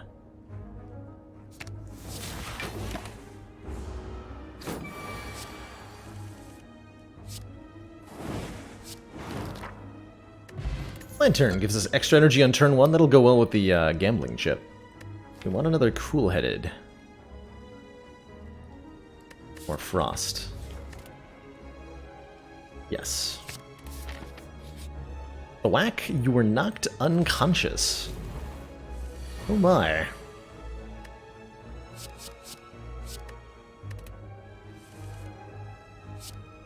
It's quite the series of events you have put me through there, Spire. Knocking? How do you even knock a robot unconscious?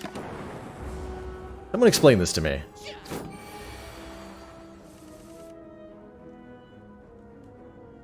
How does that even work?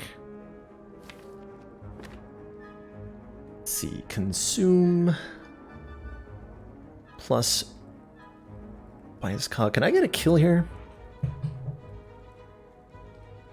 If I consume bias cog, turbo, hologram the darkness, the recursion. This is gonna deal 8 additional damage. So 16 plus 27 or so. Yeah, that'll kill. Hidden off button located in the head that triggers after a threshold of traumatic pressure. It's actually, like, entirely believable.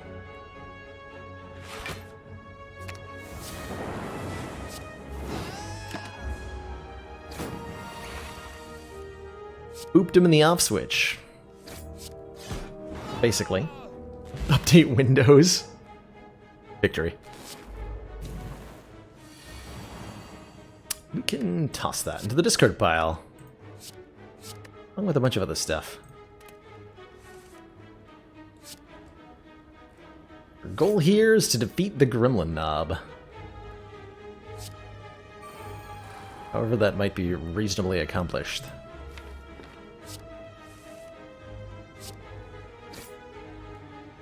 Let go biased cog. Oh man, double energy, nice. Get a consume down. I also play buffer. I think so. It's either that or charge battery cool-headed.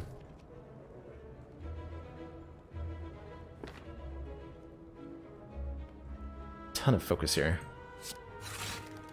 Charge battery cool-headed.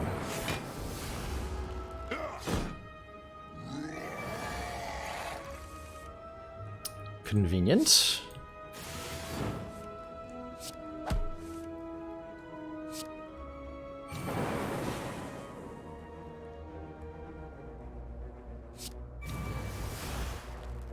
So we have the fire potion to kill the knob if we need to. We do not need to. We just win. And we get Bird-Faced Urn whenever we play a power card, heal 2, and a Bottled Lightning, letting us bottle double energy if we want to. Or Skim or something. I think bottling double energy is pretty sweet, though. For a myriad of reasons. Could also bottle a Darkness. That's not a bad idea either. Get the orb going quickly, right? I think with the Gambling Chip, bottling double energy allows us to have a sufficiently explosive turn 1. I'm going to add a second Compod River to complement that. We're at a 33 card deck, by the way. Definitely upgrade buffer before the Bronze Automaton. So our goal is to survive Hyper Beam. With, whatchamacallit? The old Bufferino. Actually, don't need to play this double energy this turn.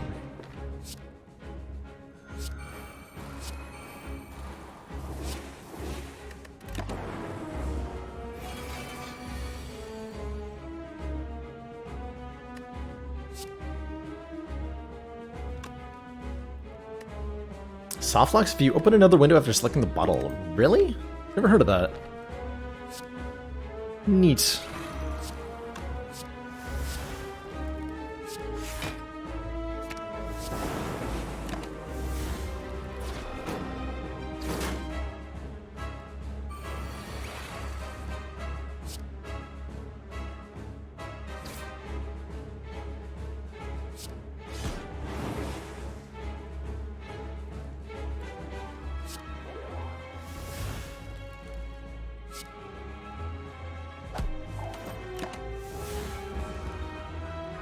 Consume!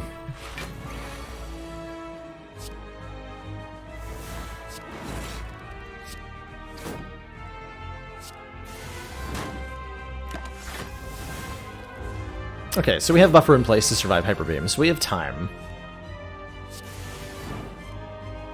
We have all the time in the world. We are losing focus pretty rapidly. Apparently we also drew Apparition at the exact right time. I like it.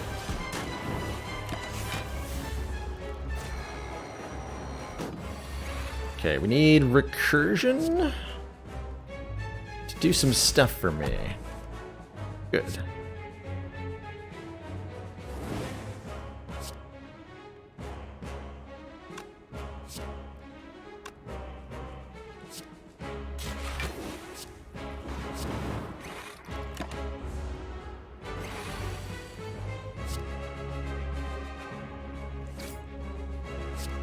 Okay, that's a pretty good dual cast. I think we got this.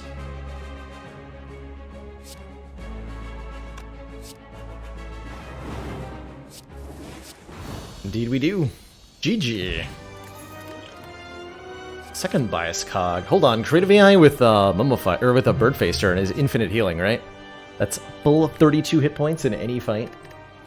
No one has ever had that many hit points. Ever. Could also take the bias cognition and hope that we find some way to keep the focus. At this point, we're mostly looking for orb slots, though. Loop, capacitor. And you know what? Sometimes a creative AI is a capacitor. The lowest max health I've ever seen in a normal run. 22? Yeah, 22. And that's from somebody who took both. If you have, yeah, 20, actually it's 21, right? Yeah, if you take both bites and apparitions on silent, you get in the 22 to 21 range. Something like that. I think a creative AI here. My energy relic option is Runic Dome. Or it can take 3 relics and a curse, or it can take extra relics from elites, but no curse. We do have a preserved insect, so maybe the Black Star is the right take here. It's definitely going to be hard to play creative AI with only 3 energy. Let's try it. Why not more curses? You know damn well why not more curses. We can at least take 3 leads. That's good news. The bad news is that we might die.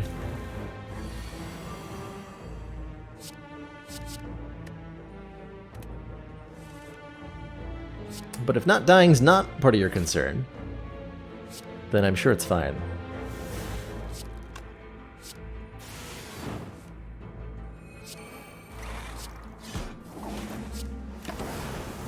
Yeah, where's a Doofu doll when you need one? That would be +5, +6 strength? It's a lot of strong. So this will go to 24, and then we can dual cast it. Or just kill this one. Ugh.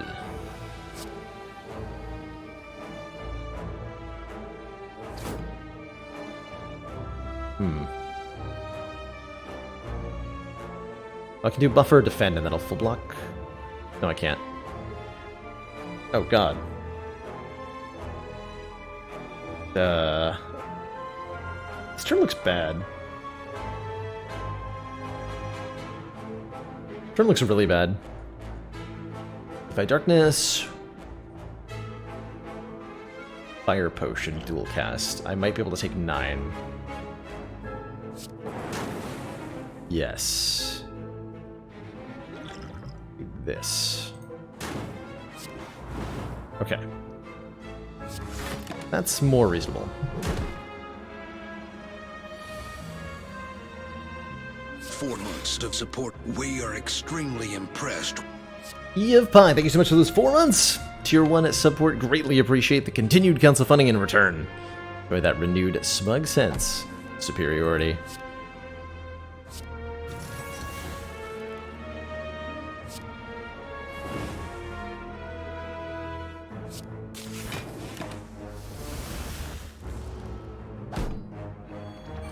Can always heal the full, actually. I don't know why I didn't think of that.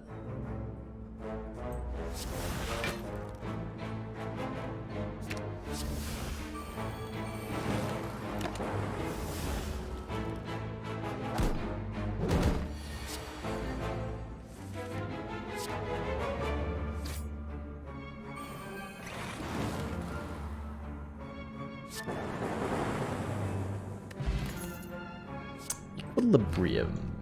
Decent block card. Retain is good. Sure. A little expensive, but I think we'll manage.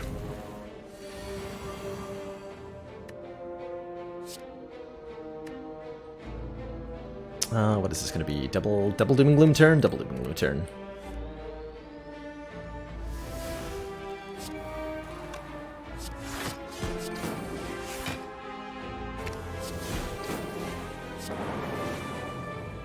Five.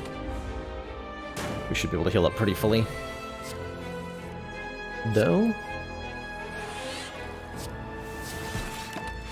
From the bird face turn here.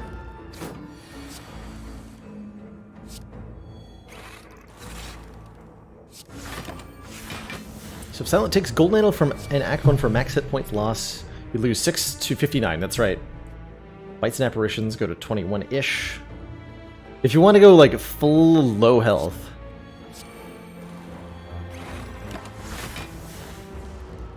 Parasites are going to be involved. That you get ideally early on. And then remove at the end of the run when you have already very low max health.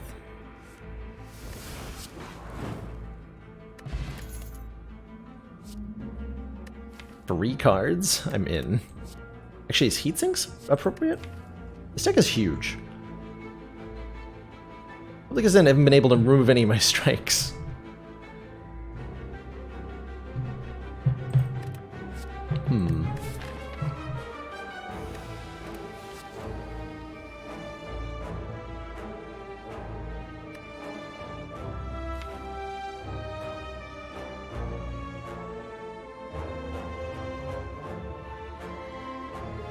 Not sure if we want any of these. I think we want to keep the deck compacted? Question mark? We need a mummified hand is what we need. We're gonna find one. Really hoping there'd be one right there. Mori negates our next 2 curses. There is a capacitor here, and that's good.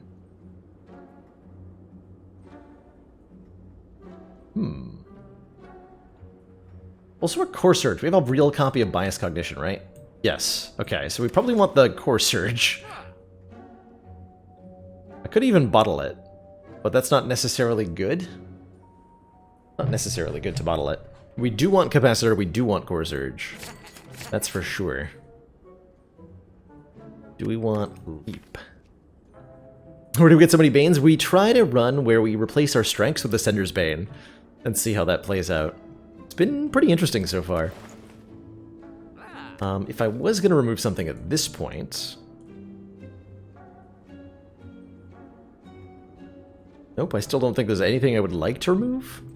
Feels weird. Chemex for the multicast. I like save money so that we can buy a mummified hand at one of these 2 shops. Like, we really want a mummified hand, and I think we have a pretty good chance of getting one, even.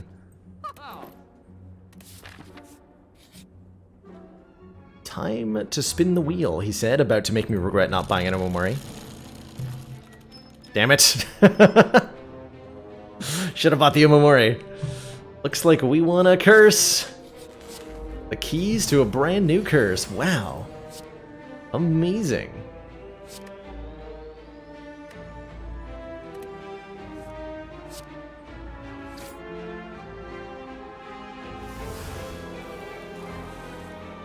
Incredible.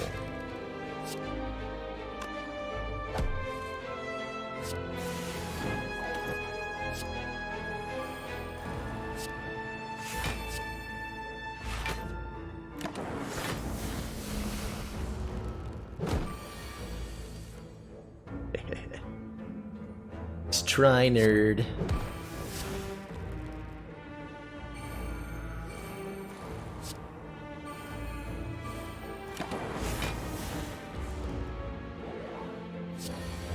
He'll reattempt to apply the debuff. Attempt to reapply the debuff. In the meantime, I do have buffers, so we're fine here. Just go Doom and Gloom Darkness, get those Dark Orbs ticking.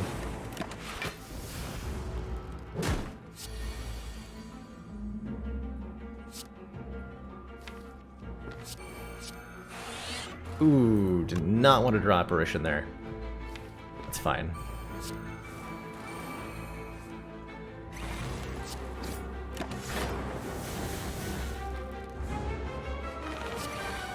Yeah, this is fine.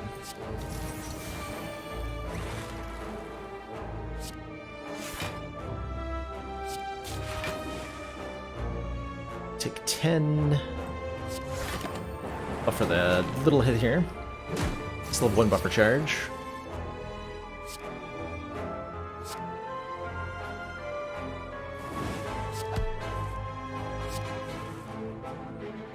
Easy. Easy peasy.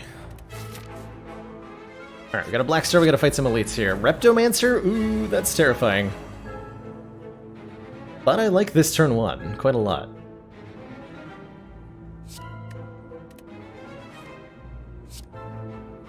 Let's go double energy, heat sinks. I'm just gonna play the bias cog. We need to have a quick fight here. One way or another, this has gotta be fast.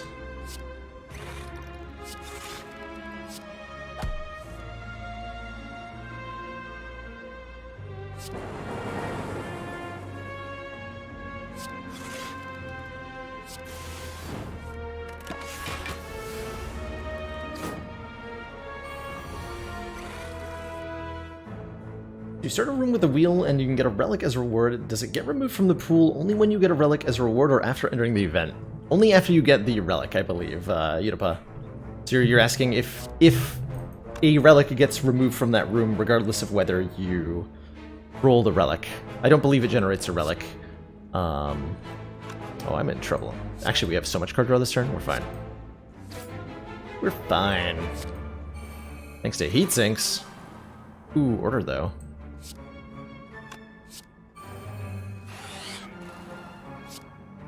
Definitely order, though.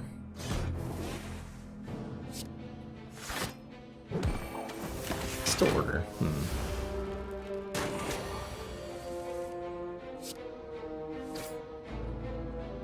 Darkness Apparition, or Creative AI? Creative AI. We might have a bad time here. Let's see.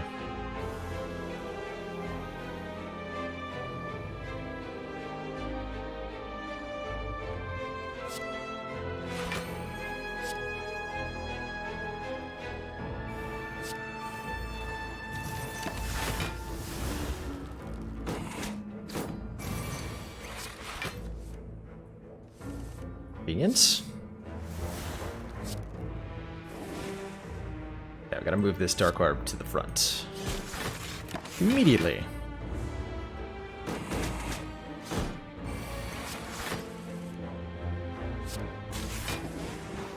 Okay, that went better than expected. We got ourselves a Focus Potion, Gremlin Horn. When an enemy dies, gain an energy draw card.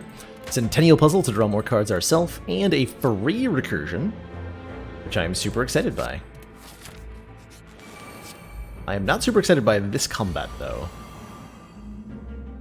Rude.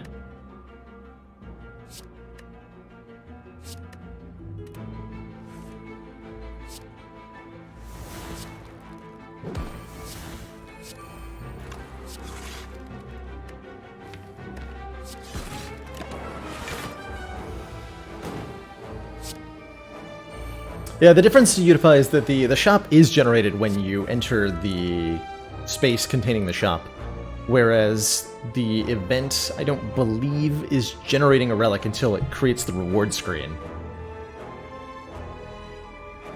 But I could be wrong about that.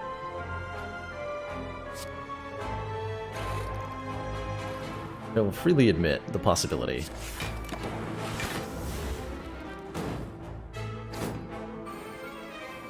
If you don't open the shop, then you still generate the inventory. So yes, if you don't open the shop, you are still removing relics from the pool.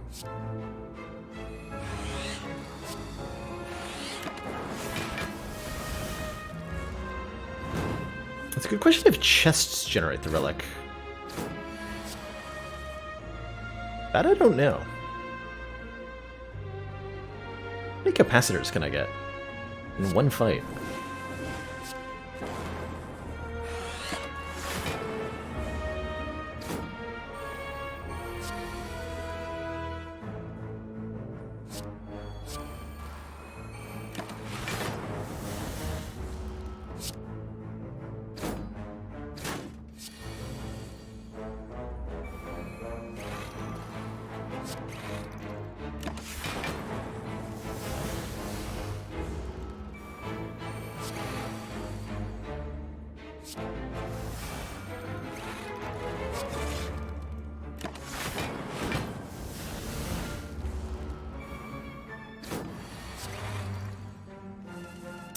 How many bias cognitions is too many?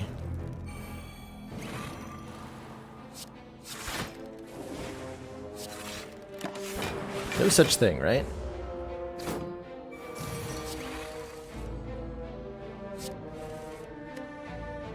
Hello? Can I... There we go. So can I maybe actually evoke my orbs? Figured it out. Hollow Plus. Hollow Plus is pretty exciting. Continue to add cards to this giant bloated 41 card deck. No problem. No problem.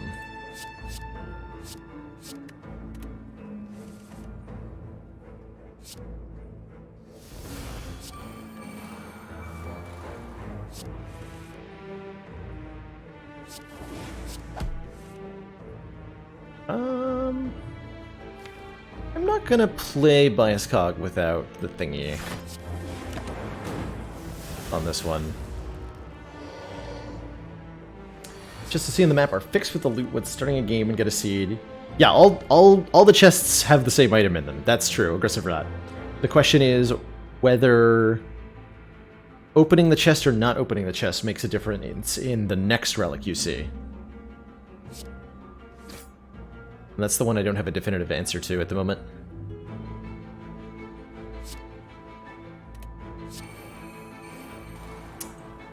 That'll do.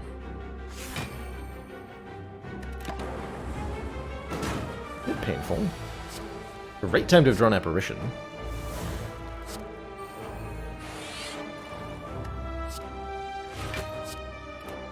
Is there a turbo to hologram? There's not.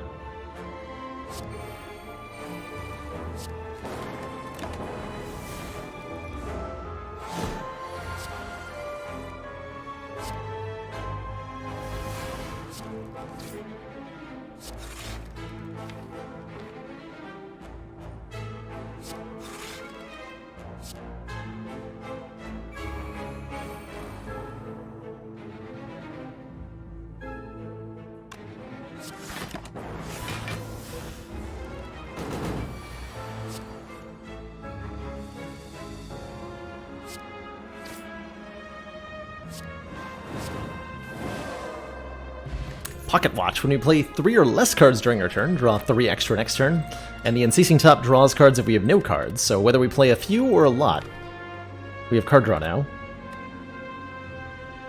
I think we just want to keep the deck from bloating any further. It's kind of enormous at this point. Gotta take the Sapphire Key. I missed the Burning Elite. That's the first time I've done that in so long. Man, I'm out of it today, huh? Whoops. Well, I could have taken the Bronze Scales then. At least we only have to fight Dunu and Deka. Seems pretty manageable.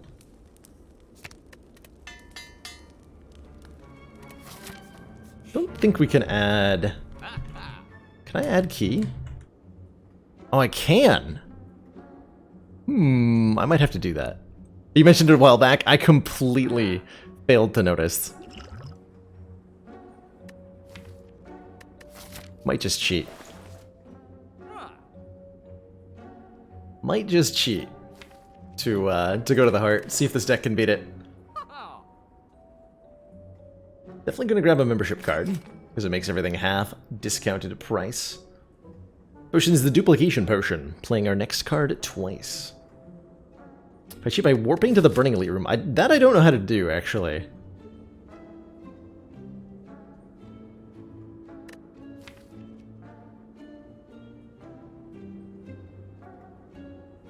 Membership card is always worth it if it costs less than half your gold. That's correct, Doomquill. If the membership card is less than half your gold, there's no reason not to buy it immediately. So we're waiting for a Mummified Hand from either of these. Wait, I was supposed to go this way. Ended up going this way. I got distracted by the shop, I think.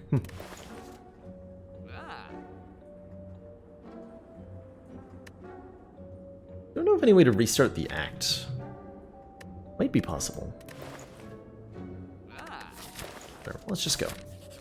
We'll just give ourselves the key. Pretend this giant head has regeneration 7. Or what have you. It won't be too different from what would happen. We get to Unceasing Top here for a little bit. That's kind of neat.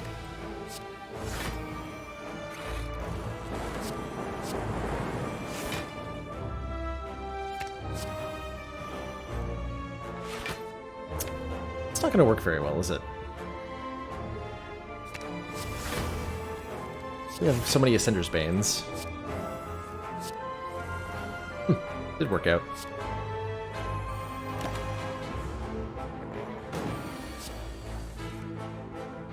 Oh boy.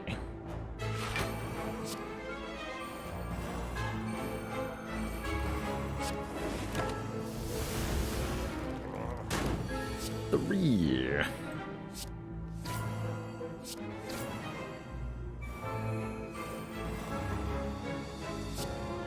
Fine, Core Surge will block the wrong buff here.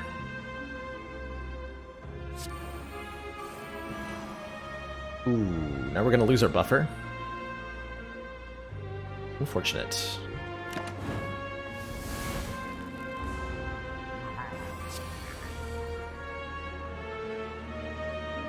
This is worth losing my buffer.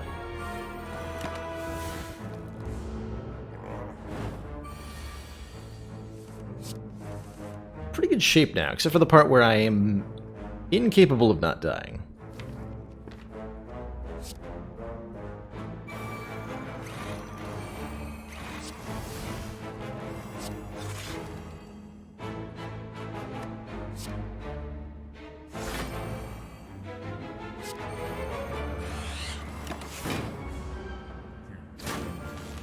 Why are we still here? Are we dead? Commander, might be dead. The aliens Dark are Twinge, thank you so much for those disturbing. 5 months of Tier 1 support. Greatly appreciate the continued council funding. And in return, enjoy that renewed smug sense of superiority. Good to see you as always. This deck really needed... We needed an energy relic pretty badly, didn't we? We also needed a Gambler's Brew pretty badly.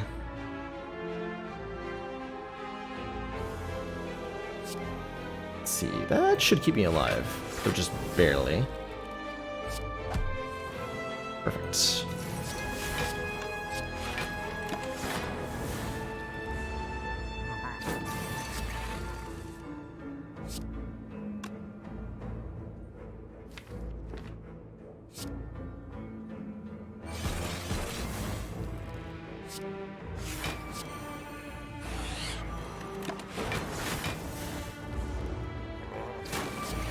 That's enough health, right? Wow, that apparition being on the bottom basically killed us.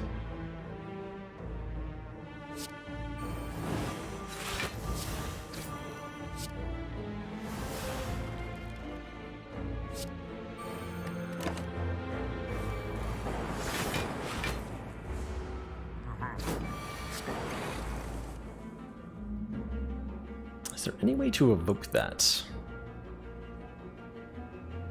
I don't think so. Now we just have to stall forever to get back to full health. Easy peasy, I can do that, no problem, right?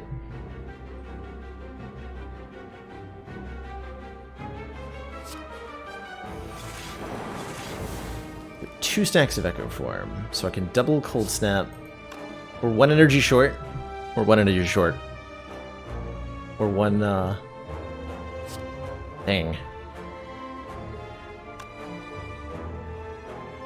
Dang.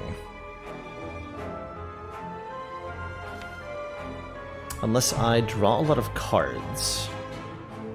Get something good. Focus Potion will not keep me alive, will it? Let's see, if I go to... That'd be 7 times 5.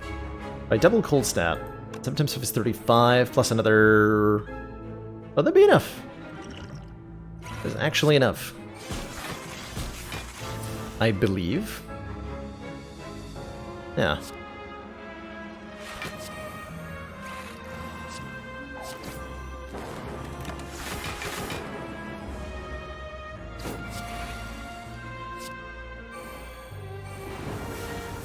Alright, we've survived. We got a bag of prep for extra cards on turn 1 and a bottled tornado. So that we can have a Echo Form on turn 1. We don't have a real Echo Form. we can have a creative AI on turn 1 with our double energy. That's pretty good. We'll bottle creative AI here. And we'll put a force field into the deck if we're going to do that. Seems pretty reasonable. Emotion Chip's great. If we lost health during the previous turn, triggered the passive ability of all of our orbs. Start of the next turn, we could add a copy of Loop and feel pretty good about it. And add a copy of Panacea and feel pretty good about it. For another source of artifact. Let's take the Emotion Chip for sure. And I have an Ancient Potion. Let's take a Loop. Is Reprogram ever worth picking? The revised version? I think it is. But I'm not sure what the conditions are for its worthiness. Unfortunately. Travel immediately to the boss. Hold on, we wanted to add a key, add Emerald here, right? Wait. There we go. Click. Click. That portal gave me a green key somehow. Amazing. Incredible. Am I going to die on turn 1? No. Okay, good.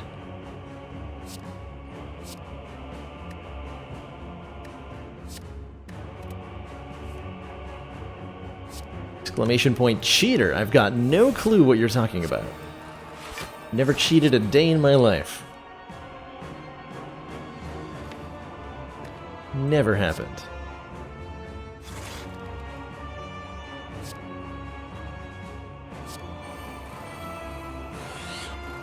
We're retaining all of this.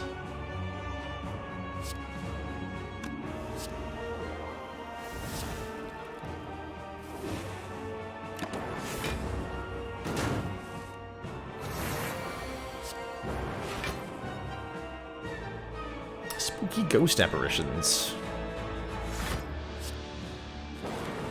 Kind of want to have a electrodynamics in play, right? Makes force field for you too.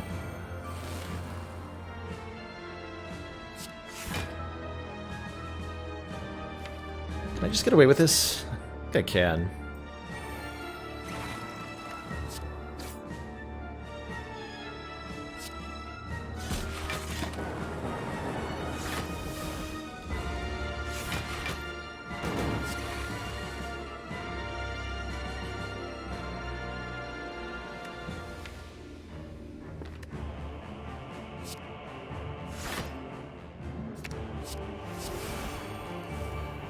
Done that in horror.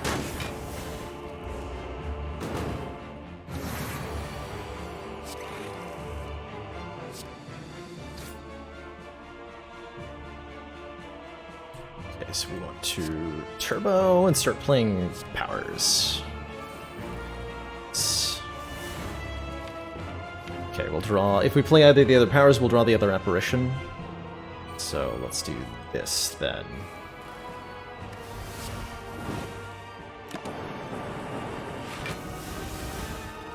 So I pretty much have 2 turns to kill Donu here. Easier said than done.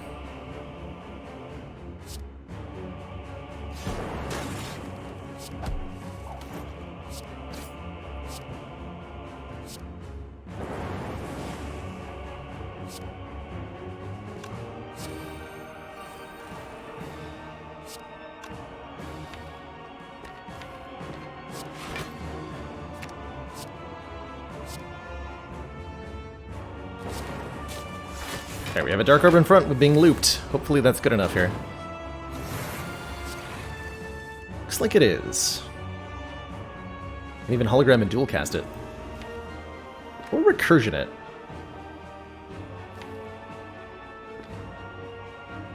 Hologram dual cast.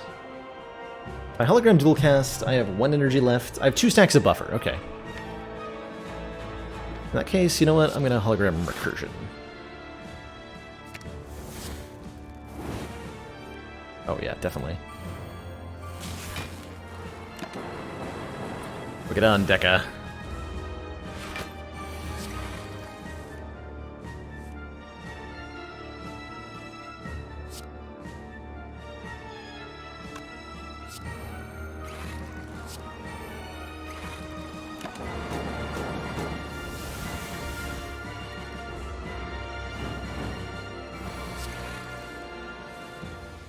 One energy. I played too many turbos, didn't I?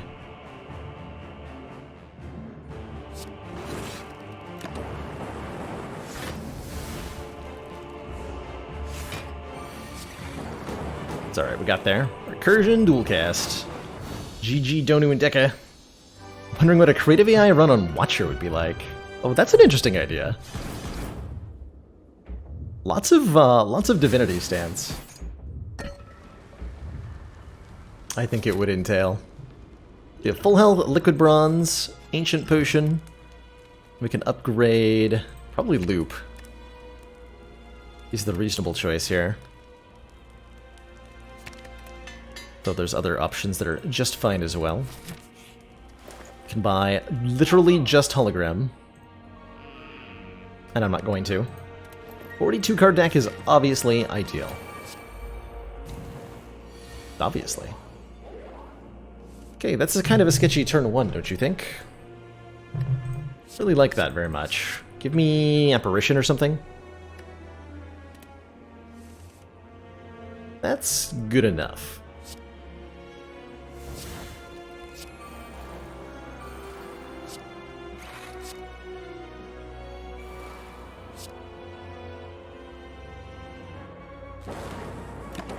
We go for the hit. Next turn's super scary. Maybe get the extra card draw at least. Never mind, it's not that scary at all. Apparition, Turbo, or Surge, Bias Cog, Darkness, Looped, and a Cool Headed for blocking. We're looking fine here.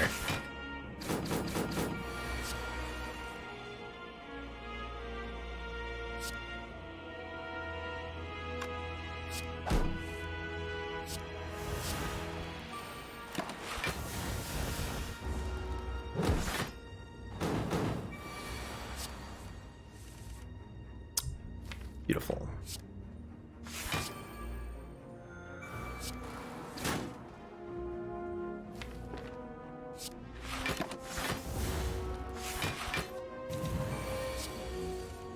So if I hologram dual cast, I almost killed them both.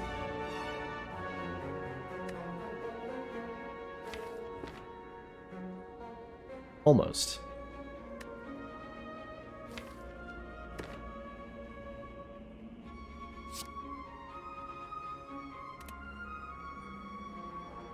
Certainly we can be intangible here. Which is pretty necessary.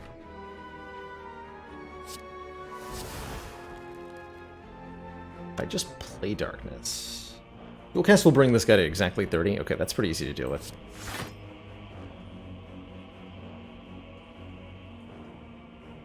Wait, where's Dualcast? Hello? There you are. Oh, and I actually forgot we would get a card and energy there.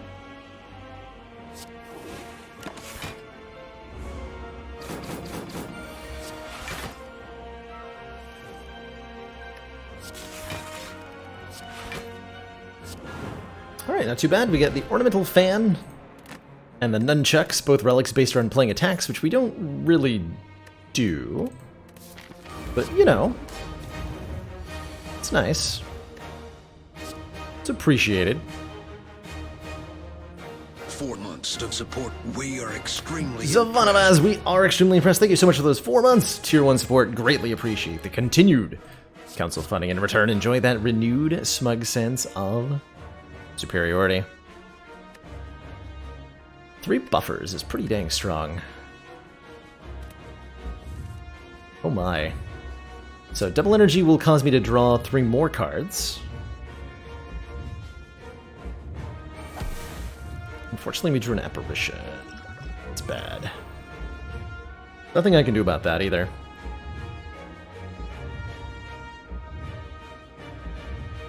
We want to creative AI.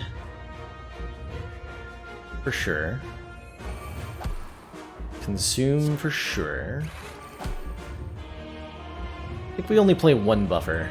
That's all we're gonna need. So we go Fend, Buffer, Darkness, Darkness. Do I block with Ancient Potion?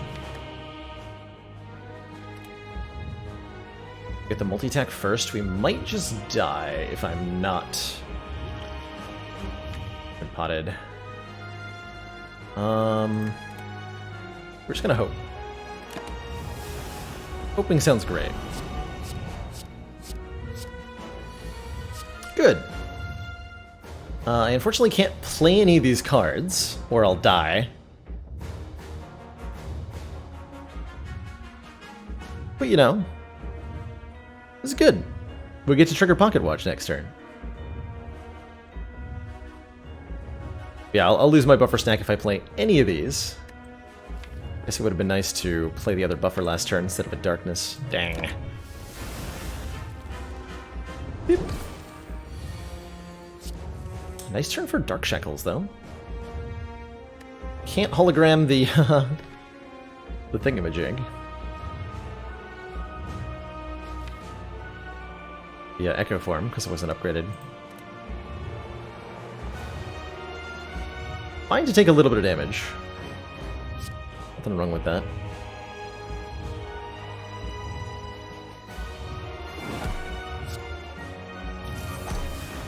It's actually ideal to take a little bit of damage.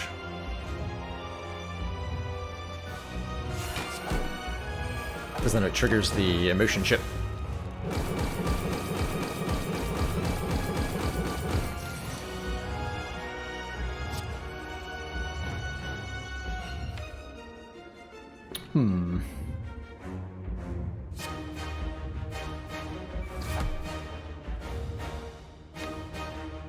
Hologram anything here.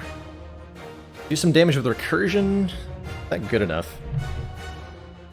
We have to like survive the next attack headed our way. Kind of means that I really need to just draw that apparition next turn, and then the following turn, we have a bad day. Or what is my other option?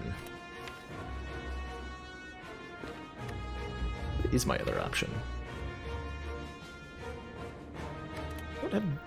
Oh, I have to hologram a Equilibrium, actually. That'll work.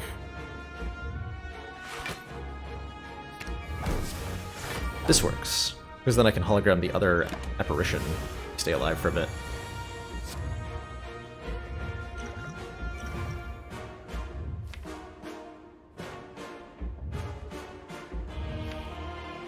So the play is just Bias Cog, Hologram, Apparition, I believe. And then we draw all the cards next turn. Okay.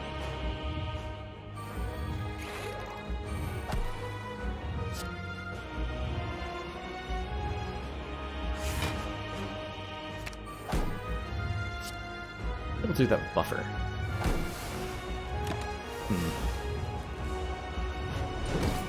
I have the energy for buffer, though. Echo Form is pretty sweet here. We can turbo Echo Form Apparition Loop. Damage limit per turn on the heart is, on this difficulty, 300. So we need to start on that kind of immediately.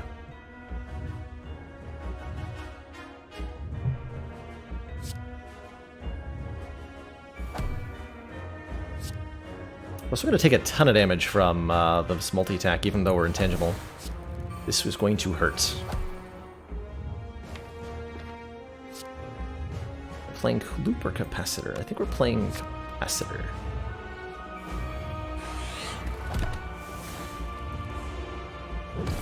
Unfortunately, the little motion chip does not trigger once for each orb. This is what I would like it to do.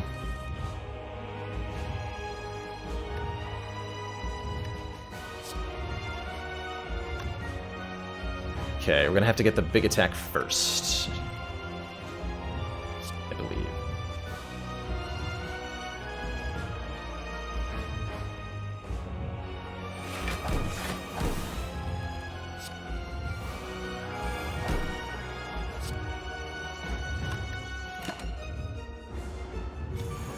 Good.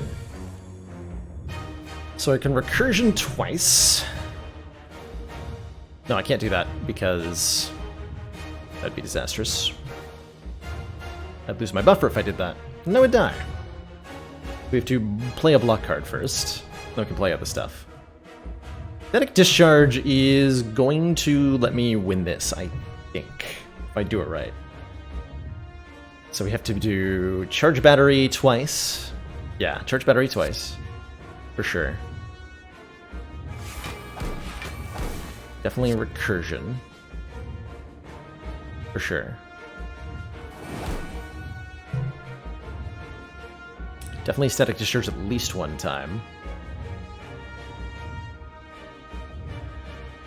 Probably storm too.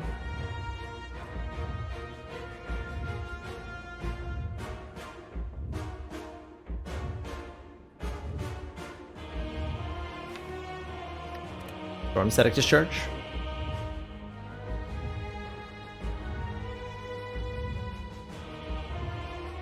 Or is it static discharge dual cast? I need to bring it pretty close to death here.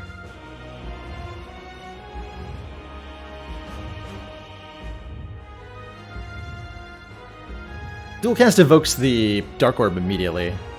We don't get the benefit of the second cast, but we need a way to use this Dark Orb to deal damage this turn, so that we're not counting against the future turn's damage cap. As we need to max the damage this turn, we need to max... We're not blocking 6 times 15. That's going to kill me. So I have to cap the damage this turn, cap the damage next turn, and then have static discharge kill the heart when it tries to attack me. It's the only way for this to work out.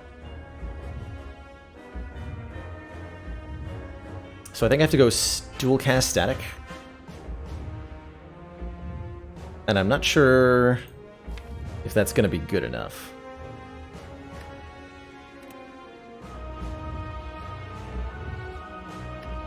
But I don't see that I have a better option here. Like that. 336, so I have to do a ton of damage here somehow.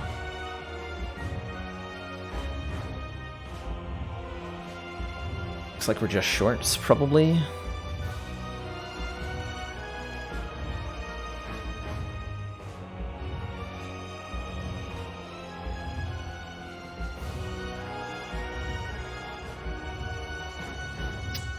Looks like we're just shorts.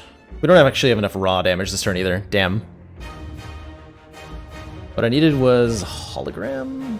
There's no hologram here. Well done. Yeah. If we had a dual cast in hand, we could actually kill the heart this turn. Even through the damage cap.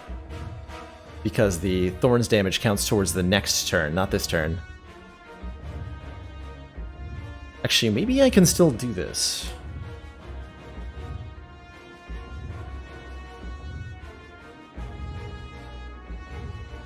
Hold on. If I do enough raw damage here, and then the heart takes just enough with the static D. It's only 1 static discharge per hit.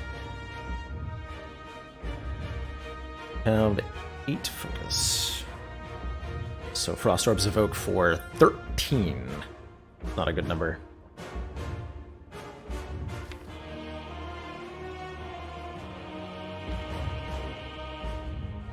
So Double Doom and Gloom is not going to do what I want it to do, right? Is there a world where Double Sweeping Beam gets me somewhere? No, this is not going to work. Not quite. Almost, but not quite. Just needed a dual cast on this turn instead of last turn. Needed recursion instead last turn, but didn't come up in the right way. Double Cold Snap, it's not going to keep me alive. It's going to do anything good? No, Double Cold Snap is just guaranteed death. Doom and Gloom does not get there either. Yeah, I don't see this quite working out. No matter what. Dang. Let's see what Sweeping Beam draws. Nice, okay. Well, that's cute. We do evoke the Dark Orb before we die, though. So the heart goes to like 50 hit points there. But we end up perishing. GG. That's a pretty fun run. Similar to a lot of we are extremely impressed. A standard high Ascension defect run. The Ascender's Banes truthfully didn't feel any different from Strikes. Logical Imp, thank you so much for those 4 months of Tier 1 support. Greatly appreciate the continued council funding. In return, enjoy that renewed smug sense of superiority. Heck yeah. Yeah, it did feel different against Act 1 sentries, that's for sure. That's for sure. It was a fun day of replacing all of our strikes. Some of those went much better than others. The Meteor Strike was definitely the funnest. I'm glad we started with that one, as that was totally ridiculous. That is where I'm going to wind things down for today a little bit early. Been live for just over 5 hours here. I'm feeling pretty pooped after today, so I've decided I'm going to go on strike and wind things down here.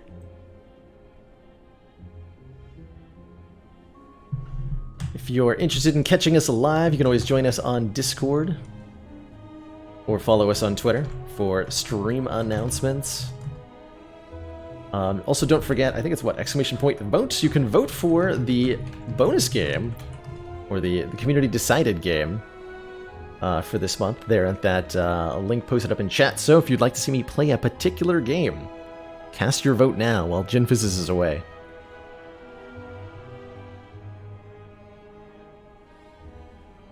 We will be back tomorrow, not later than 4 p.m. Eastern Standard Time. Probably going to be doing more ladder climbing in the Spire, and I hope to see many of you then. Hope you all have an awesome evening. Ta-ta for now, everybody.